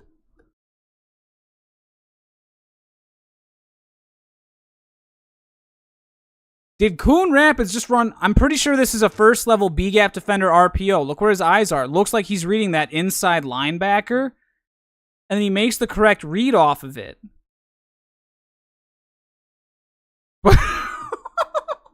Ain't no way. Look at the Champlin Park coaches. They can't believe it. Look at them looking at each other like, bro, that just happened. Did they call that an INT? What in the world just happened? Dude, okay, this is two of the freakiest interceptions I've seen in the same game. We had that one earlier where Arthur Russell had it. It hit his hand because the quarterback threw it too far inside. Doinks his hand, it floats in the air, and then the Coon Rapids safety just magically has it and it falls into his hands. What happens here? Why is Coon Rapids running an RPO? It's literally power RPO slant. And he's doing a second level B gap defender read. Look, he's reading. He sees the linebacker blitz right there and he makes the read. Only problem is the ball's thrown low. How is it that if the ball's thrown low... Also, this is technically incomplete, right? Because it hits the ground. It doinks off the kid's chest. It hits the ground. But then what does he do? So right here, this is an incompletion. What does he do? He randomly throws the ball up. How did the ball bounce up like this? Because look, the ball's moving slow right now. See how it like moves to the ground here and it kind of shimmies? It's got no inertia right now. Then somehow it gets a huge jolt of kinetic energy right here. And you can see his hand moves up like this. That tells me the kid had to have thrown it up. Like, it couldn't have just been it bouncing off the ground. Because you can see it touches the ground right here, and then it bounces. Or no, does it bounce off the ground? No, it bounces right here. It hits the ground, then comes up a little bit, and then he throws it. Dude, what in the... And then, of course, it just happens to end up in the hands of who else but Arthur Russell, who they have playing nickel now instead of corner. They're just moving him around everywhere. Where did this guy come across from? Oh, he's in man. All right, so they didn't adjust. They're still playing two-man under. Okay. Dude, all-time strangest INT that should have been an incompletion because it hits the ground. Unless it doesn't hit the ground, because that means his right hand's under it, because he had to get his hand under it to throw it up like that. Why would you fling the ball up in the air wildly?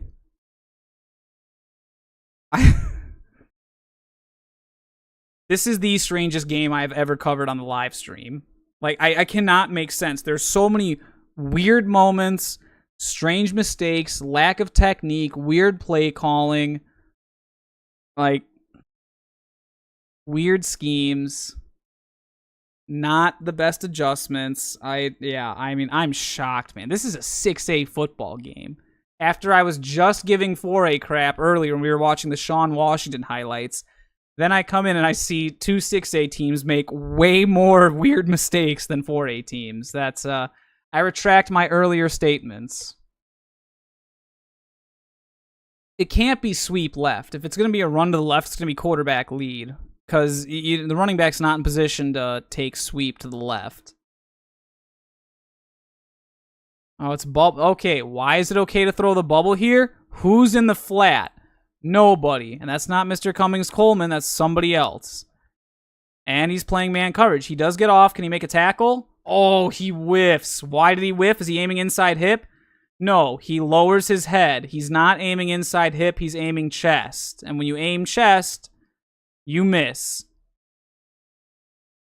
You gotta aim at the hips, man. You can see his hips the whole way. His hips stay right here. You're aiming to where he's going instead of targeting the inside hip. You target his inside hip, you have him tackled.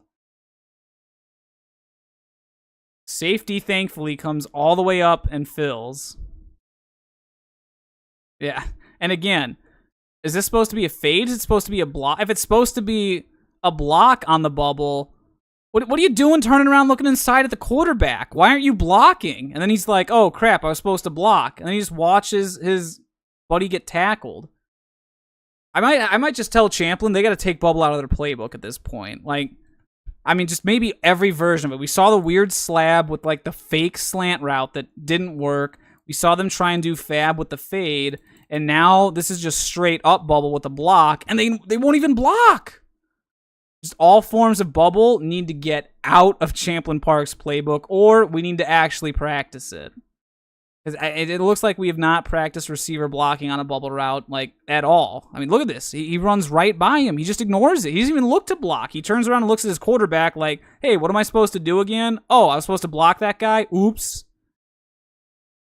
Like that. If it's just bubble and you don't have a route called, what do you think you're supposed to do? That's a strange one. The guards are back a little bit. Maybe we get sweep right here. No, what is this? Just inside zone again? No, it's got to be ISO instead of an inside zone. Because with inside zone, you have double teams. Watch both guards here.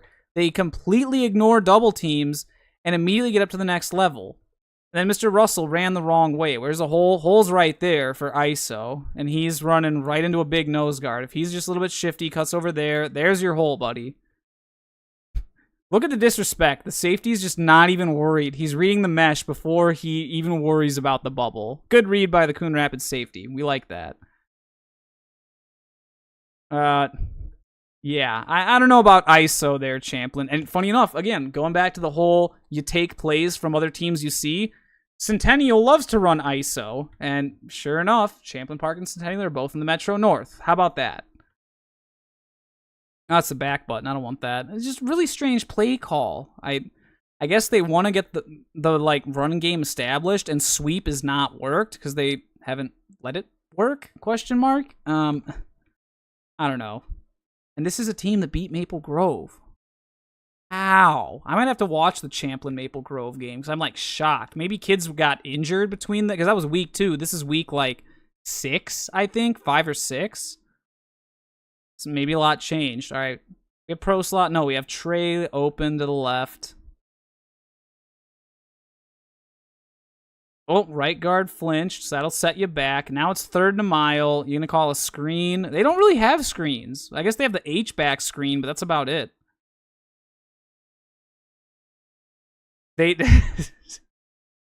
I guess I'm wrong. It's perfect time for a screen, and what do? Here's halfback screen to Arthur Russell. What's weird about it, though, why are the tight end and H-back going inside? If you're throwing a screen over here, if these two run in, that just takes the defense with them to where the screen's going. Have them run corner and an out route. Get all these guys going out here. You can have corner and out there. They all go out, and then boom, look at all that beautiful green that you open up in between. Hey, that rhymed, and I didn't even intend for that to rhyme. Nice. I mean, he catches it. You've got blockers out in front. So even though it's not the best executed by these two, again, they're running at the ball carrier instead of turning around and blocking downfield. Receiver blocking. Nope.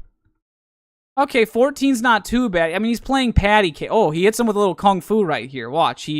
Well, okay, first he pushes him so hard, he almost falls down. He gets back up. He's bear crawling. He gets back up.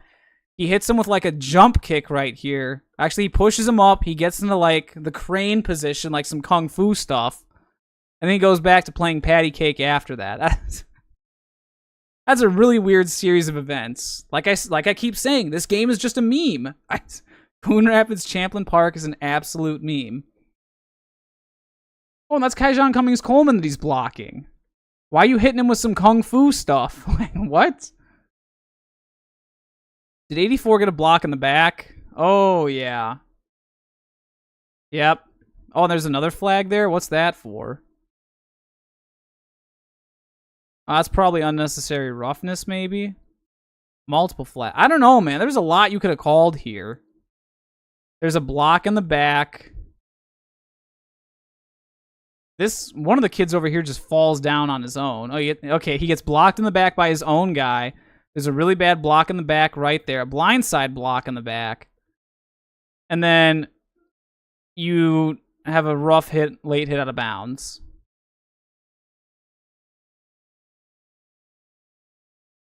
Why are you trying to fight Arthur? Was Arthur... Why, yeah, he's the ball carrier. I forgot. Why are you trying to fight Arthur Russell?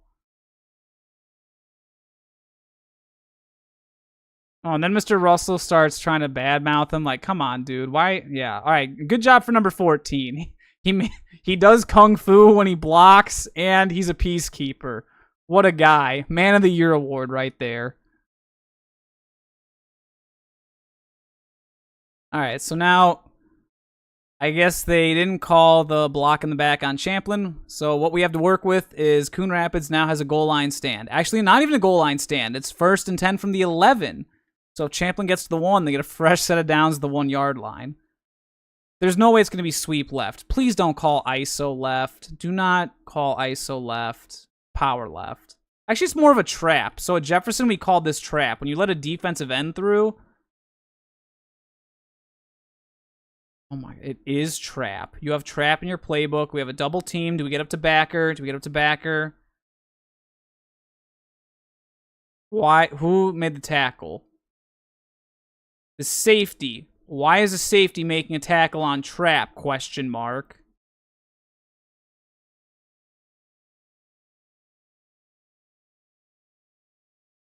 Oh, I know. Because you're forgetting a very key block. Think about it. Who's supposed to go block the safety? He's got to contain. You have a double team at the point of attack that doubles up to backer. Tackle goes up there. Tackle goes up to backer, which he does. Tight end randomly blocks a defensive end in front of him. And what does the H-back do? H-back blocks a corner. I mean, think about it when you're running trap. Trap is an inside run. Are either of these two guys way outside on the edge that are reading out here going to be able to make it back in there to tackle? Probably not. So are those two guys you should consider blocking? Probably not. Who is a guy inside that can make the tackle? So who's someone, so Champlin Park, who's someone that you should consider blocking instead of those two? High-level ideas. And then be mindful of who you have blocking those two and where they might be better utilized. Just a little tip. Not that I know anything about trap, but I digress. Also, we have another fake bubble. At least he's running laterally, but what's the problem? So he's at the 12-yard line. If he goes straight down the line, nope, he ends up at 13. So he is going backwards a little bit as opposed to just a straight down the line bubble. I mean, it's better than the ones we've seen thus far, but you're still not taking a lateral down the line route. Bubble route could be better, but we choose for it not to be. Oh, boy. Champlin Park runs trap. How many different run plays have they run? I mean, we've seen trap, we've seen ISO, we've seen inside zone, inside split zone, we've seen sweep, we've seen power. Like, what? Why do we need all these different run plays, Champlin? Oh, we were in 11 personnel. We were in pro twins, but we motioned back inside. We haven't seen any 10 personnel. You know, I was talking about Coon Rapids earlier with their offense, how they have the same, like, personnel group, and those kids could line up in empty 10, 11, or 12 personnel. I completely forgot to mention that with Champlin. Champlin has their 12 personnel package here with these kids, but they can line up in either 10 or 12 personnel groupings with it. Sometimes you'll see them go double twins 2x2 or trips open 3x1 out of 3x1 out of the same personnel grouping, or they can go wing twins or tray open like we've seen them do. And it's all out of the same like group of kids, so it's really annoying and really tough to figure out. They run sweep again. Yep, it is classic sweep. Does he get the edge? Oh. Who are we missing on the edge here? The outside backer gets in clean. The tight end doesn't touch because tight end's got a down block. H-back's got to be able to hit him. I think the H-back's just way too far off. You got to be tighter up to your tight end. Down block him hard because he's already diving inside. If he's diving inside, you just down block him, he takes himself out of the play. Pull around, and there you go. If you want to see some really good sweep where both guards pull, I recommend going to my channel, watching the new team. Actually, you know what? Give it a quick shout out here.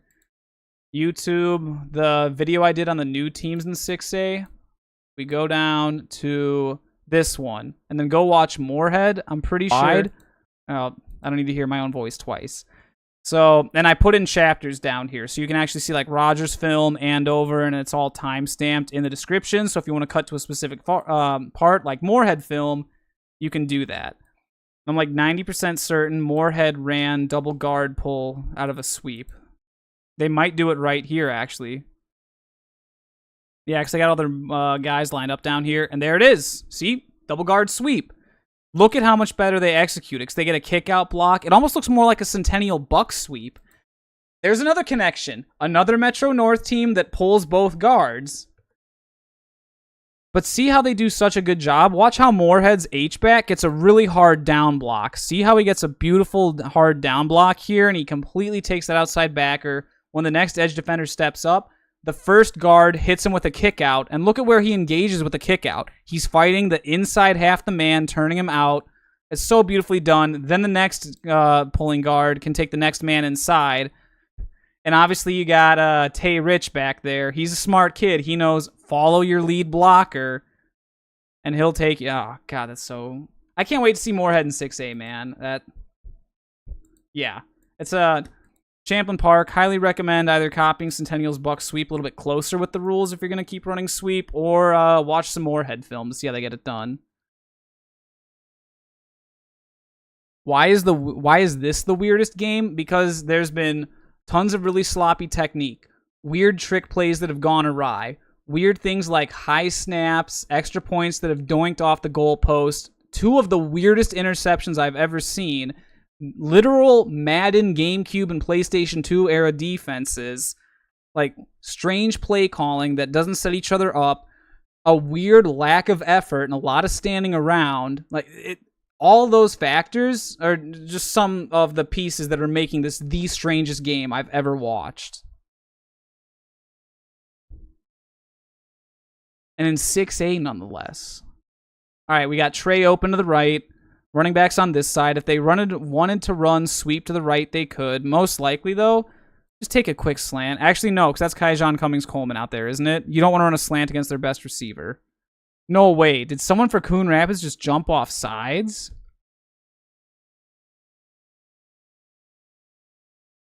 Oh, no, the nose guard did. And it's half the distance to the goal, so 3rd and 1 from the 2 becomes 1st and goal from the 1.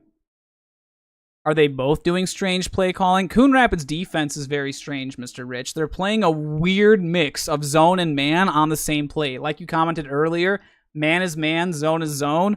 Not according to Coon Rapids, apparently. And then we already saw some examples of Champlin Park's offensive play calling. That has just been strange. Like, the bubble routes, not well executed. The order in which they're calling, slab, bubble, and fab, all out of order. They have 100 different run plays, apparently, and don't really know the rules to all the run plays. That's another strange part. And then, with Coon Rapids, Champlin's defense has not given them very many looks, and they're kind of, slow to adapt to it. Earlier in the last Coon Rapids drive, when they got down to the end zone, I'm like, you guys got to run, a mesh concept, or maybe even, a mesh rail like Rochester Mayo does, because Champlin is giving you 2-man under, and like we saw in the Edina-Egan game, when you're getting man coverage, you got to run mesh and crossing patterns. And then, right after that, they ran a mesh rail. The running back rail route out of the backfield was so wide open, and the quarterback didn't even give it a look. He's like, oh, mesh over the middle, while there's 2 middle linebackers sitting over the middle. I'm like, dude, you got to read the defense pre-snap. Especially because Champlin shifted to their base 4-3 defense on that play for some reason. That was really strange. I wonder what TC would say about man is man. He'd say exactly that. Man is man, zone is zone. And fun fact, the very first Minnesota high school football game I watched when I was, I had an interview lined up at Jefferson back in spring 2018. I started watching their game film on YouTube. The very first Minnesota high school football game I watched was Bloomington Jefferson at Coon Rapids, funny enough, from 2016. So, yay. Okay, well, 100 different run plays is probably an exaggeration, but I was listing them earlier. Trap, power, sweep with both guards, ISO they've run, inside split zone. I guess they do have quarterback lead, but I haven't seen it yet. I know their 9th grade team runs toss. That's another run play. They did that H-back counter once. There's just so many different run plays. And do you really need all of that? Think of us at Lakeville South. We run the ball a lot. We don't have that many run plays.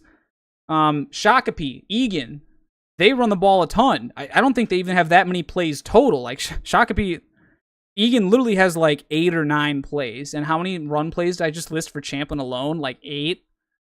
You want Egan's playbook? I'm sure they have more passing stuff, but they don't ever call it. They got your post wheel and your waggle. You've got inside veer, outside veer, midline. I guess they sort of have quarterback track as a trick play. I won't count that.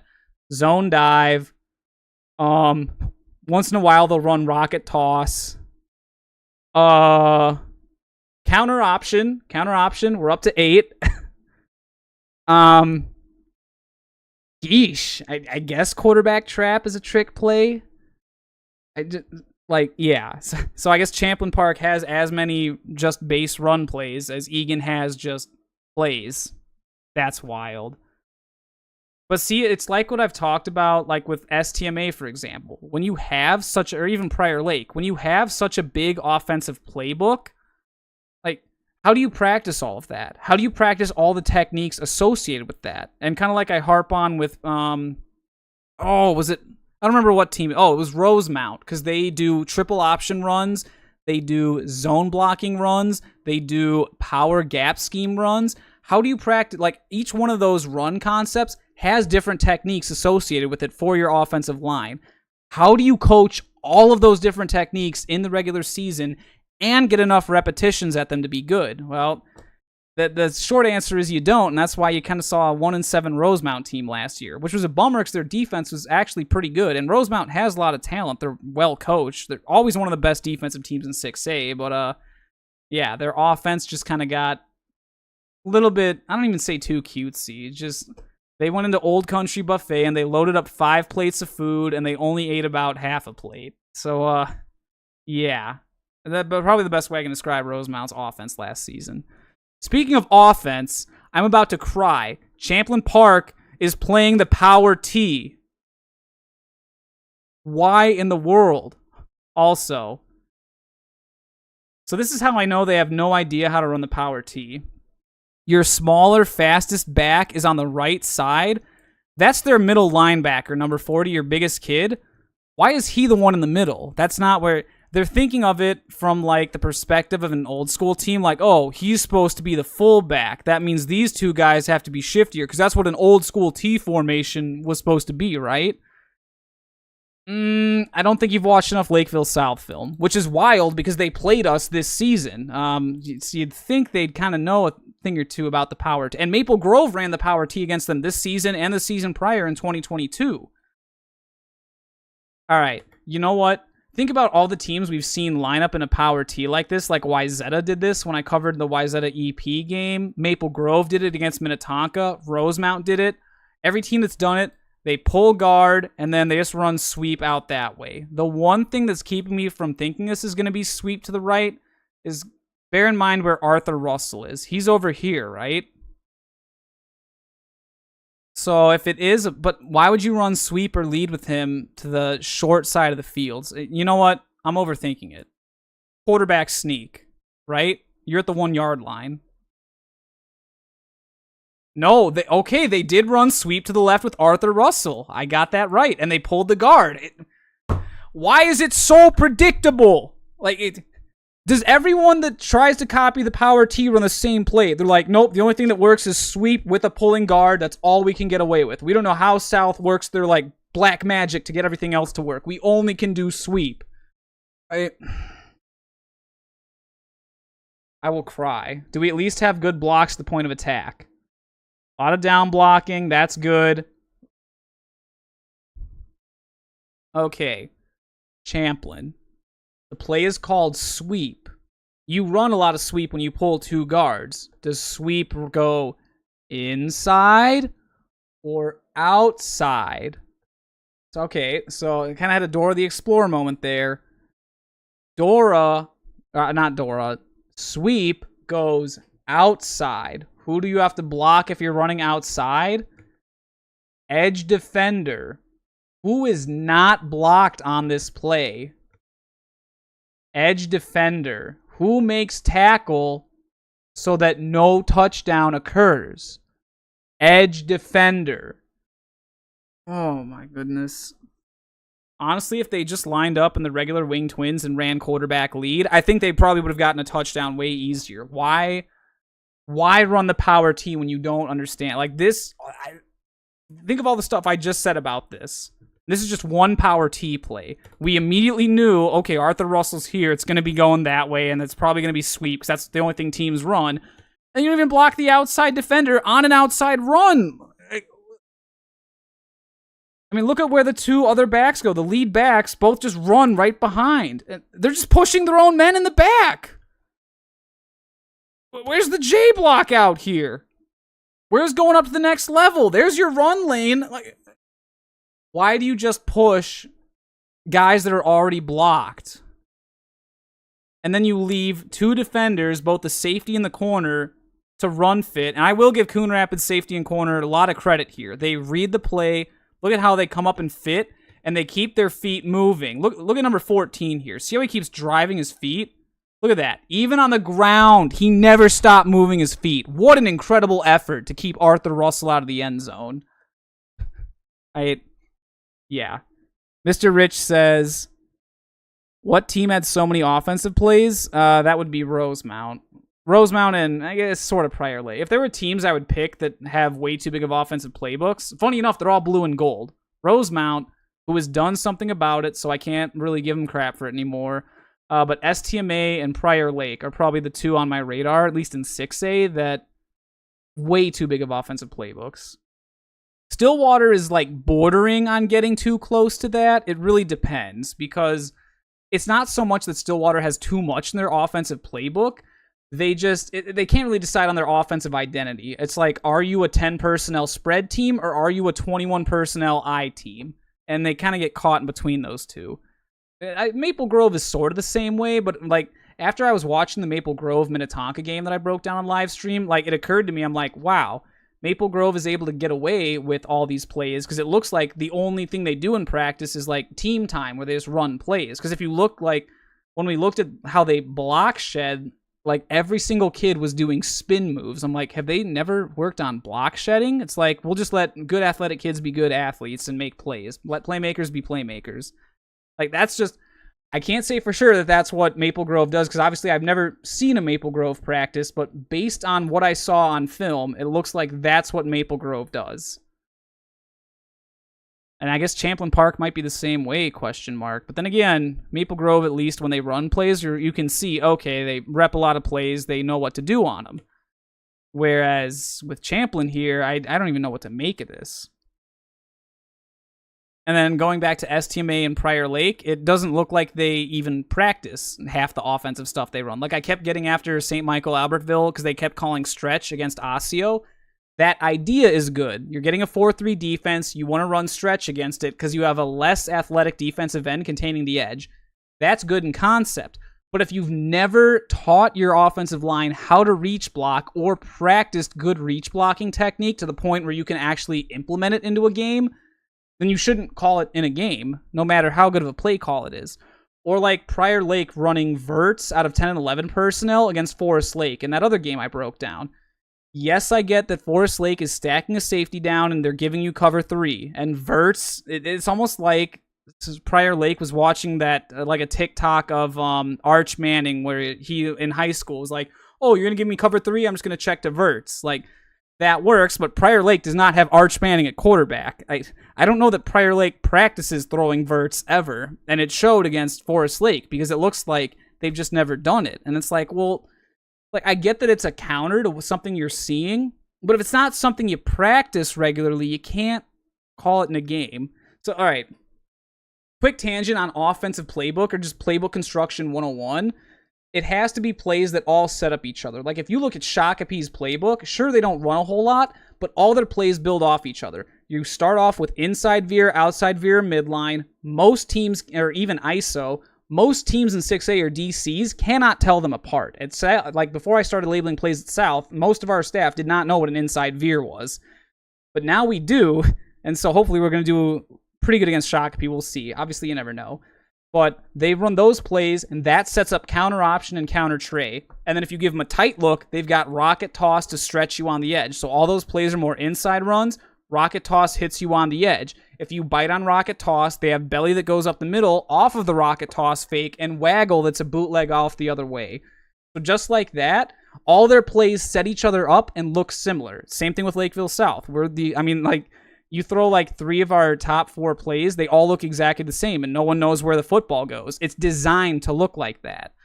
Whereas, like, with Champlin here, what is their sweep setup? A bubble? That's the only thing we've kind of seen that sort of sets each other up. Or that bubble sets up the bubble fade.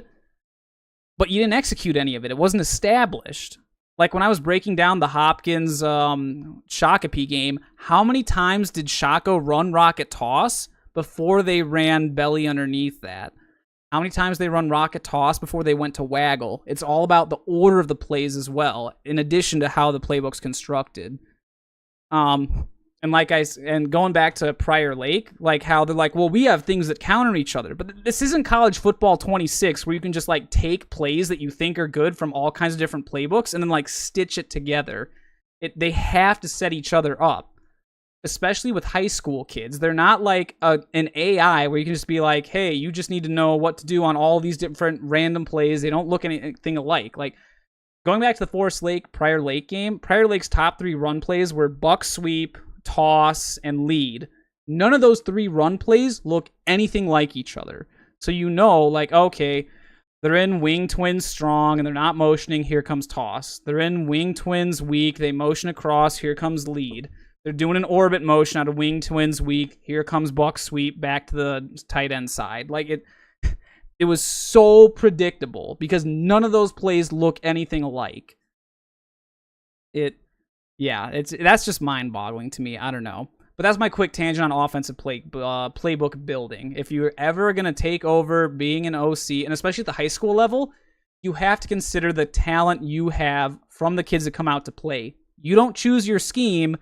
The talent you have dictates what you are able to run effectively, which is why I'm giving Rosemount so much credit for switching to a flex bone this year. They know they've got big physical kids. They've got good athletes, but they're not sure if they can consistently get the ball down the field, like out of a spread offense, and they have more of run-blocking type linemen. They've completely bought into the triple option flex bone, and they're running away with that. Man is man, zone is zone. You are absolutely correct. I think that's Coach Zilka down there. Gold star. Man is man, zone is zone. College football 26 and AI. I mean, it's true, man. High school kids are high school kids. They do as you teach them to do. And you can't just treat them like you're selecting a play in college football 26 and expect them to just run it perfectly. You gotta practice it. Like, yeah. So that's my little 2 cents about setting up an offensive playbook. Gotta choose a scheme that works for you. Trying to copy the power T without understanding how it works, not good. What happened this play? Was this a touchdown? Okay, we can't see what the play is here, but I'm assuming it's a quarterback sneak, because our buddy, I think the quarterback was number 7, right? Yeah, he just happens to have the football. I'm pretty sure he ran in for a sneak. Oh, and they're going for 2. Oh, that's right, because now it's 21-12 Coon Rapids. And what did I say earlier? They're in 10 personnel, but they're not all wide receivers. You've got Mr. Russell here, but you have your tight end and your H-back lined up as wide receivers. Oh, and they hit him with a whip route. And they didn't catch the whip route. So it's man coverage. Is there a crossing pattern? There is even a crossing pattern. That's nutty. Problem? Oh, the ball was thrown too high. Oh, and he leads him too. If you just get it down a little bit lower there, it was pretty solid leading him. Mr. Rich, you think that's Coach Zilka? All right, it remains 21-12. You know what? I gotta feel bad for Coach Zilka really fast. Obviously, being a Burnsville guy, I don't know if I still have the 5A schedules that got shared with me. Let me see if I have that sitting around. So Burnsville went from 5A or from 6A down to 5A. There it is. And I'm like, and everyone's like, maybe they'll be able to finally compete a little bit because they had a real rough season. I think they were actually the 32nd out of 32 like ranked teams in 6A last year. Where's Burnsville? Here they are. And then what are the first 3 games they get in 5A? Robbinsdale Armstrong, then at Chanhassen and St. Thomas Academy. Like, like if you're finally you get to go down to 5A, you don't have to be bullied by Maple Grove or Lakeville South or any of the 6A teams anymore. And then your first 3 5A games are Armstrong, Chan, and St. Thomas. Like, that's rough. They can easily compete with these last 5 teams. But Waconia doesn't have Max McAnally anymore. They're pretty predictable. 2 Rivers. they've revamped, but I mean, Burnsville, I guess that could be competitive. If Burnsville loses to Crapple Valley, I will cry. Hastings might be a toss-up because they're a good run-heavy physical team, and Burnsville doesn't do the best against the run. And then they should beat Tartan, so should win. Should win. I mean, I guess you're looking at like a 3-5, 4-4 Burnsville team next year. Oh yeah, there's Sean Washington transferring to Coon Rapids. We'll see if, as long as he does a good job following blocks, and if Coon Rapids sticks with inside zone, I think he'll do a good job. He can easily fit with that scheme. What did I say was it's 21-12 Coon Rapids. So, and think about it, Champlin Park just chewed up a lot of play clock. It's still it's only a 1-possession game now because it's 8. No, I'm dumb. It's a 9-point game, so it is a 2-possession game. So if Coon Rapids could get one more score here, make it 3 possessions, pretty solid. It's GH counter right. You can see it's going to be GH counter back to the right. No, they ran inside zone. It's an inside zone read. Why did you keep? So they do run the quarterback? Okay, the defensive end did bite in pretty hard. You told Coach Zilka he should hop on, Mr. Rich. Out here plugging. Okay, I see you. A-Rich the Hustler. Now we got 2nd and short, 2nd and 2. So if Coon Rapids did want to take a shot here, it's an ideal time to take a shot down the field. Then you still have 3rd and short, as long as you don't take a sack. And then they run GH count. So what I said they should do this play, now they're going to do. Okay. You have inside zone. You have inside zone read. You've got GH counter. At least they don't have too many run plays. So why didn't they... Notice that number 77 blocked down inside this time and took the opposite backer. Oh, boy. So that they've never watched Edina run GH counter before. So, guard does a good job. Defensive end crashes down. He takes outside shoulder and works to turn him in.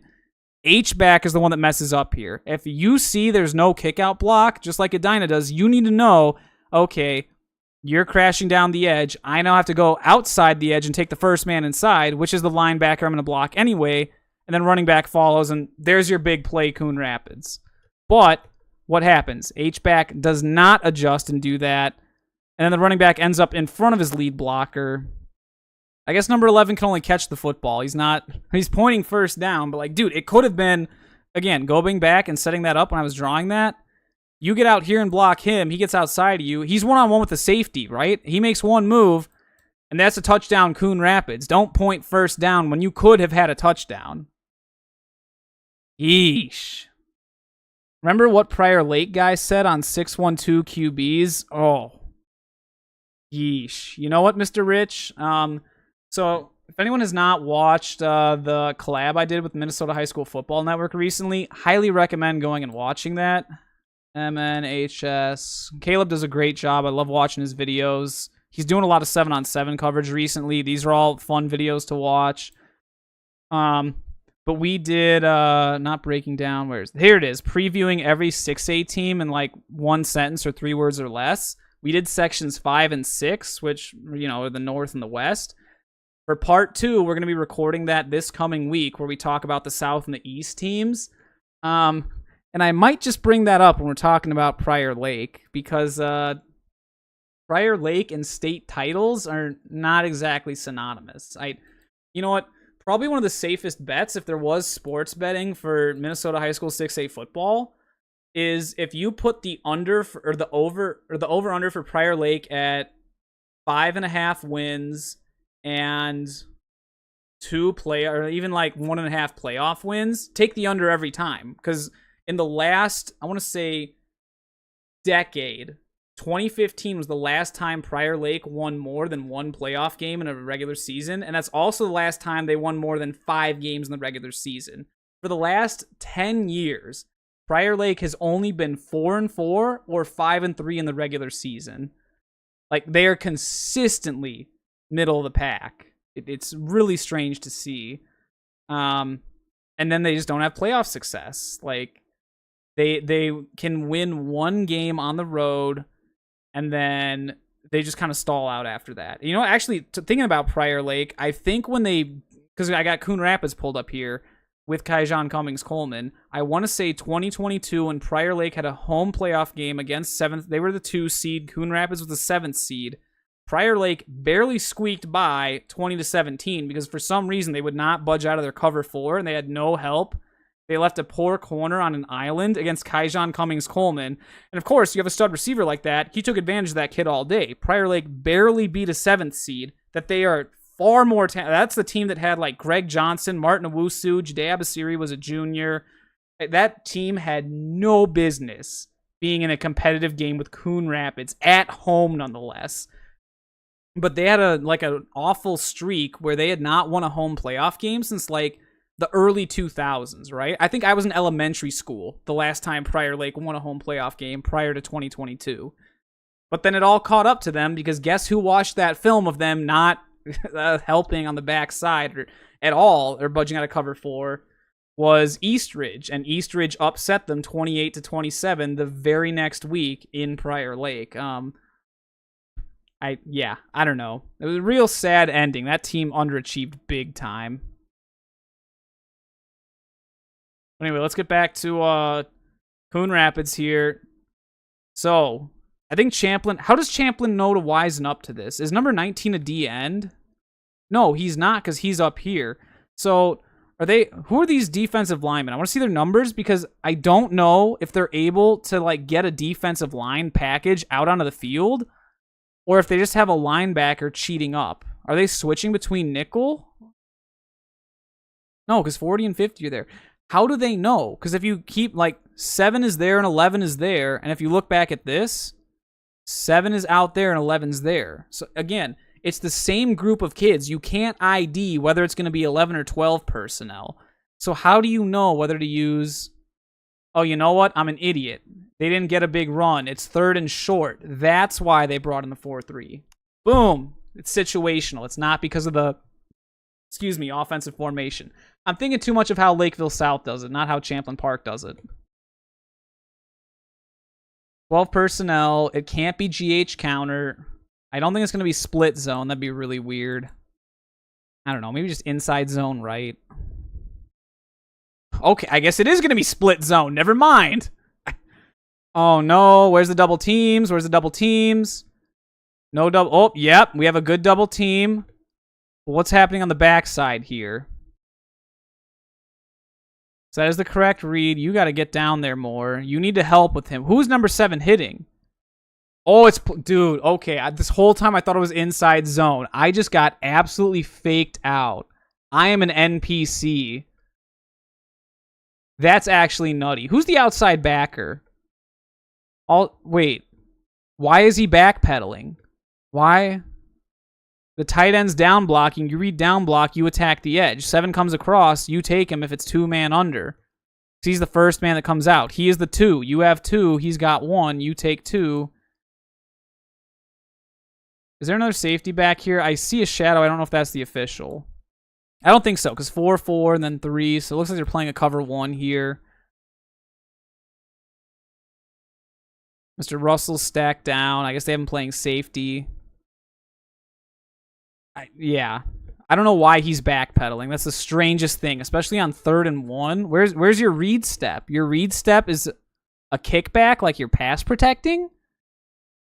That's odd. Yeesh. And 3rd and 1 becomes... Yeah, maybe not go to the 4-3 there, Champlin. Like, I get the idea. It's 3rd and short, but Coon Rapids totally fakes them out. It faked me out. Beautiful play action. I mean, that's great play calling, Coon Rapids. And you're getting a guy out into space in the flat across the formation. The linebacker doesn't know to pick it up. And again, it's also just weird execution by the outside backer here, the Sam for Champlin Park. Why is he backpedaling? I mean, you can see the tight end didn't release on a route, so you know, okay, tight end doesn't release, I need to attack. He's down blocking.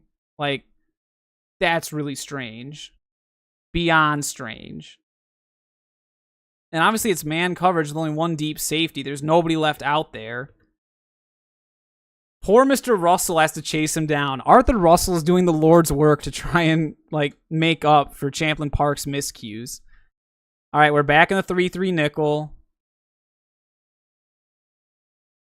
Oh, no, no, no, no. What is going... Okay. So number 19 we've established is the Sam backer. And he's telling Arthur Russell to switch for some reason.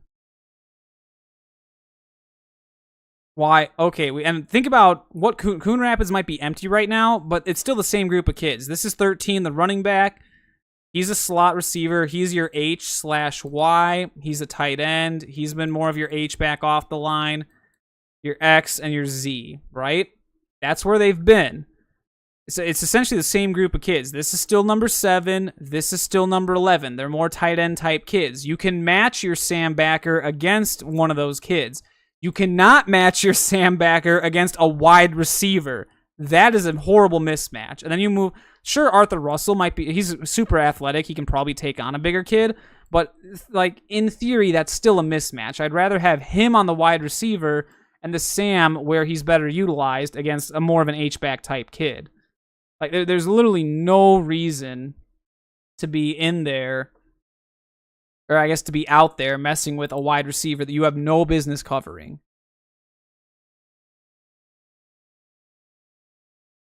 Coon Rapids must have seen that because they iced it, and someone's over here. Oh, look, this coach is literally pointing like, hey man, right here, this is an outside linebacker. Yeah, and they're calling stuff. What do we got? Oh, it's there! Oh, it was there. He hit a little... It's a hitch and go. He hits the hitch. The only problem is he spins over the back shoulder. But he does hit the hitch and go. What does the left guard do? Why is the left guard running downfield? Oh my goodness. Dude, it's pass protection, Coon Rapids. Why are we running downfield? Back step. You gotta kick back. If it's pass protect, and it's just like straight up strike protection, you gotta kick back. You can't down block. It almost looks like everyone's doing pass protection, and then the right guard, or the left guard here, thought that it was like inside zone right. Like, huh? That's bizarre. I do like the double move, though, and again, I think this might be a little bit on the quarterback. You gotta identify, hey, I have a mismatch. They put an outside linebacker on my wideout. Like, take that all day. And you already know the safeties had issue getting over there to help over the top. You scored by throwing a fade to number 11 on this end of the field earlier in the game. Like, gotta identify the defense. You have an easy mismatch. And instead, he just scrambles for a few yards. That could have been a touchdown, Coon Rapids. Easily could have been touchdown, Coon Rapids. It can't be GH counter because our buddy the H-back up here is on the opposite side of the running back. I guess they could do more of their split zone. We'll see. It's not split zone, it's just inside zone. Do we have double teams? Okay. Look at the left guard again. It's the exact same thing on this pass play, right? Watch the technique here. I'll zoom forward a little bit because they did an ice call. Same technique. Down block, run up field on a pass play. Now watch this run play. Left guard. Down block. Now, well, I guess it is a pass play, but still, you're shouldn't we be kicking back? There's no way this is an RPO. It can't be an RPO. So the reason I'm saying it's not an RPO is because where would he be reading? If it's a single route out here, you're reading your first level D-gap defender, which is the outside linebacker. What does he do? He sits back there at the point of the mesh. So that tells a quarterback, okay, it's a run play. Like, that's how Wyzetta operates. This tells me this was play action. If it's an RPO, quarterback made the complete wrong read. This has to be play action Coon Rapids. And nothing's open. Like the weirdest hitch route. Look at all the... Oh my, how many steps do we take right here? 1, 2, 3, 4, 5, 6, 7. 7 steps to stop on a hitch. Yeah, I don't know about that. That's pretty rough. Poor quarterback scrambling for his life again. We got to work on that left guard pass protection. I don't think the left guard knows the plays, whether it's pass protection, inside zone. It seems like the only rule is I can only down block onto the nose guard. That's all I know how to do. Pistol King. Here we go, 20 personnel. But not that it matters, because that's still just our buddy number 11. There's our buddy number 7. Oh, no, 7's up here is a wideout now. Dude, they're moving their kids all over the place. Also, do you think it's going to be a run play? I didn't even notice this. Who's in the backfield as the running back? I wonder. Oh, and they put 13 back here. 11's lead blocking out there. Yeah, I'm an NPC for not realizing this. Wideouts out here. Your other wide receivers in the backfield. Your 2 tight ends are out there. Your running back is in position to lead block. I wonder what's going to happen next. Yeah, that's me being an NPC. Why is he... Huh? Oh my goodness. We have STMA levels of reach blocking on this toss. Do we reach the outside defender? No. And it's not like it's even a... the defensive end does a good job here getting into a 5 technique. You know, I gotta say, there is stuff that I like about Champlin's D-line. They're in good stances. They're off the ball fast. They stay low. Nose guard, not so much. And nose guard's arms are draping down. But the defensive ends I really like. Which makes sense, because I think Coach Keenan was a defensive end, if I remember correctly. So I'd certainly hope the DN play is solid. Otherwise, he might have a few choice words for his defensive ends. But the reach block is not there. Again, it looks like they just haven't practiced it. And then you have these... That messes with the running back's lead block. It literally looks like I'm watching STMA run stretch. And STMA, Coon Rapids is not a team you want to be compared to. I mean, he has no choice but to cut this back because the reach blocking is just not there. There is a bit of a lane right there, but yeah, he's going to make a play and cut it back. Nice job by the... Oh, safety. That's going to be a horse collar. I was about to give the safety credit. The only problem is instead of filling, he's coming inside. If he takes a better angle and just fills where he's supposed to, because guess what happens? If you catch him and he cuts back inside, look at all these defenders coming here to take him if he cuts back inside. Stay in your lane. And if he goes back inside, your buddy's going to have fun. If he doesn't, you got to make the tackle. If he tries to go outside of you, corner's out there to take it to the edge. If he wants to run outside the corner, force him out of bounds, sidelines your extra defender.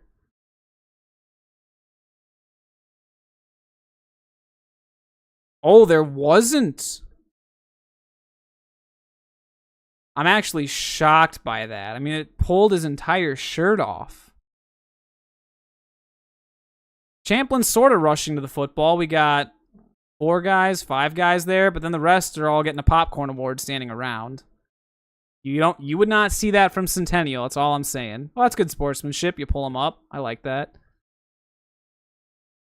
Yeah, that's weird. There was a...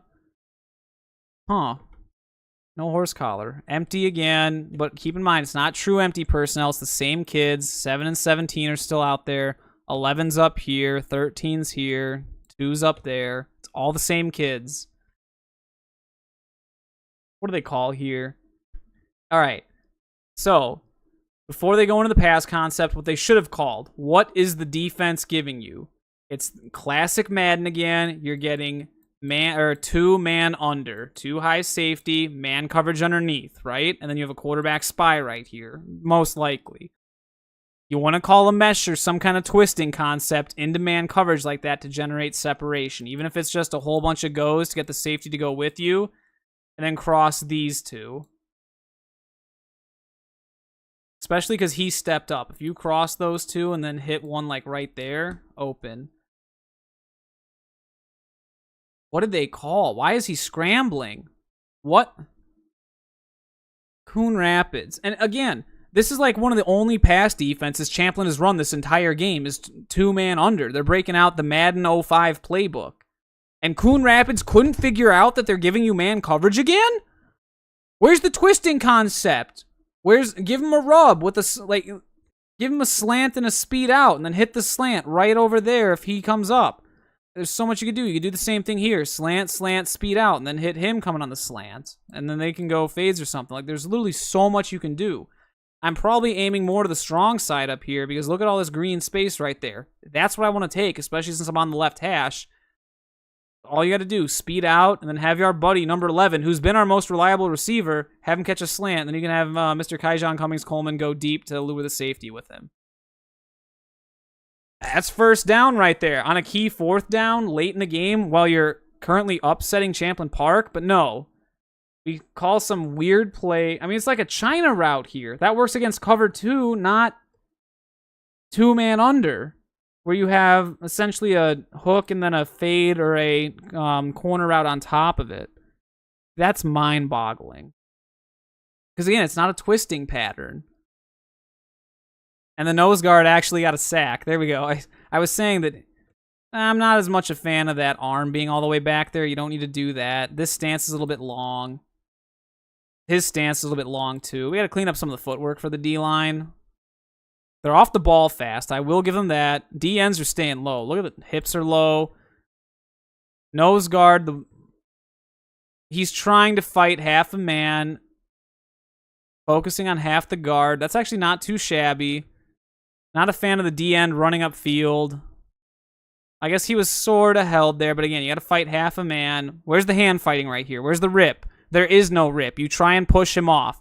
If the D-end right here, boom. As soon as you realize you're at quarterback depth, turn this shoulder, rip underneath. Now you're underneath him. You can duck inside once you get to quarterback depth. It's the only time you can duck inside or hit him with a spin move is if you're at quarterback depth. But he didn't do that. He just tries to let go. You can't let go. That makes it way too easy for the offense. And I get, sure, you can say there's some interesting stuff going on there. But you can't rely on getting a call, man. You got to play the game. Dip the shoulder, rip, turn your shoulders, and get after that quarterback. And then the defensive end gets pancaked up top. Oh, well, he kind of gets turned and thrown. And he did my least favorite D-line pass rush move ever, the spin move. And what did it ended up getting him? Double pancaked. Yeah, nose guard gets a little bit of credit. That was pretty solid. And then number 50 was indeed spying the quarterback. Like, Champlin did exactly what I said they were going to do defensively. And I guess Coon Rapids did not see that coming in the slightest. Did not see that Cummings in the slightest. Cummings-Coleman, whatever. All right, I tried to make a joke and that failed. Either way, Champlin Park's back on offense. So how can we capitalize? Coon Rapids just stalled out. They've not scored any points yet in the third quarter. You just scored. You're down 21-12. We need to get a drive going, get some points on the board. Let's feed Arthur Russell. Trap, very first play. Did we block the safety? No. Once again, we did not block the safety. I mean, the double team on the center is not too bad. The guard gets up to the opposite backer. Play side tackle gets to his backer. There is a bit of a hole. You know what's funny? EP runs a lot of trap, and where did Coach Keenan go to school? Eden Prairie. It's just so funny, though, because, like, trap works for teams like EP or Lakeville South because there's fakes going in other directions. There's no fake going in any other direction. As soon as the quarterback hands the ball off, he just turns and stares at Mr. Russell here. So, and the bubble's looking at him. He's not looking to throw the bubble. And again, terrible bubble route because it's a back pedal instead of lateral down the line. You can't run trap like that. You're supposed to put the defense into a trap and have them be guessing. If they only have one target, that's not guessing. They know where the target's going. They can easily read, okay, guard's pulling over here. Here's the hole. The safety reads it all the way. He comes up and he fits, and he makes the tackle again. And if we have extra defenders that are blocking guys that they don't need to block, oh my goodness. Look at the H-back. What is he doing hitting number 9? Number 9 will never make this play. Have him go get the safety. 9 won't be able to get over there. There's so many easy ways to do this. Oh, boy.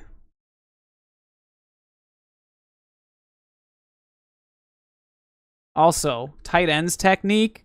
I'm going to go on our buddy 88. He's square up on him. If you're trying to run inside, right, hole's just inside of you, you got to be working this half of him over here, not his outside shoulder. Work inside and turn him out that way. He tries to do that, but then he gives up. Yeah, I don't know about that one. Dude, Mr. Russell's a stud, though. Look at this. Coon Rapids just won't finish. They're having popcorn awards. They're standing around a little bit. Look at all these kids standing around. He's not tackled yet. And that poor number 14, the safety that filled all the way back here, he's still clinging on to Mr. Russell for dear life. Look, he's just along for the ride. Arthur Russell's dragging the poor safety with him. Like I said, man, this is the weirdest game I've covered on live stream. Like, where have I ever seen anything like that in any of the other 6A games? I haven't. Where we just don't think a guy's tackled and he drags us for like multiple yards after contact. Ooh, 20 personnel, and they move him up. Split zone, come on. Oh. Yeah, I mean, it is. It's more of like a split zone trap because they leave a defender. Huh? Why are they running split zone differently than how they've been doing before? They left the D end uncovered, not the edge defender. Tackle was a little bit too hesitant getting up to the linebacker. Okay, look at the size differential here. There is no way that this big left tackle should be that hesitant taking on a little linebacker like that. Especially a kid that's had to play both ways the whole game. Like, huh. And then where do we end up running the football? We have a nice double team at the point of attack. We do get up to backer. But once again, see, what's the point of the H-back slashing across? And look, what shoulders he take? He takes outside shoulder instead of inside. So you just turn him this way, and that leads him right to Arthur Russell. And he makes the tackle. Like, what? Attack this shoulder when you're slashing across. You attack right here, turn him out that way. Now it doesn't matter whether the quarterback reads to keep or whether Arthur Russell gets on the split zone. He's over here. You're in between him and the ball carrier, regardless of who has the ball. But yeah, don't turn him back inside. We got to work specifically on where to like hand placement for blocking for Champlin Park, and just take trap out of the playbook entirely.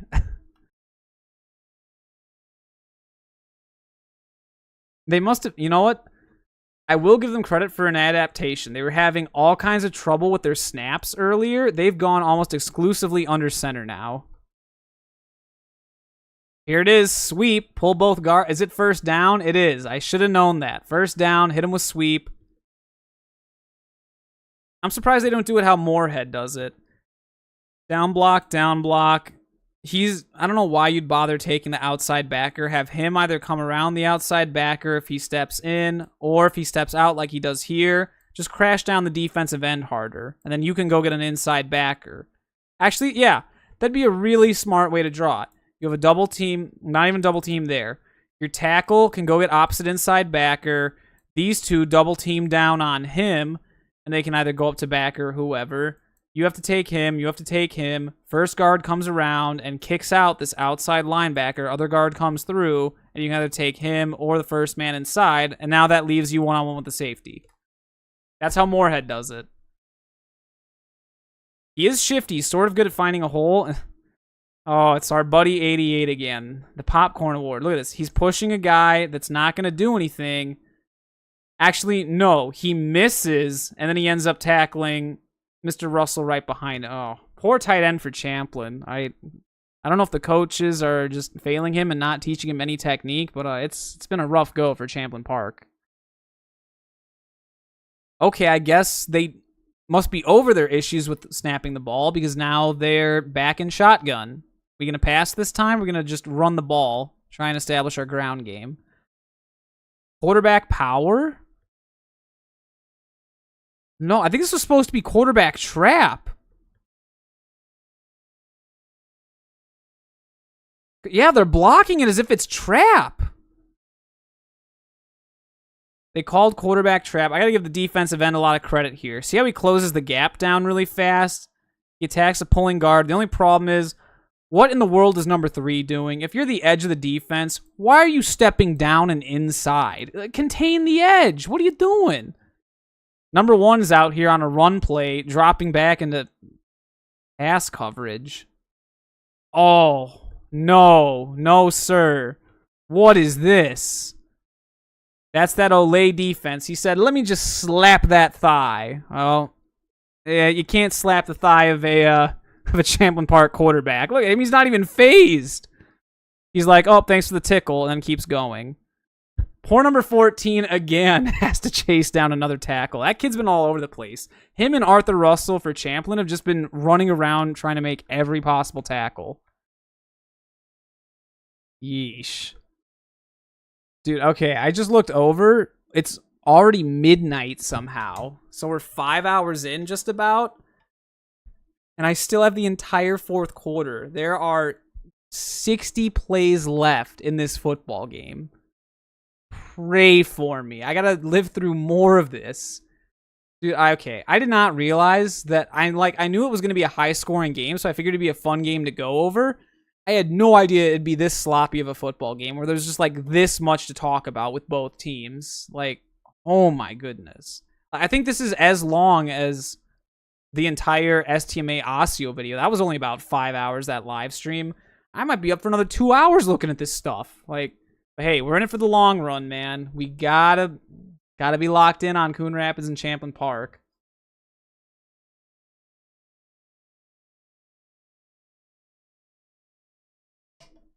And maybe a little Jefferson film for Adam Rich if we have time. We'll see about that. It's already, like I said, it's already midnight. We going back to sweep again? Is it first down? Of course it is. You know, I just need to look over at down and distance. What does Champlin run on first down? Sweep. Oh, is there a kick out? Oh, that's not too shabby. We almost have a kick out. The only problem is we're not running down the line. He's sort of aiming inside hip. Then you take the next man inside. That's not too bad. It's actually a pretty solid. Wow. Funny, when we run sweep like like Centennial or Moorhead does, then all of a sudden it works and Arthur Russell gets out into space. Mr. Russell, you get a gold star for following your block, and he's in for the touchdown.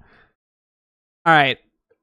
We'll give a sort of credit to the guards here. They do just enough, but the real winner here is Arthur Russell and the receiver. Receiver blocking makes big plays. Actually, not even. Number 2 did not get a good block here. He ran way too far inside. He barely gets his hands on him. I don't know why the corner got sucked inside so far. Oh, and that's Kaijan right there. I don't know why he got sucked in so hard. That's strange. And there's Mr. Russell into the end zone. Now, all of a sudden, the game's interesting. It's 21-18 Coon Rapids. 21-20 Coon Rapids. Dang. Poor Coon Rapids. They've had a nightmare of a third quarter. And it's not like Champlin Park has adjusted. I feel like Coon Rapids is more so shot themselves in the foot than anything.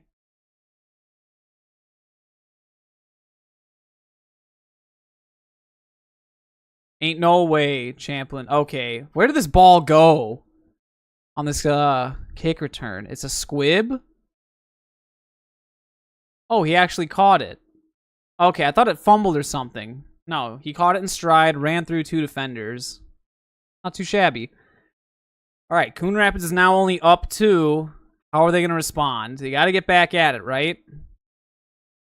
Another ice call. They're hitting him with the Wyzetta ice call. Okay. Coon Rapids, what defense are you going to get? Once again, same thing they've been doing. You got 2-man under, right? Some kind of twisting pattern. Hoot. You only have 5 men in the box. Even if you ran like...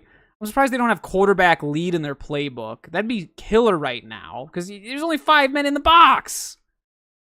Also, where's the outside linebacker? He's not over here. The Sam? Are they in their dime package? Yeah, that's 27 again. They shifted to their dime package. Because you've got 6 DBs in the game, 2 linebackers, and then 3 D linemen. So yeah, it's a dime defense. Interesting. I don't think we've seen any other teams run a dime package. Maybe Egan did it against Edina, but I don't know if they fully did. They played man against him, but I don't think they went into like a dime package. Maybe nickel. Oh. Champlin receiver, Champlin DNs running upfield is like a guarantee. Nice quarterback spy. Is that number 40? And he chases him down. That's actually great play. And Champlin Park's pursuing. They've wisened up. They're spying the quarterback now. They actually, did they run a crossing pattern here? No. But what is this? You ran there, and there. Like, what? Huh? Why would you do that? You got no separation. The only thing I can think of is they're trying to split this deep safety over here. Yeah, because it looks like they're running 3 deep against a 2 high safety look, but... And then you've got your check down underneath. Where'd the running back go?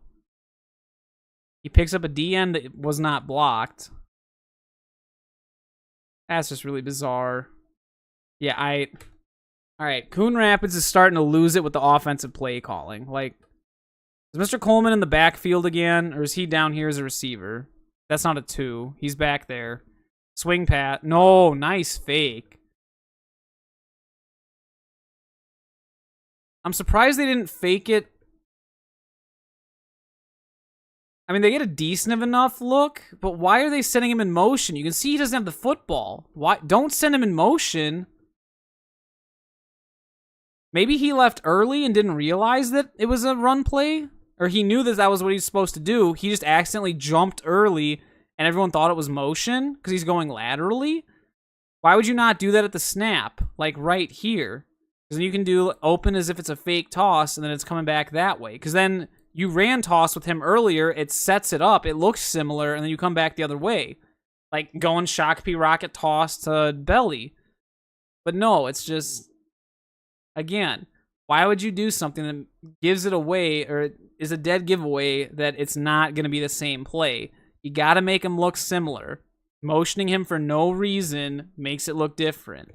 And it doesn't fool. I guess it fools number 38 here, but he's playing man coverage against Kaijan Cummings Coleman wherever he goes, so it doesn't even matter. Like, huh? Also... Is that linebacker D? That's safety. Safety, why are we hitting with the shoulder? And then we end up bumping into our own guy. Wrap up and tackle. I guess it makes sense. Use the sideline as a defender, chip him, get him out of bounds, but... Yeesh, Champlin, come on. We shouldn't have fallen for that. Are we still in our dime package? I think they are still in the dime defense because I don't see number 19, the big Sam backer, out there.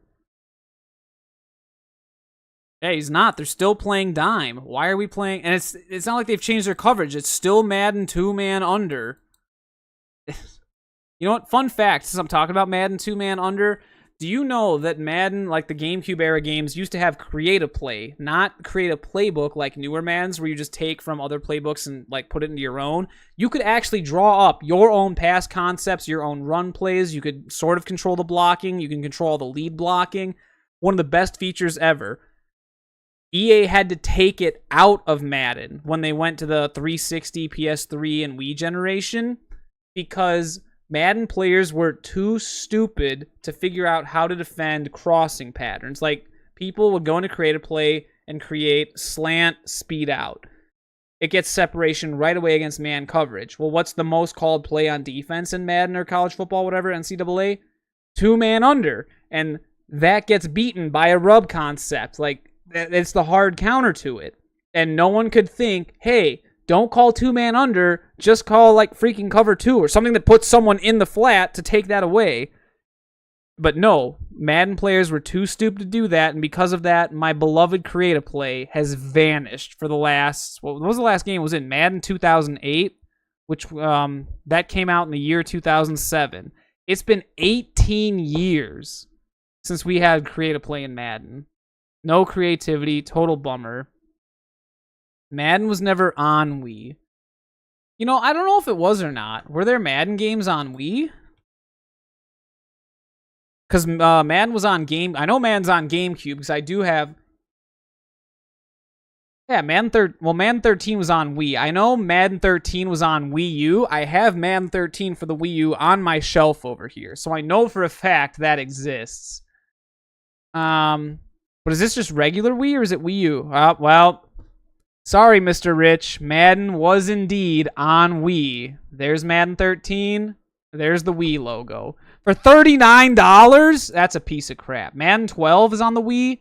Madden 10 is on the Wii. This product is available as renewed. Yeah, renewed. Wow, yeah, I know. I'm shocked. I probably would not recommend playing Madden on the Wii. The one thing that was actually kind of cool about Madden 13 on the Wii U, like I was talking about how Creative Play vanished, you could draw up your own hot routes using the Wii U gamepad. Like, say I wanted to draw up a rub route out of nowhere. I can take the stylus and say, all right, X, slant, slot, speed out. And they would run those routes. Like, it was the coolest thing ever. But it was only on the Wii U. And the problem, the Wii U sucked. There were no games for it. And playing with that gamepad was an absolute meme. Like, when I first got my Wii U, Christmas of 2012, I remember I was so hyped. All the, like, great Nintendo franchises from my childhood on GameCube were going to come back. And then none of them did. Well, Pikmin did, but Pikmin 3 sucked. I guess Star Fox Zero came back, but it was just a crappy remake of Star Fox 64. It wasn't even an original game. And then no Metroid, which we still have not gotten another Metroid Prime game. We never got an F-Zero game. Yeah, disappointing. But Madden 13, I do have like fond memories because the Wii U gamepad was the first time you could, I guess, take a console game on the go. So I'd literally go from the living room playing the Wii U, whatever. I'd go into the bathroom, still holding the gamepad, still playing Madden. Then I could come out and everything. I just thought that was like the coolest thing ever. Game wasn't very good, especially compared to the older Maddens, but whatever. Do we finally have a crossing pattern? We did, but they ruined it with pre-snap motion, so you end up not having much of a cross.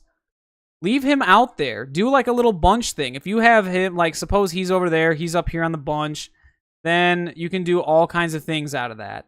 You can have him go vertical, him run a post, and then him come around, run a wheel.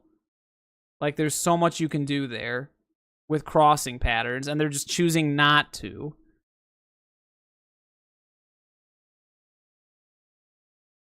And he's staring down his best receiver. He's got a scramble in the pocket. Ooh, nose guard managed to fight off a double team. Oh yeah, look at the nose guard technique here. He's focusing on the center. He's fighting half a man. He gets off the block. I do got to say, I'm not a fan of his stance, and he comes out high. But he does get his arms extended here. This is much better play from the nose guard. This time the defensive end up top is the one getting high. Yeah, see how not to fight a double team. He's got one arm around this defender. He's got another arm around another. He's trying to fight two offensive linemen. That's not how you split a double team. You got to take on half of one offensive lineman to get in between the double team, just like the nose guard did. And I'm not a fan of the hand placement of the defensive end at the bottom. See how he's grabbing around like that? You're fighting a whole man. If you're edge contained here, this hand needs to be on the cuff right there, and this hand needs to be on the edge. His right hand is like decently placed, but that left hand should not be out there. It's got to be inside the framework. Inside the frame, not inside the framework. And then I'm just not a fan of that passing concept. Again, they're not really taking advantage of... you did get a route open over here off the crossing pattern. The only problem is your quarterback's not reading that. He's staring down his favorite receiver. Oh, Lord. Maybe one day, Coon Rapids. Maybe one day. 11 personnel. Y check-in on the line. All right, good. Is that Mr. Coleman up top? I think it is. Not GH counter again. The guard fell down? The tackle fell. Well, the tackle got tripped. What happened? Oh, nice rip move by the nose guard. Look at him. Fights half a man. Hits him with a rip move. How did this play go for positive yards? Okay. This is one of the weirdest GH counters I've ever seen. We need to break this down step by step. We have a double team at the point of attack. Yes. Do we get up to backer? Yes. Good. Defensive end is wide, and randomly... Does he trip? What happens here? It looks like he might have hurt his ACL or something on this play. Or did he just slip and his left leg kicked back? He was expecting it to touch ground here, and it just slipped back, so he tripped. Ends up tripping the tackle. He trips the tackle. And then who trips this guard? He trips over his own center. His center steps backwards. Yeah, look, the center literally, instead of stepping forward to gain ground, he sticks his left leg back. He takes a false step like bad wide receivers do. Speaking of which, I haven't really commented on false steps from the wide receivers. There's a false step right there, though. That's bad. You don't do that. This foot comes forward first, gain ground. In the time it took him to go up in here, his other foot already could have been there, and he would have been up here. Gotta have attention to detail. And the quarterback just keeps it and runs right into a defender that's already... Is that the D end that fell down? He actually stands back up and makes the tackle. What a... Like I said, man, this is such a weird play. You are right. The snap is also low. That's another weird thing. There is so much weirdness in this game. Also, why are you running a backside hitch into the GH counter? You should just be going vertical. When you're not, you're just inviting your defender to get back involved in the play. Huh? And it's not even an RPO fake, because if it's GH counter this way, the running back's on this side, your sidecar shotgun, the mesh is pointing that way. You RPO this side. You're not facing there. You can't run a fake if you're not facing that way. Huh? I don't even know what to say there, Coon Rapids. That's really bizarre. Not what I would have, not how I would have drawn up GH counter. Not how Minnetonka or Edina would have drawn up GH counter, for that matter. Or Moorhead. Or Mounds View, or Eastridge. Oh, we got verts? No, we have a bunch of hitches, and then we have a tight end or an H-back seam. Jefferson would play better than these two teams. I mean, Jefferson did beat Coon Rapids the last time they played in 2016. Jefferson might still be able to compete with Coon Rapids. I don't think Jefferson would be able to take on a Champlin Park team that upset Maple Grove earlier this season. And Champlin Park is a very physical team. They're the 5th biggest high school in Minnesota. They may be making goofy mistakes, but when they do get locked in, they're a very good football team. This, I guess this is just a bad night for them. Does 78 down block again? 78 down blocks, sort of pass protects. I need 78 to block somebody. You can't just let the quarterback get sacked by that. Did we even bring a blitz? It's a 3-man pressure. You literally have 6 blockers on 3 defenders. We should not be getting a sack. How did 99 get through? He stays low. He fights half a man. The running back actually misses him. He gets in between the double team. You stop. You stop. You stop. You two just let him go. I don't know about that. When did Champlin Park beat Maple Grove? It was week 2 of the 2023 season that Champlin Park upset Maple Grove. I think it was like 29-28. Pull up Minnesota scores really fast.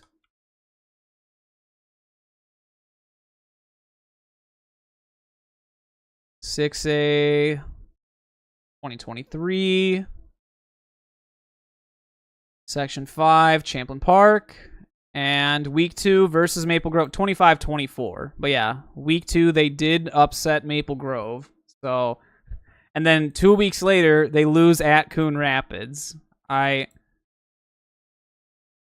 don't know about that. You also lose to STMA, not a good, and that's at home too. It's not even at STMA.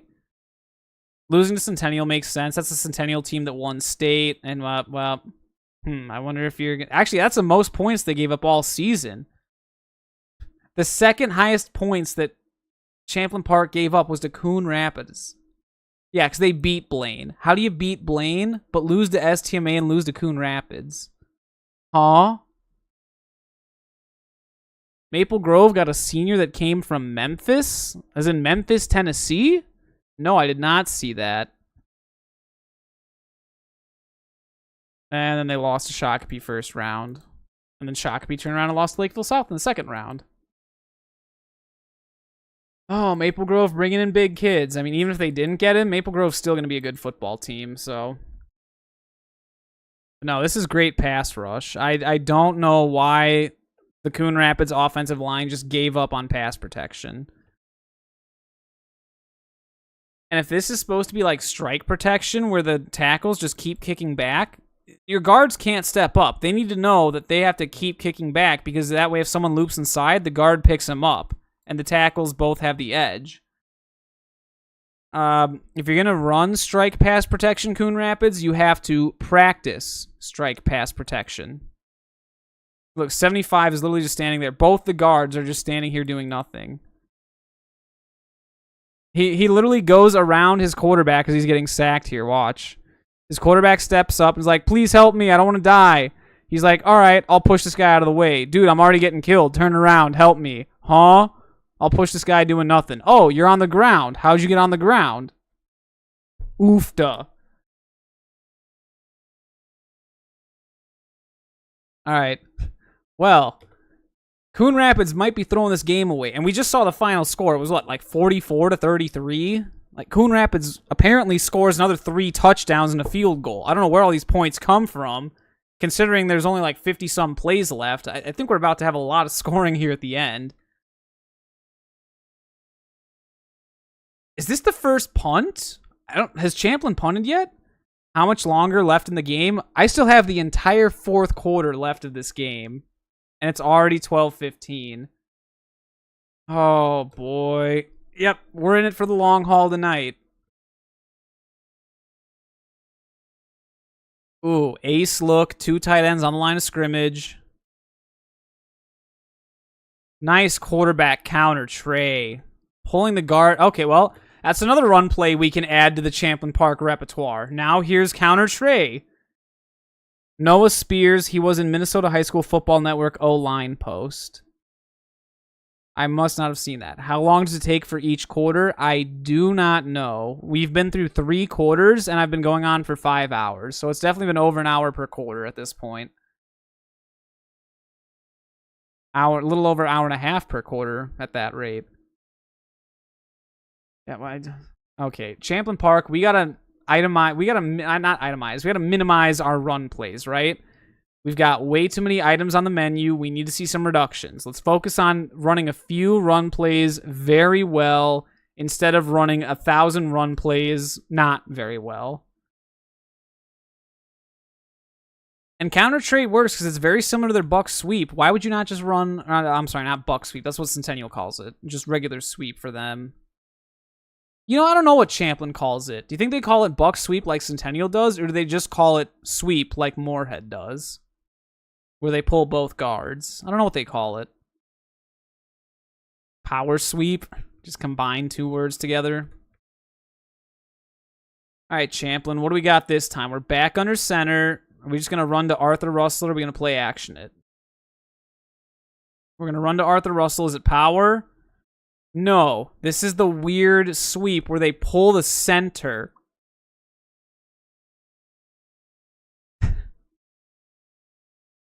Nelly wants to play football. We love to see that. We need more rabbits playing football. With her speed, I guarantee she'd run faster than any of these. She might be faster than Arthur Russell, actually.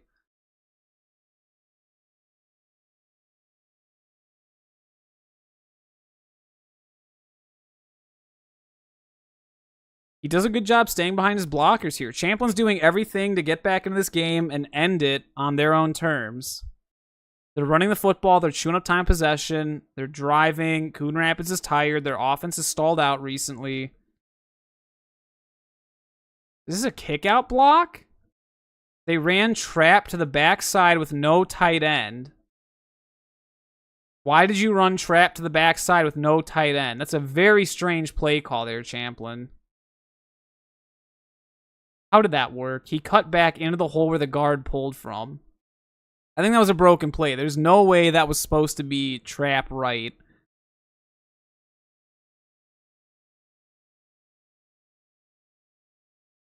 Now we're into the fourth quarter. Here we go. Less than 50 plays left. Fourth quarter time. Score is still, I believe, 21-19 in favor of Coon Rapids. Or no, I'm sorry. It's 21-20 Coon Rapids. It's only a 1-point game.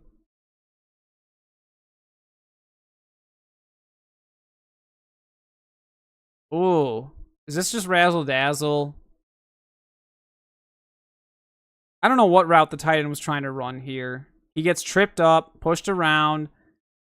Outside backer, for some reason, stops playing with him. And once again, a Coon Rapids safety has to come up and make a play.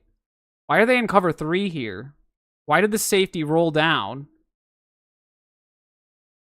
I have no idea why the safety on the bottom of the screen here decided to roll down.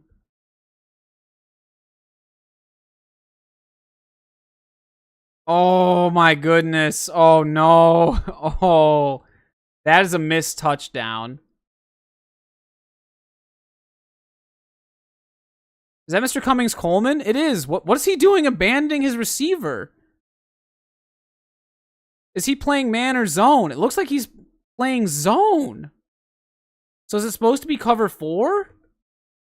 He stays deep with the zone. He comes up for some reason. He doesn't know where he is. He's just hovering over the middle. Is this supposed to be cover 4? So why did he step down? Why did he step down? Zone is zone, man is man. Coon Rapids tries to blend them both together, and it ends in disaster.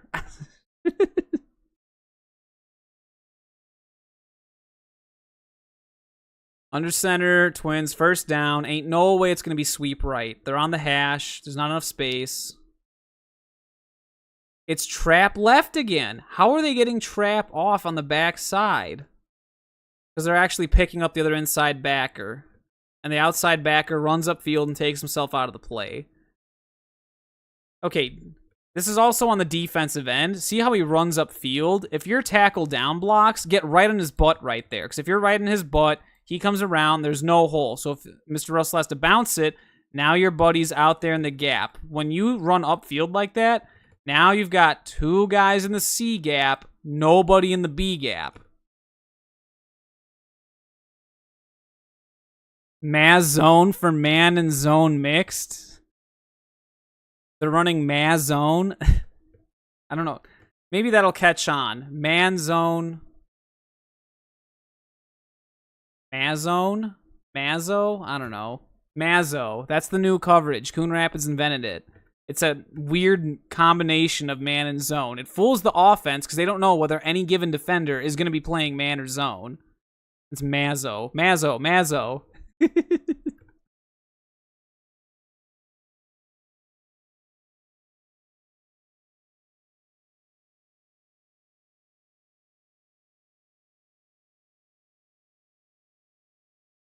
Yeah, I don't know how that trap worked. But, I mean, if Coon Rapids isn't going to adjust, you're going to put 2 guys. Again, that just comes down to bad technique.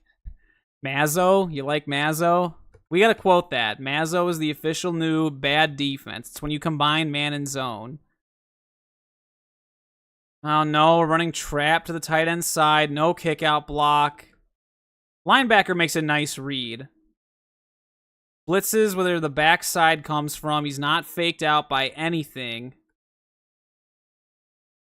I mean, okay, so as a team that runs trap, when you see the backside backer is blitzing, the guard can't get over there to take him. So who's the next inside defender or next inside O lineman that would have to take him? Your center. So double team where the center goes up to that backer, plays side tackle, takes the other inside backer. Does he? Yep.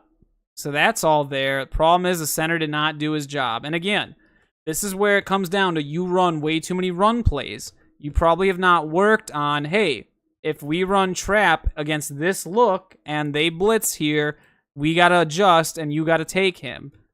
They've obviously never practiced that, and it shows. You've never practiced that. The center does not know to get off of the center. I'm sorry. Yeah, the center does not know to get off the nose guard and take the blitzing linebacker to his side.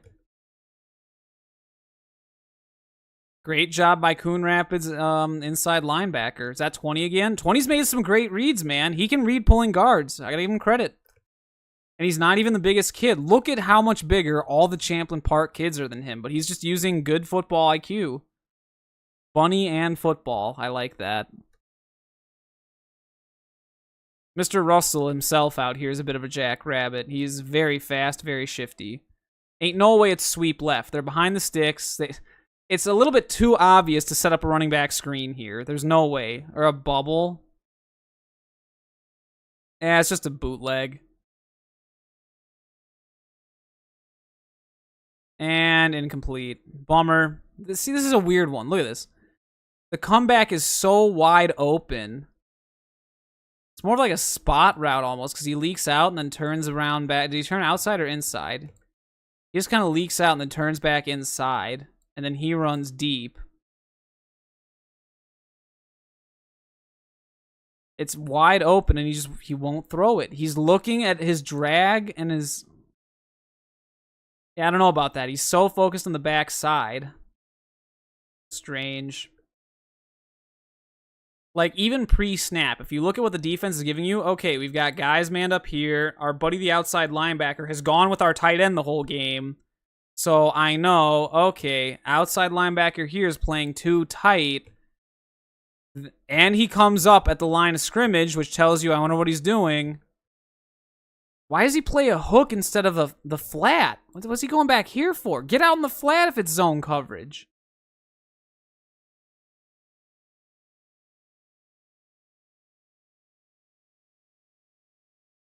If it's zone coverage, why didn't you stay deep with him? Why are you coming over?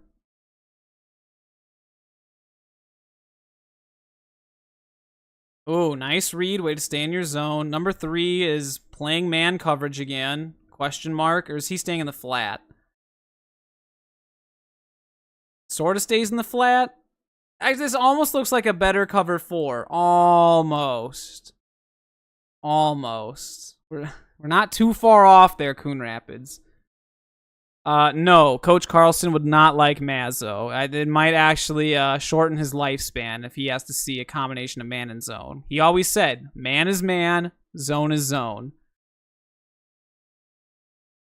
Oh, there's no way it's sweep left. You can't run sweep left. It's 3rd and 11. Screen is way too obvious. Your rollout pass didn't work.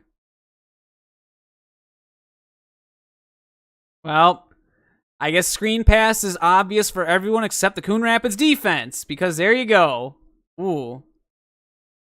Number 3 finally laid some wood. He did something. He's like, hey, I gotta chase this guy down. Boom! Safety comes up to fill. Is that 7 at safety? It is. All right, there's another kid playing both ways. Number 7. 11 plays both ways. 7 plays both ways. 2 obviously plays both ways. Is that 88 getting into trouble again at the top here? No, because he's all the way down here. He wouldn't have ended up all the way up there. This is somebody else. It's 84.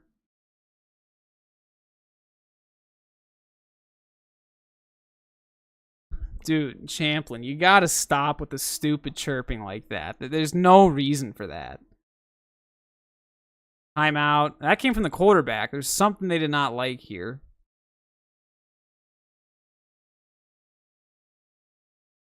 He must have seen the play clock. Bummer. You're still down by 1 point. It's a close game. It's the 4th quarter. You don't want to be burning timeouts like that. Dude, another screen on 4th and 3.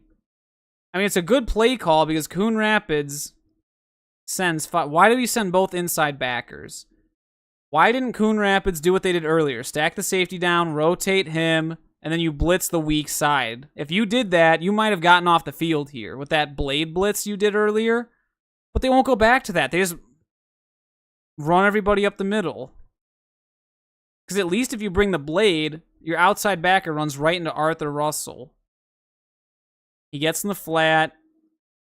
Okay, receiver is able to block an outside linebacker. Normally that's a mismatch in favor of the defense, but apparently it's okay. The whiteout gets absolutely bodied here and pushed over. Thankfully, Mr. Russell's a stud and gets the play. And I'm loving the slot receiver blocking right here. That's fantastic. Keeps the feet churning. He stays engaged.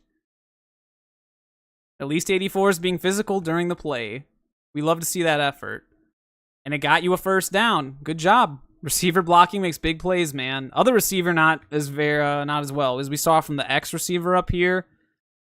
Watch him get pushed over right here. Whoop! And he's like, oh. Like, come on, dude. Give him some sauce. First down. Ain't no way it's going to be sweep left. Ain't no way. Is this dive? This is.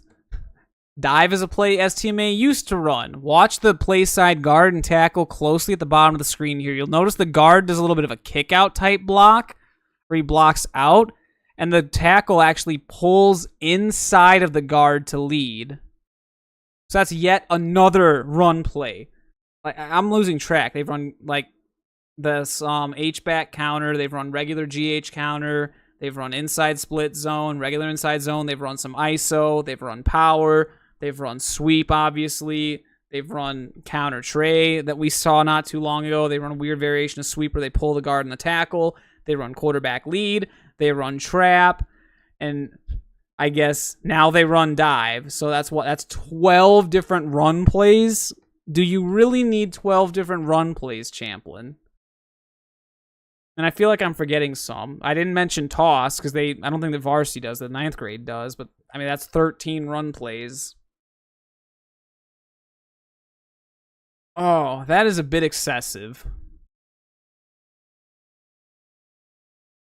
Second down. Okay, now it's got to be sweep left, right? You're going to get back to it. The guards are back a little bit.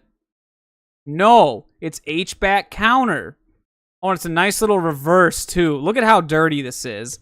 They hand it off to Arthur Russell, who then hands it back off to the H-back. Guard has nobody, and they actually do a decent job adapting this time. The guard sees there's nobody to kick out, so he goes up to the next level. The H-back, or the tight end in this case, realizes, okay, there's nobody for me to go inside of. He went up to the next level. I'm going to go block somebody at the next level as well. The only problem with that is your H-back got impatient and runs in front of your lead blocking tight end for no reason at all. Why would you run in front of your lead blocker? Let him go and block the safety. You bounce outside of him, and then there's a touchdown, Champlin Park. Why would you just randomly charge into the back of your own defender, your own guy?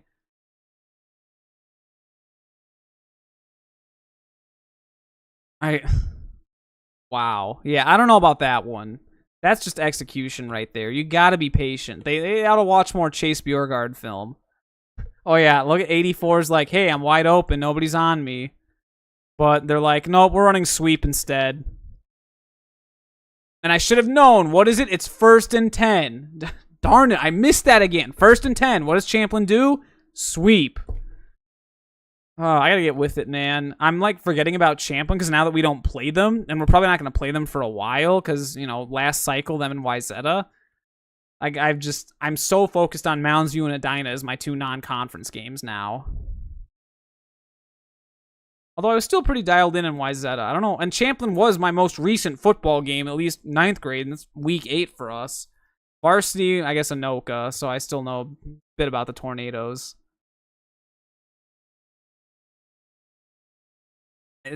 So why is it that all of a sudden the run game works? Because number 3 dove inside for no reason. He's playing like a Stillwater inside linebacker, or outside linebacker, and decides, yeah, I'm just going to dive down into C or B gap for no reason to get washed out of the play. Like, he ends up all the way over here. How is it almost the entire O-line goes around him? Same with number 70. Number 70 is the D-end on this side. He's in too long of a stance. He stands straight up. He at least gets a piece of the backside pulling guard so that he can't lead around. That is the one beneficial part. And then Arthur Russell just makes some athletic moves. Whoa, who's coming in like a missile? Is that 21? And he whiffs. What? Look at him. He drops his head right here, and he's trying to use his shoulder. Track inside hip and tackle. What are you doing? That's just bad football. Look at this. This is a low light right here. Look at him. He's like, no, and he just completely misses. 20 does nothing and gets tripped up. like I said, this is the weirdest game I've covered on stream. It's got to be bootleg. They just, no, of course, they go right back to sweep. Why not? It's working now. 74 gets a clean pull. Gets a nice pancake here. Look at 74 pancaking the linebacker. Boom. Why did the nose guard pancake the center? Like, well, yeah, nose guard. Why pancake a center when... One, you didn't eat up a double team, so guys are free to block your other defenders downfield, and the ball carrier is like 8 yards downfield. Like, what? Why would you pancake when you need to be getting down there or eating up double teams? Ugh, Coon Rapids. We gotta work on football 101. Sweep left is way too obvious. I don't think they're gonna go back to it again. Plus, they're in tray open here instead of wing twins. Or I'm wrong and they're going to go right back to it. Oh, of course. If it ain't broke, don't fix it. What goes wrong this time? Oh, this time our buddy number 3 does better. He actually stays outside. He gets a little bit too wide. Do we double up to the inside linebacker? No. Nobody gets to the inside linebacker. Tight. 72 has to block down to cover the pulling guard. He's expecting the backer to go there. Is that 11? 11 makes a great read here getting outside. He identifies pulling guard, and he's like, oh, guard pulls. I need to get over here. He does, and he helps make the play. That's really nicely done. Where did 20 come from? 20's a safety. They blitzed. No, I'm dumb. 20 is a... No, 21's a safety. 20's the opposite linebacker, inside linebacker. That's actually a really nice job by 20. Once again, chasing down the hole through the pulling guard. Tackle tries to cover him, just taps him again. Actually, the tackle pushes him towards where he wants to go. That's, yeah, might need to rethink how we cover that backside with a tackle. He's just never going to get up to that backer.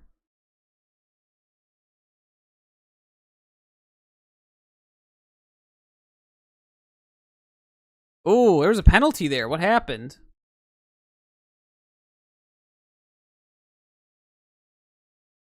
Oh, yeah, some kind of fight going on here. Some kind of personal foul happened there, so I don't know. Either way, that is a 15-yard penalty against Champlin Park. Dude.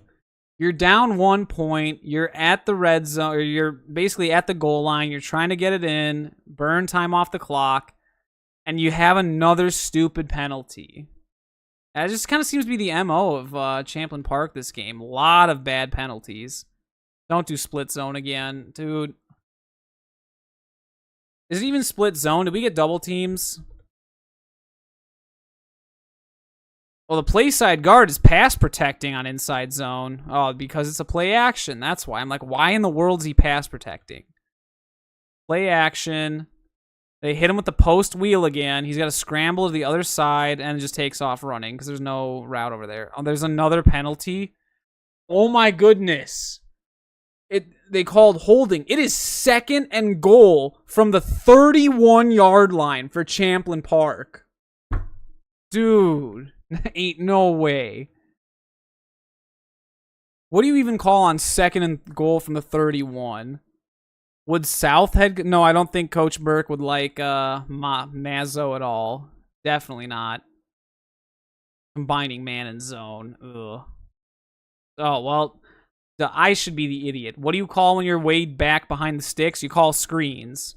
Here goes Champlin Park with a screen. How is Coon Rapids still falling for this? We get Arthur Russell out into space. Oh, yeah, this must be a DC. Someone on the defense for Coon Rapids right here, because he is... Yeah, he's fired up. He's not happy about something. All right, so Champlin got a bunch of the yards back. Now it's only 3rd and goal from the 20-yard line, so they picked up 11 on a screen. Obvious passing situation.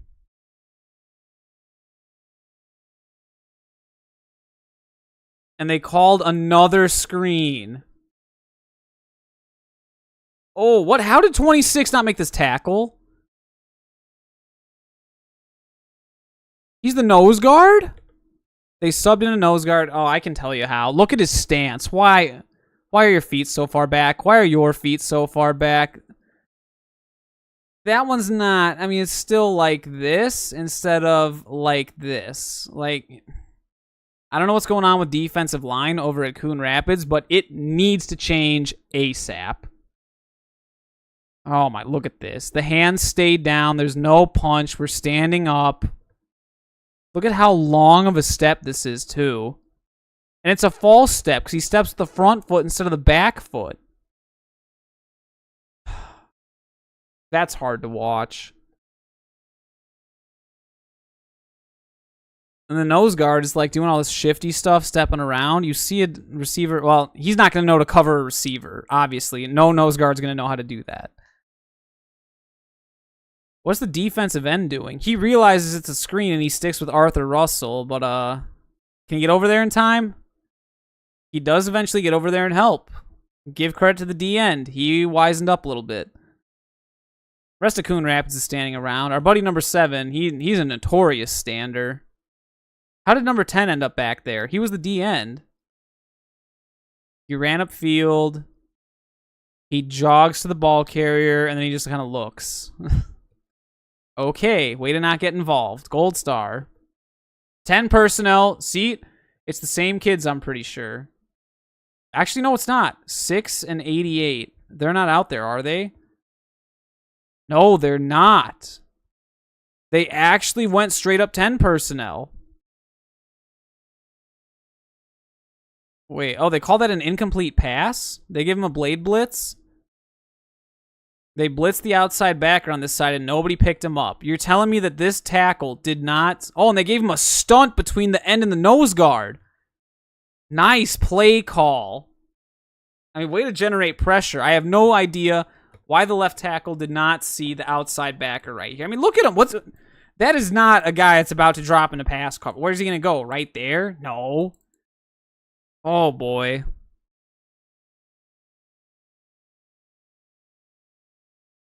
Yeah, and look at what the left tackle did. He just stands here. He literally stands up and then turns around.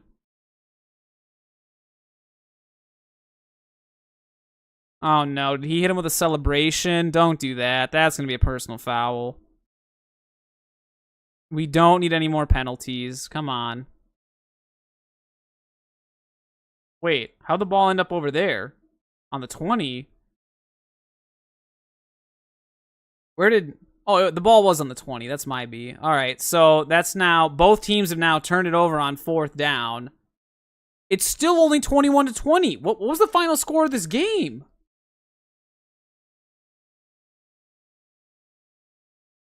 I thought this was a high-scoring game. Was it not? Go back to Minnesota scores, Section 5. Look at Champlin Park. It was the Week 4 matchup. It was 41-34. You're telling me Coon Rapids is going to score 3 more touchdowns and Champlin Park is going to put up 2 more touchdowns. We're going to get 5 more touchdowns in 32 plays. How? What is about to happen in this game? Like, what? Especially with how, like, sloppy the teams have been this far. Are they just so gassed that they forget to play defense? I guess we're about to find out. Like I just said, we're about to get 5 touchdowns somehow in the final 32 plays of this game. Crap again. Again, why are you doing the fake motion to Mr. Coleman? You can see he's not going to get the ball when you motion him like that. The only one going with him is number 38, and that's just because 38 is spying him the whole game. That's what they assigned that kid to do. You've known that for 3 quarters now. How did you just run? Champlin Park just looks gassed on defense. Why did these two scrape over this way? I guess it's inside zone left. Double team, double team. Ooh, and then H-back leads inside. That's actually a really solid double team. I don't know why the backers over-pursued so hard. He gets up to the next level. Dude, how does Coon Rapids have better double teams than Stillwater or Blaine? That's mind-boggling to me. But it's right there on film. Albeit this was 2 years ago. We'll note that. Yeah, I don't know. Champlin also when they run ISO, ISO obviously doesn't have double teams, but Champlin double teams leave stuff to be desired. They have had some of the worst double teams we've seen. No, it's the same thing again, but with a pass. But Champlin's bringing the sauce. We have a flag. Oh, nice blitz. Number 40 goes right through. Look at the left guard of Coon Rapids right here. Watch this. Remember how I said the guard is just programmed every play to just down block on the nose? That guard doesn't even down block the nose here. There's a blitzing backer creeping up. The guard doesn't touch the nose, does not touch the blitzing linebacker that runs right by, and is going out to run block downfield on a pass play, along with the right guard and the right tackle. Did we know this was a pass play? These two are zone blocking, as if it's a run play. And the quarterback has to scramble. If the quarterback throws the ball, it's ineligible man downfield. And there was holding. That was close to being a late hit out of bounds, too. Man, there was so much going on with that play. So, okay, holding. Coon Rapids is backed up. What in the world? Now we're in an I formation. This is East View offense. The only difference is they're in a pistol king instead of under center. I mean, this is stuff that I drew up in Madden 05 back in the day. Making another Madden playbook reference. We're still in a nickel package, yep. Since Champlin Park is still playing nickel. 3-3 nickel this time. Number 19's back in the game. And they're bombing it deep against two high safeties. Very odd choice. If he comes down with this, no. Again, odd choice. I don't like that safety is stacked so far inside. He's got to be able to read that. Oh, but Coon Rapids, like if you're going to throw some type of deep route against two high safeties, what do you need to do here? I'll show you. Where does our H-back go? He does nothing. Watch. See how the safety split? Safety split. H-back seam is gone. If you have two high safeties, 1, 2, 3, there's your gaps. They're going to go with the number 1 on the edge because that's their first key. Is number 1 going vertical? I got to go with them. Like, that's what they're programmed to do. Take advantage of that. If they want to part the Red Sea, you got to be Moses and go right through it. Like,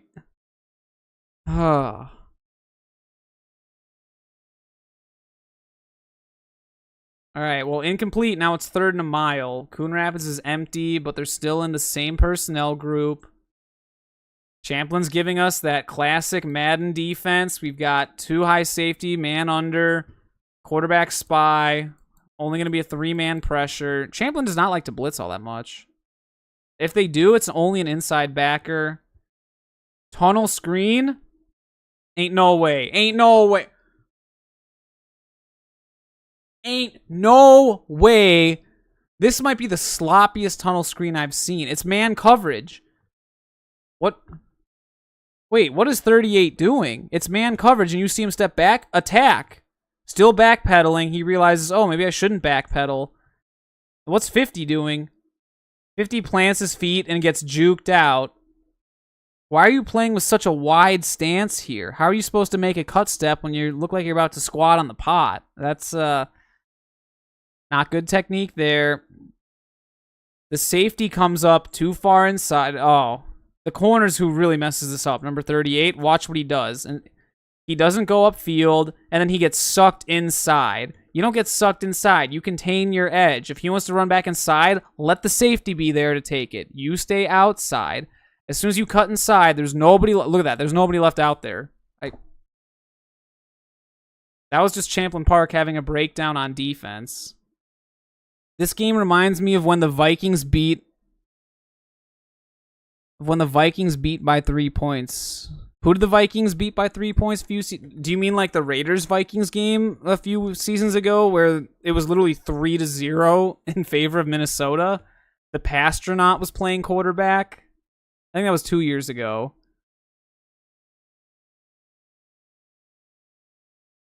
I think the Vikings might have lost to the Bears the week after that. It was really strange.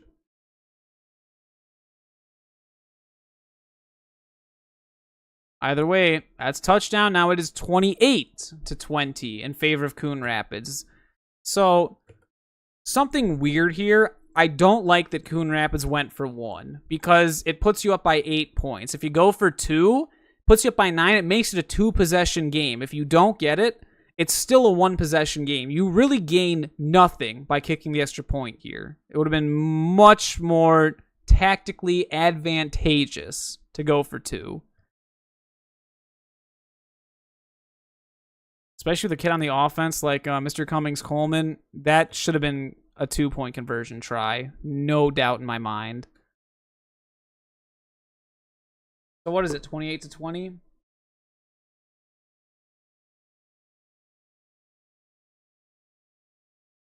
Oh, there's some kind of... Oh, yeah, there's a blindside block. That's probably not going to get called, though. What is with all these defenders falling over each other? What's going on here? Tripped over your own man. Oh, no. Okay, there was like 3 separate blocks in the back right here. Huh? Look, there's this one right here. So from 53 on to number 9. Then there's another one. Is it 37? No, where does this kid come from? 27 comes from out of nowhere and just decks this kid. Yeah, he's looking around like, what just happened? What's going on? Must be a chippy rivalry game. Champlin, can we not hit like that when we actually have to block on offense? Why are we hitting with cheap shots like this? I mean, I don't think they even give like even 40% of what they just hit like that on actual run plays. Like, and poor Mr. Russell's probably like, oh, now y'all want to actually hit. Not when you're lead blocking for me, but when you have to be dirty and randomly throw hands. Now we'll hit. That's really bizarre.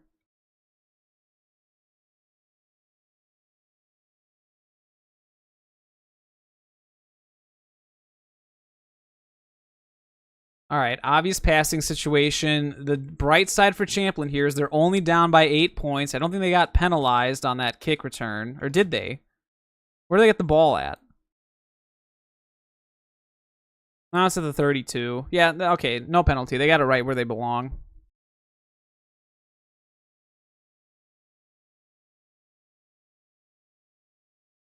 Another little out route. Bunch. And they didn't cross. They just all spouted out. You went out. You went vertical. You hooked. What's the point of doing bunch if there's nothing, like, mixed up? What's Coon Rapids' defense? They're playing cover 4 into it. At least they stuck with just base zone, deep zone, flat, hook, scrape. I think he's supposed to be flat because he blitzes. So flat, deep, hook, flat.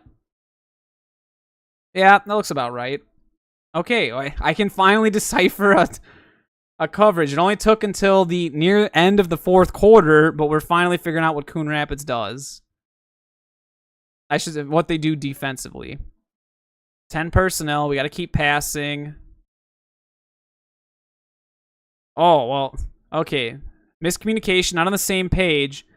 The receiver wasn't even looking for the ball. He looked like, oh, I'm just going to keep running up the seam. And then he turns around. Oh, crap, there's the ball. Then he has to reach behind him. How does he make this catch? He's like, crap, I got to reach behind, grab this. And he actually secures it. Way to adjust. Yeah, how did you not know you were... Like, did he think it was a run play? And Again, man, this has been a weird game. 10 personnel still, Champlin Park. They're probably going to stay 10 personnel here because they need yards fast. Got to be passing. Oh, Mr. Russell knew to get out and lead block. Nice job, Arthur Russell. Someone right here is pointing at something, looking like he's asking for bread. Another guy over here is pointing at something. A lot of coaches trying to talk to the official there. I don't know. Were they saying that Mr. Russell might have been holding?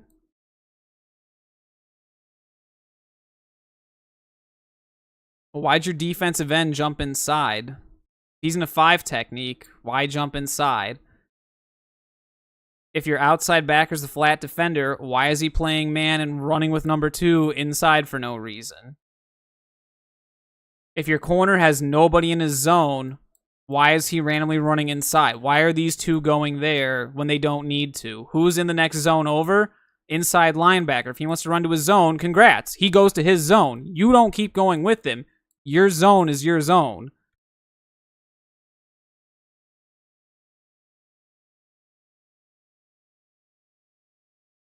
Oh my goodness. Well, either way, scramble, another first down, or not first down. Second and short. Are they just going to take a shot deep because you can get an easy first down? Yep, they called hitch and go. Only problem is there wasn't like a fake hitch and then a go. There's no double move. He just is like, nope, I'm just going to keep going. These were all hitches. He's wide open. There's nobody on him. There's 2 defenders in the flat. This is like Forest Lake bad defense right here, where the safety and the Sam backer are both stacked in the same spot. Like, get out there in the flat. You stay in a hook to curl, or one of you blitz. You shouldn't be in the same zone.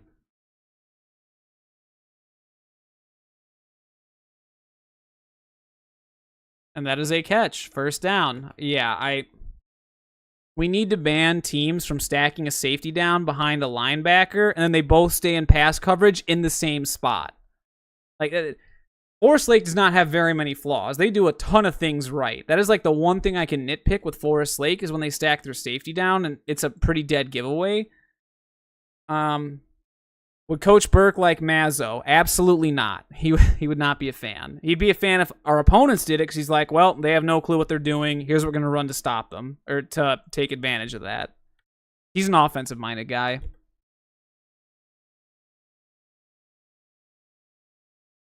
Trips open. No cross concept. Are we playing zone or man, Coon Rapids? We're playing zone. Do we stay in our zones? Yes.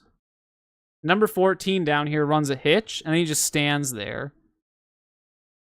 He is so wide open. But instead we throw into the triple coverage. Why did Coon Rapids stop covering? What is number 4? Why does he keep leaking inside? Stay in your zone. Why do you abandon your zone? Why did you randomly come inside? Dude, don't shoot yourself in the foot. Zone is zone. Stay in your zone. It's still 28-20, right? Oh my, we still have like 4 more touchdowns we're going to see in only 20 more plays. This has to be absolute chaos. Unless there have been some touchdowns cut out of the game. I don't think they've skipped any numbers, have they? From what I've seen, every number's been in order. Yeah, I don't think we've skipped any. Weird. I guess there's just going to be a lot of scoring. What is the tackle doing? Okay, this is really funny to me. So, it's a pass play. The left guard, for some reason, launches 5 yards downfield. But then he doesn't block. Like, my dude, you're already 5 yards downfield as an ineligible receiver. Or an eligible man downfield. You might as well just go and hit somebody at that point. Not only does he not, he just stands there, and the quarterback runs into him and actually knocks him over. Like I'm so confused. If it's supposed to be a pass play, why are we running downfield? If it's supposed to be a run play, why aren't you blocking downfield? Like what? It's like regardless, like that is like a brain shifting into neutral moment right there. Just there's all kinds of questions. I have no idea what's going on right there.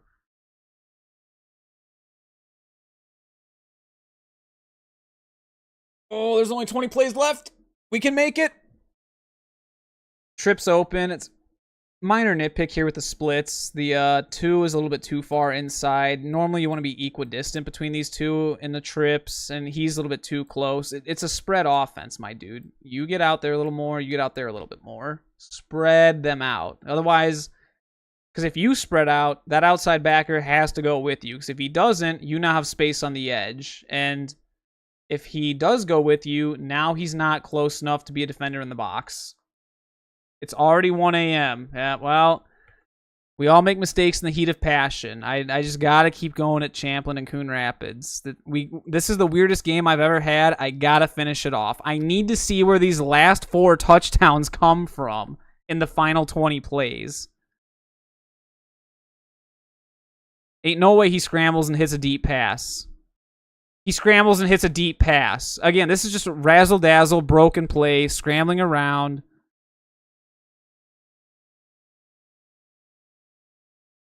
And Coon Rapids just stopped playing defense.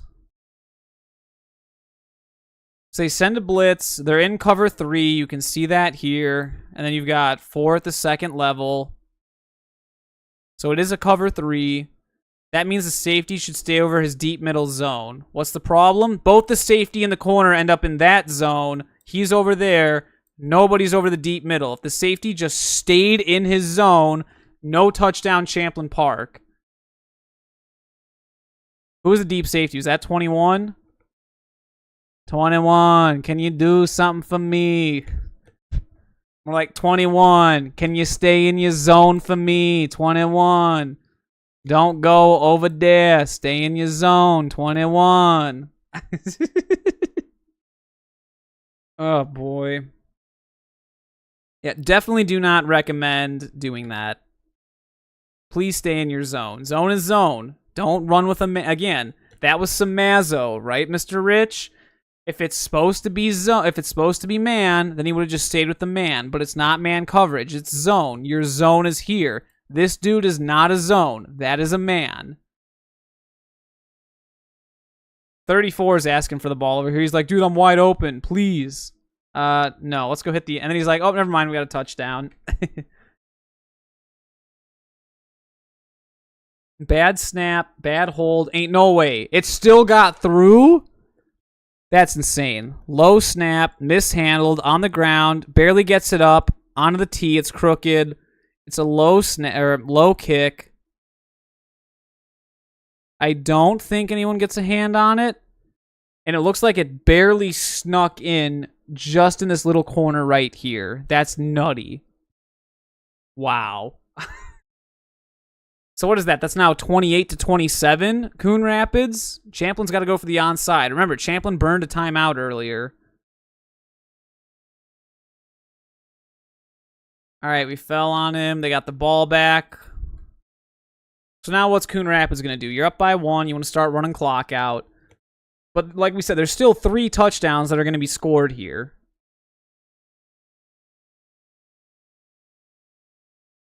What?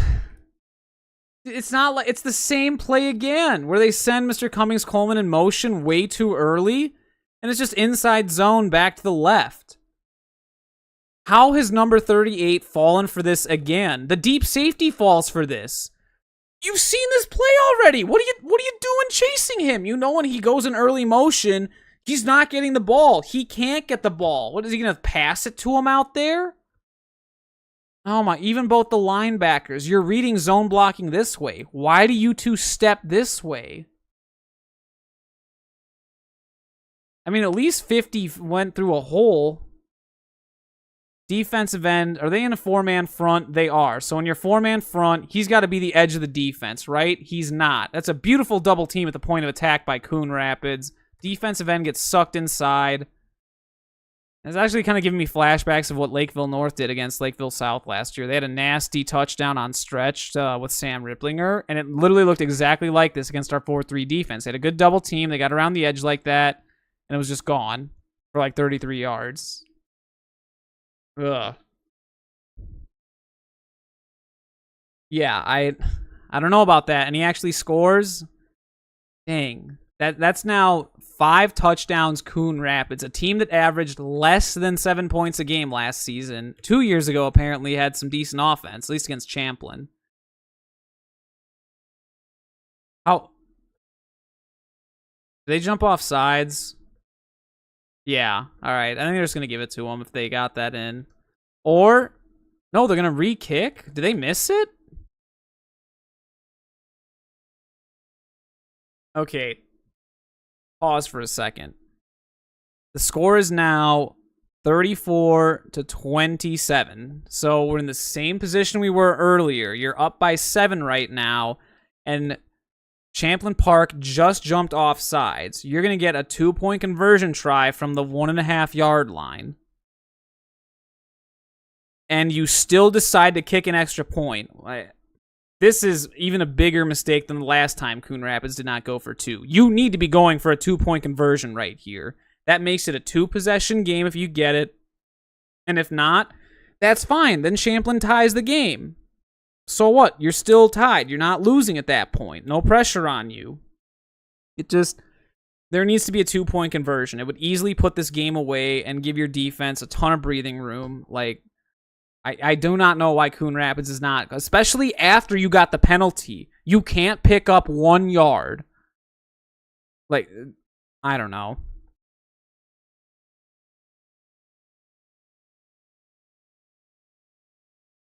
Oh my. And they ended up blocking it anyway. You've got to be kidding me. It was a low kick. And the snap actually was good this time. Oh, well, hey, maybe I guess you really should have gone for 2. And I like how they put all the tall guys in the middle, and they don't even rush. They're just all trying to block. And they actually get it. Look at 92. See, his right hand goes flimsy right here, because it doinks off it, and he immediately retracts it like, ow, that hurt. But he blocked it. And he hits him with that no good. He's not too hyped afterwards. He's just like, yeah, man, no good. Back to the sideline. How are you not hyped after blocking an extra point?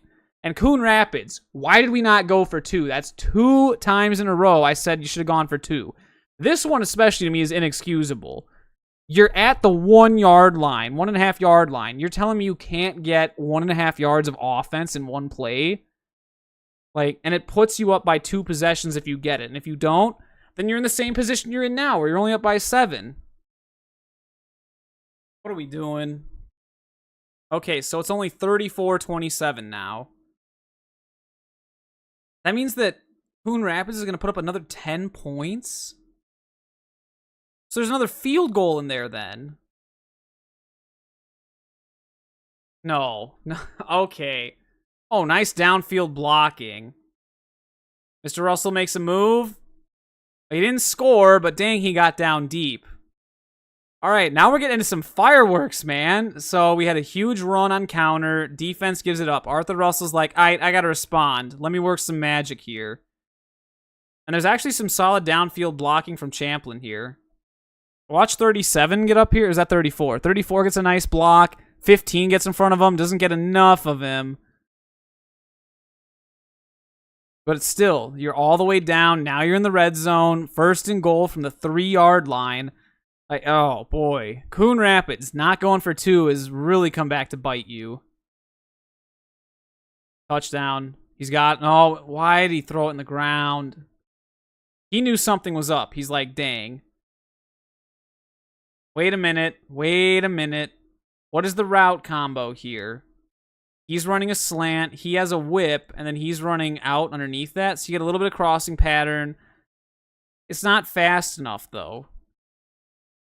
If you really wanted to hit this faster, just go with a speed out. Then you can hit him out here. He's running the slant. Instead of having to try and throw it in here, in between traffic. Pass it out there, speed out. Boom. Corner of the end zone, touchdown.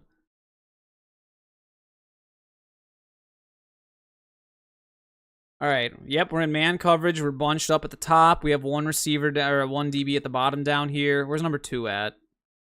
He is down at the bottom of the screen, so we're not going to go down there. Another sprint out pass. Just run for it. I think he got him down at the... They call that a touchdown.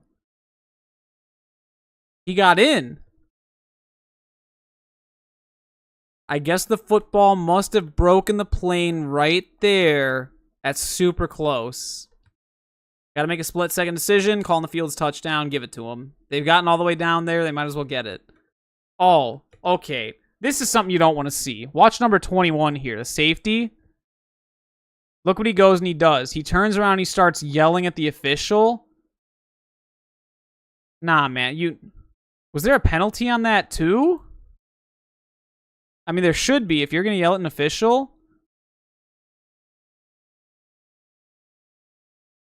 Okay, this is culture stuff, man. You do not yell at an official. Like, what is going on? Like I said, this is the weirdest game that I've ever covered.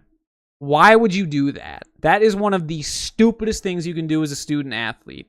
You don't argue with an official about the call. And if you don't like that the quarterback got in the end zone, don't let the quarterback get in the end zone. What are you looking at the official for? Like, look, 79 actually gets a really good reach block here. He did a lot better than they did previously. Number 34 does a good lead block. Who's your outside, or who has edge contain here? Nobody, because your defensive end gets reached. You just got out-schemed, and I guess out-executed. Where's the outside backer that has edge contain? Oh, you don't have one. Why? Because Coon Rapids randomly shifted to a 4-3 defense at the goal line against 10 personnel. So another bad decision on Coon Rapids' part. And how are you going to respond to that? You're going to turn around by yelling at an official in a close game? Like, dude, what are you thinking? Well, I can tell you, you're not thinking. That's wild. And I'm assuming that's going to be on the kickoff. No, it's not. Oh, it was on the extra point. It's half the distance. If it's half the distance, why would you not just go for 2? Again, this is a weird call. Because I get if you kick the extra point, you tie the game. Your offense has all the momentum right now. And Coon Rapids is reeling. If you get the 2-point conversion here, you have the lead. All the pressure in the world is back on Coon Rapids. It'd be 35-34 Champlin Park.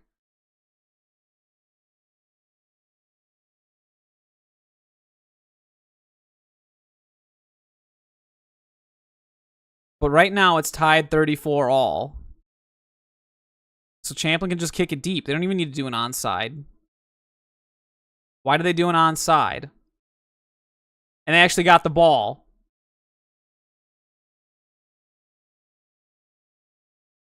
Did I miss something? Why are they kicking it onside? I swear it's 35-34. Maybe, okay. I think this game might be on YouTube. I'm going to go take a peek really fast. Coon Rapids, Champlin Park. I can't spell. Football. Something is off. Well, yeah. I wonder who to go watch. That's 2024. Here it is. Okay, this is the full game. It's on Coon Rapids TV. Close to the end of the game. 20-28. I had that correct. And there's that really goofy wide receiver screen.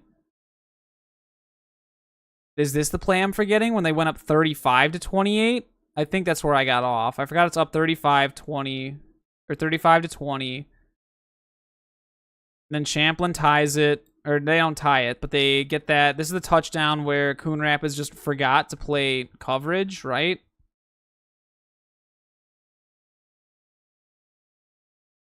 Or is this the one where he scrambles? Yeah, this is the one where he just throws it in the back and the safety forgot to stay in his zone. Yep, this is the one where the safety goes over there and plays man instead of staying in his deep third over the middle. So 35-27, I got that right. Coon Rapids doesn't get the ball here, do they?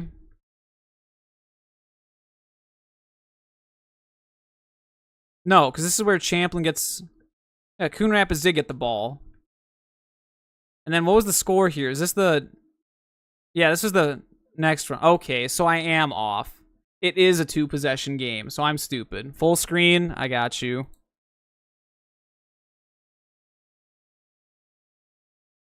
Because there's that fake, stupid motion that everyone fell for. So I did forget a Coon Rapids touchdown. That's my B.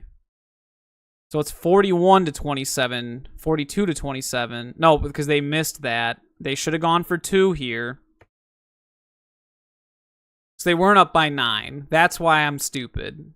I forgot the score. I was thinking it was 34-27. When in that scenario, you should go for 2. I see why they only want to go for 1 here. Coach Lance, dumb. I completely forgot about one of the touchdowns, got off on the score.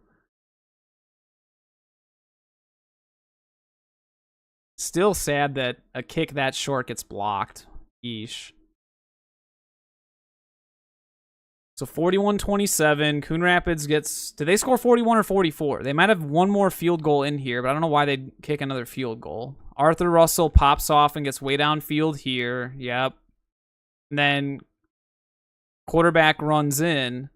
Now, okay, now it makes sense why Champlin had to go for the touchdown or for the 2-point conversion. Or I don't know. I can't talk. Onside kick. Oh, here come the players arguing with the official. And there's the flag. Like, why would you do that?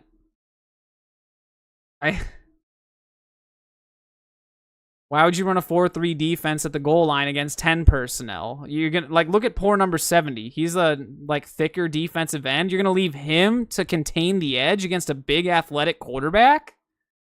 That's yeah, I think that's more schematic. That's not on the kids. That's a design flaw.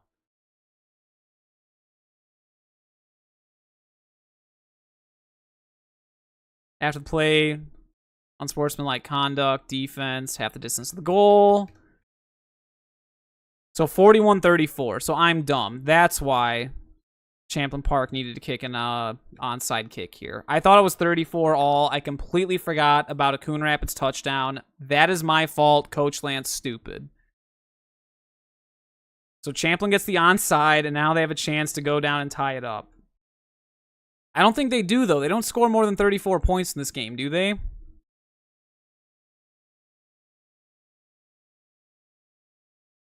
Why did we scramble? There's less than 2 minutes left. We called Shinel. Oh my goodness, the backside or the comeback here, the hitch is so wide open. He can catch it, he can easily get out of bounds. And instead we scramble. Not the correct read, quarterback. Not the correct read.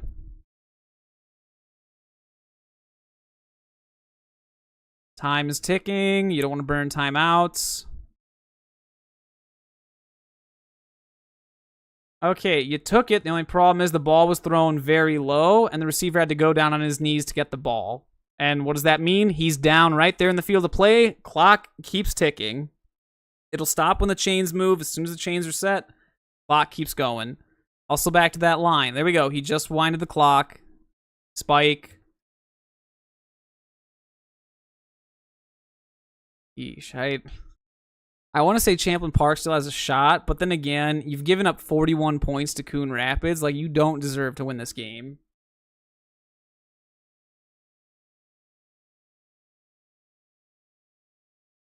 And then we scramble again. Not even a scramble. He just kind of steps up into defenders.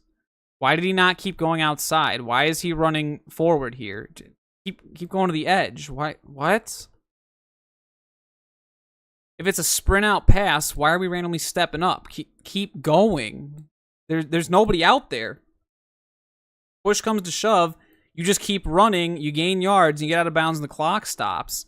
When you choose to run inside like this, the clock keeps running, you don't get that many yards. That's a very odd decision right there.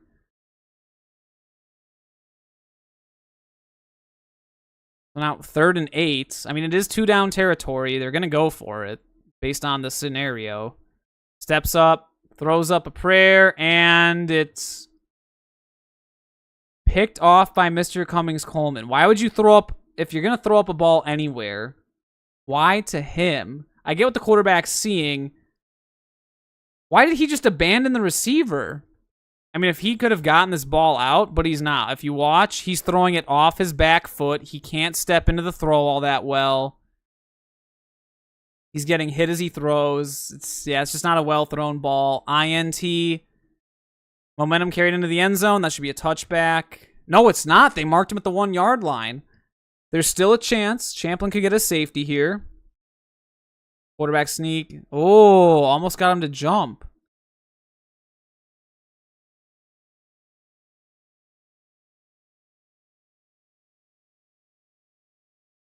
And then Coon Rapids takes a timeout. They can't take a knee, so they just do a quarterback sneak up the middle, burn clock. They got to do it again.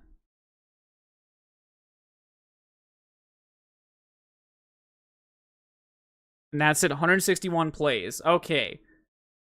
Yeah, that is by far. I'll go ahead and I'll watch the end of the game here on the YouTube video. This is by far the strangest Minnesota high school football game I've covered on the live stream. Like, So many weird errors, so many lack of adjustments, not taking advantage of what your opponent does, a plethora of mediocre run plays that look like they haven't been practiced all that much, weird defensive breakdowns, not playing weird combos of man and zone, special teams mistakes early on with the kicks out of bounds, bad interceptions, weird interceptions. I mean, there was the one that completely, like, all the interceptions were weird. That last one was just way underthrown by a mile. And Kaijan somehow knew, yeah, I'm just going to stop playing man defense and just come way inside and leave my guy open. Maybe he thought he was going to bait the quarterback into making a bad throw. I don't know. I might be giving him too much credit. But yeah, so much was just weird about this game. The one thing I will say that was a positive is that Coon Rapids does actually have decent double teams on their inside zone.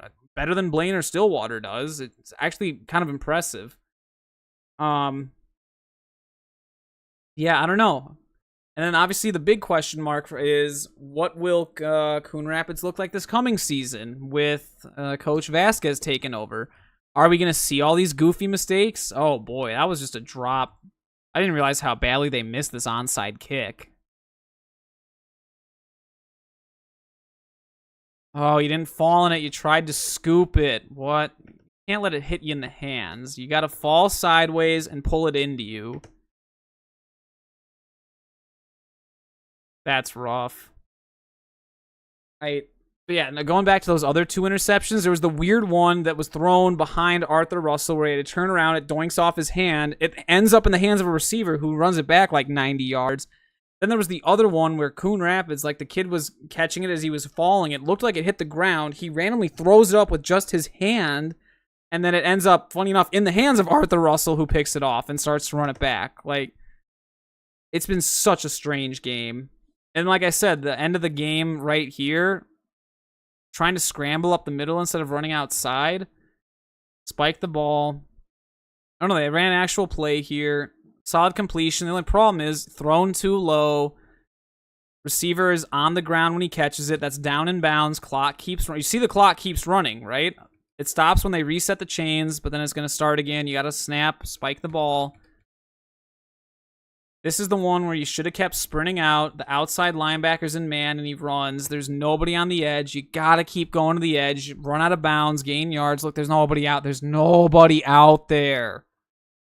Instead, you get tackled in bounds. You got to try and spike the ball. But they're not. They're going to run a play. And we all know what happens on this play. We step up. We get hit. It's thrown into the middle of nowhere, and the best player on Coon Rapids makes the play and seals the win. So I guess it was only 41-34. I could have sworn that it was 44. Maybe I misread that because I can't read. Minnesota scores 6A 2023. Champlin Park. Yeah, I can't read. It was 41-34. So wild. Yeah, I don't know what to make of that. Yeesh, if I'm Champlin Park, I'm definitely taking a bunch of the run plays out of my playbook. I'm going to focus on running a few of them very well instead of a lot of them not very well. Got to work on some of the pass concepts and how they set each other up. Coon Rapids, I have no idea. It's mostly a culture thing with Coon Rapids. Like, inside zone is not too shabby. We got to work on defense. Man coverage is not going to get it done at all, especially against all the athletes you're going to face. Not as much in the maroon, but looking at Coon Rapids' schedule next season, I mean, you got to play Osseo White Bear, not as bad, but Andover, Blaine. Well, the Hopkins is going to have athletes. Yeah, it's actually not too shabby of a schedule. I mean, AI did say that Coon Rapids apparently is going to go 6-2. They're still going to be an 8th seed because they're a maroon team, but they're going to be a 6-2 8th seed. Yeah, I don't know about that. I guess we'll see, but Coon Rapids might have the easiest schedule in 6A. Because if you look at the maroon teams that all would have easy schedules, like Eastview, they have Farmington, Rosemount, and Egan. Those are not easy, and Eden Prairie. That is not an easy schedule. Osseo, sure, or I mean, Coon Rapids, sure you have Osseo, White Bear. Andover and Blaine are your two tough games, but Osseo, White Bear aren't the best, and then obviously the 4 of the maroon teams. Hopkins, I mean, you get 2 Metro East teams, but, you know, Eastridge is still very good. Edina obviously is a stud, and then you also have to play...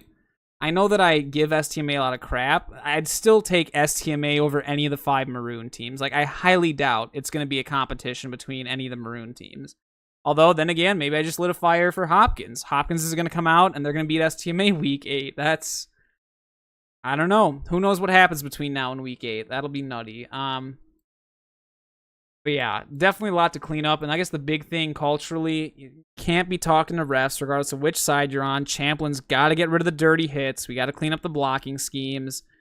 And we got to get rid of the Madden defense. I can't see any more like man too high or 2 man under Madden 04 playbook. That's just not going to get it done on defense. But yeah, I mean, like I said, crazy game, all kinds of highlights, weird moments. That's all we got. Now we have to watch Jefferson from when they played Kennedy in 2018. You know what, Mr. Rich? It is very late. I will see if I can't watch that. But before we do that, I want to talk about what I'm going to do next. So obviously this is the last... Oh, I said 7/12. That should have been 7/13. Oh, no, that was 7/12. It's after midnight. Sunday's the 13th. So that would be Coach Lance's bad. Oops. Speaking of oops, I got to do that. But talking about what I'm going to be doing next in terms of schedule, I don't quite know. I'm going to get a 4-week plan drawn up, and we'll see if I... It's going to be hard to keep doing live streams as I get into football season because I'm not just going to have a chunk of like 5 or 6 hours on a Saturday to talk about a game or anything because I'm going to have to actively be game planning or drawing up plays, doing things for the season.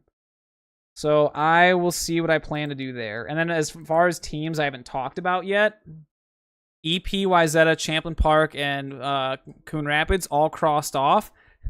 That leaves Farmington, Eastview, Roseville, and Woodbury. I don't know that anyone wants to watch Eastview or Roseville. Woodbury last year was not very good. And then Farmington, I mean... Farmington's going to look nothing like what they did last year this coming season. Like, watching their pistol spread offense gets us nowhere. And I don't know if they're going to continue the 3-4 defense they switched to last year. Maybe they'll go back to their 4-3 that they've always run. Who knows what they're going to do? Yeah, I don't know. I guess we'll see. Mr. Steen, send me some? No, I didn't get anything. All right. I guess I didn't get the message, Mr. Rich. Might be. Oh, I don't think I'm going to watch Jefferson film tonight, though. It's already 1:30 in the morning. This has gone on pretty long, talking about Coon Rapids and Champlin Park, and there's only so much sloppy football Coach Lance can handle at once. Yeah. If you have not done so yet, go ahead and please follow the Instagram account, Coach Ryan Lance. I actually am over 100 followers, finally. For a little nerd like me, that's pretty cool, actually. And then, obviously, if you have not already... Make sure we subscribe to the YouTube channel. I got 2 videos up. And then obviously all the live streams. You can go back and watch any of those. Breaking down all the opponents and all these teams. And I did split these videos, I think I mentioned this earlier, into chapters now. So if you're not just looking at a giant video and being like, oh, he's just talking for 2.5 hours. You can actually go through and see all the different sections within each of those videos that I recorded. So go give them a watch. Go give the channel a follow. Go subscribe to the YouTube channel. And yeah, I will see you all next week. I should have a schedule thrown together at some point soon. So can I do Farmington or Eastview next week? I was debating doing a Roseville doubleheader because Roseville played both Eastview and Woodbury. But I'll show you why I don't want to do that with Minnesota scores. They were some of the lowest scoring games ever. Like, at least with the Coon Rapids Champlin Park game, yes, it was incredibly sloppy, but it was still high scoring and entertaining. There was so much to talk about. I don't know if, like, here's Roseville. I don't know if a 13-10 loss to Woodbury or a 9-6 loss to Eastview the first 2 weeks of the season are worth going over. Like, I want to give the teams equitable coverage, but I just don't know if there's going to be much to talk about there. Like, what do you even say at that point? Like, hey, Here's Roseville not figuring out what they can do on offense. Here's Eastview not knowing what to do on offense. Here's Woodbury struggling to do anything. Like, I don't know if that's necessarily beneficial for anyone, so I will see what I decide to do. I may just start revisiting some of the teams that I didn't give as good of coverage to, like Shakopee, for example. I did their week 1 game against Hopkins. They probably deserve a little bit more love. White Bear Lake was kind of like loosely touched.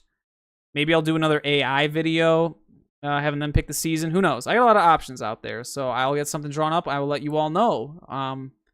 Yeah, until then, I will see you all next time. Thank you all.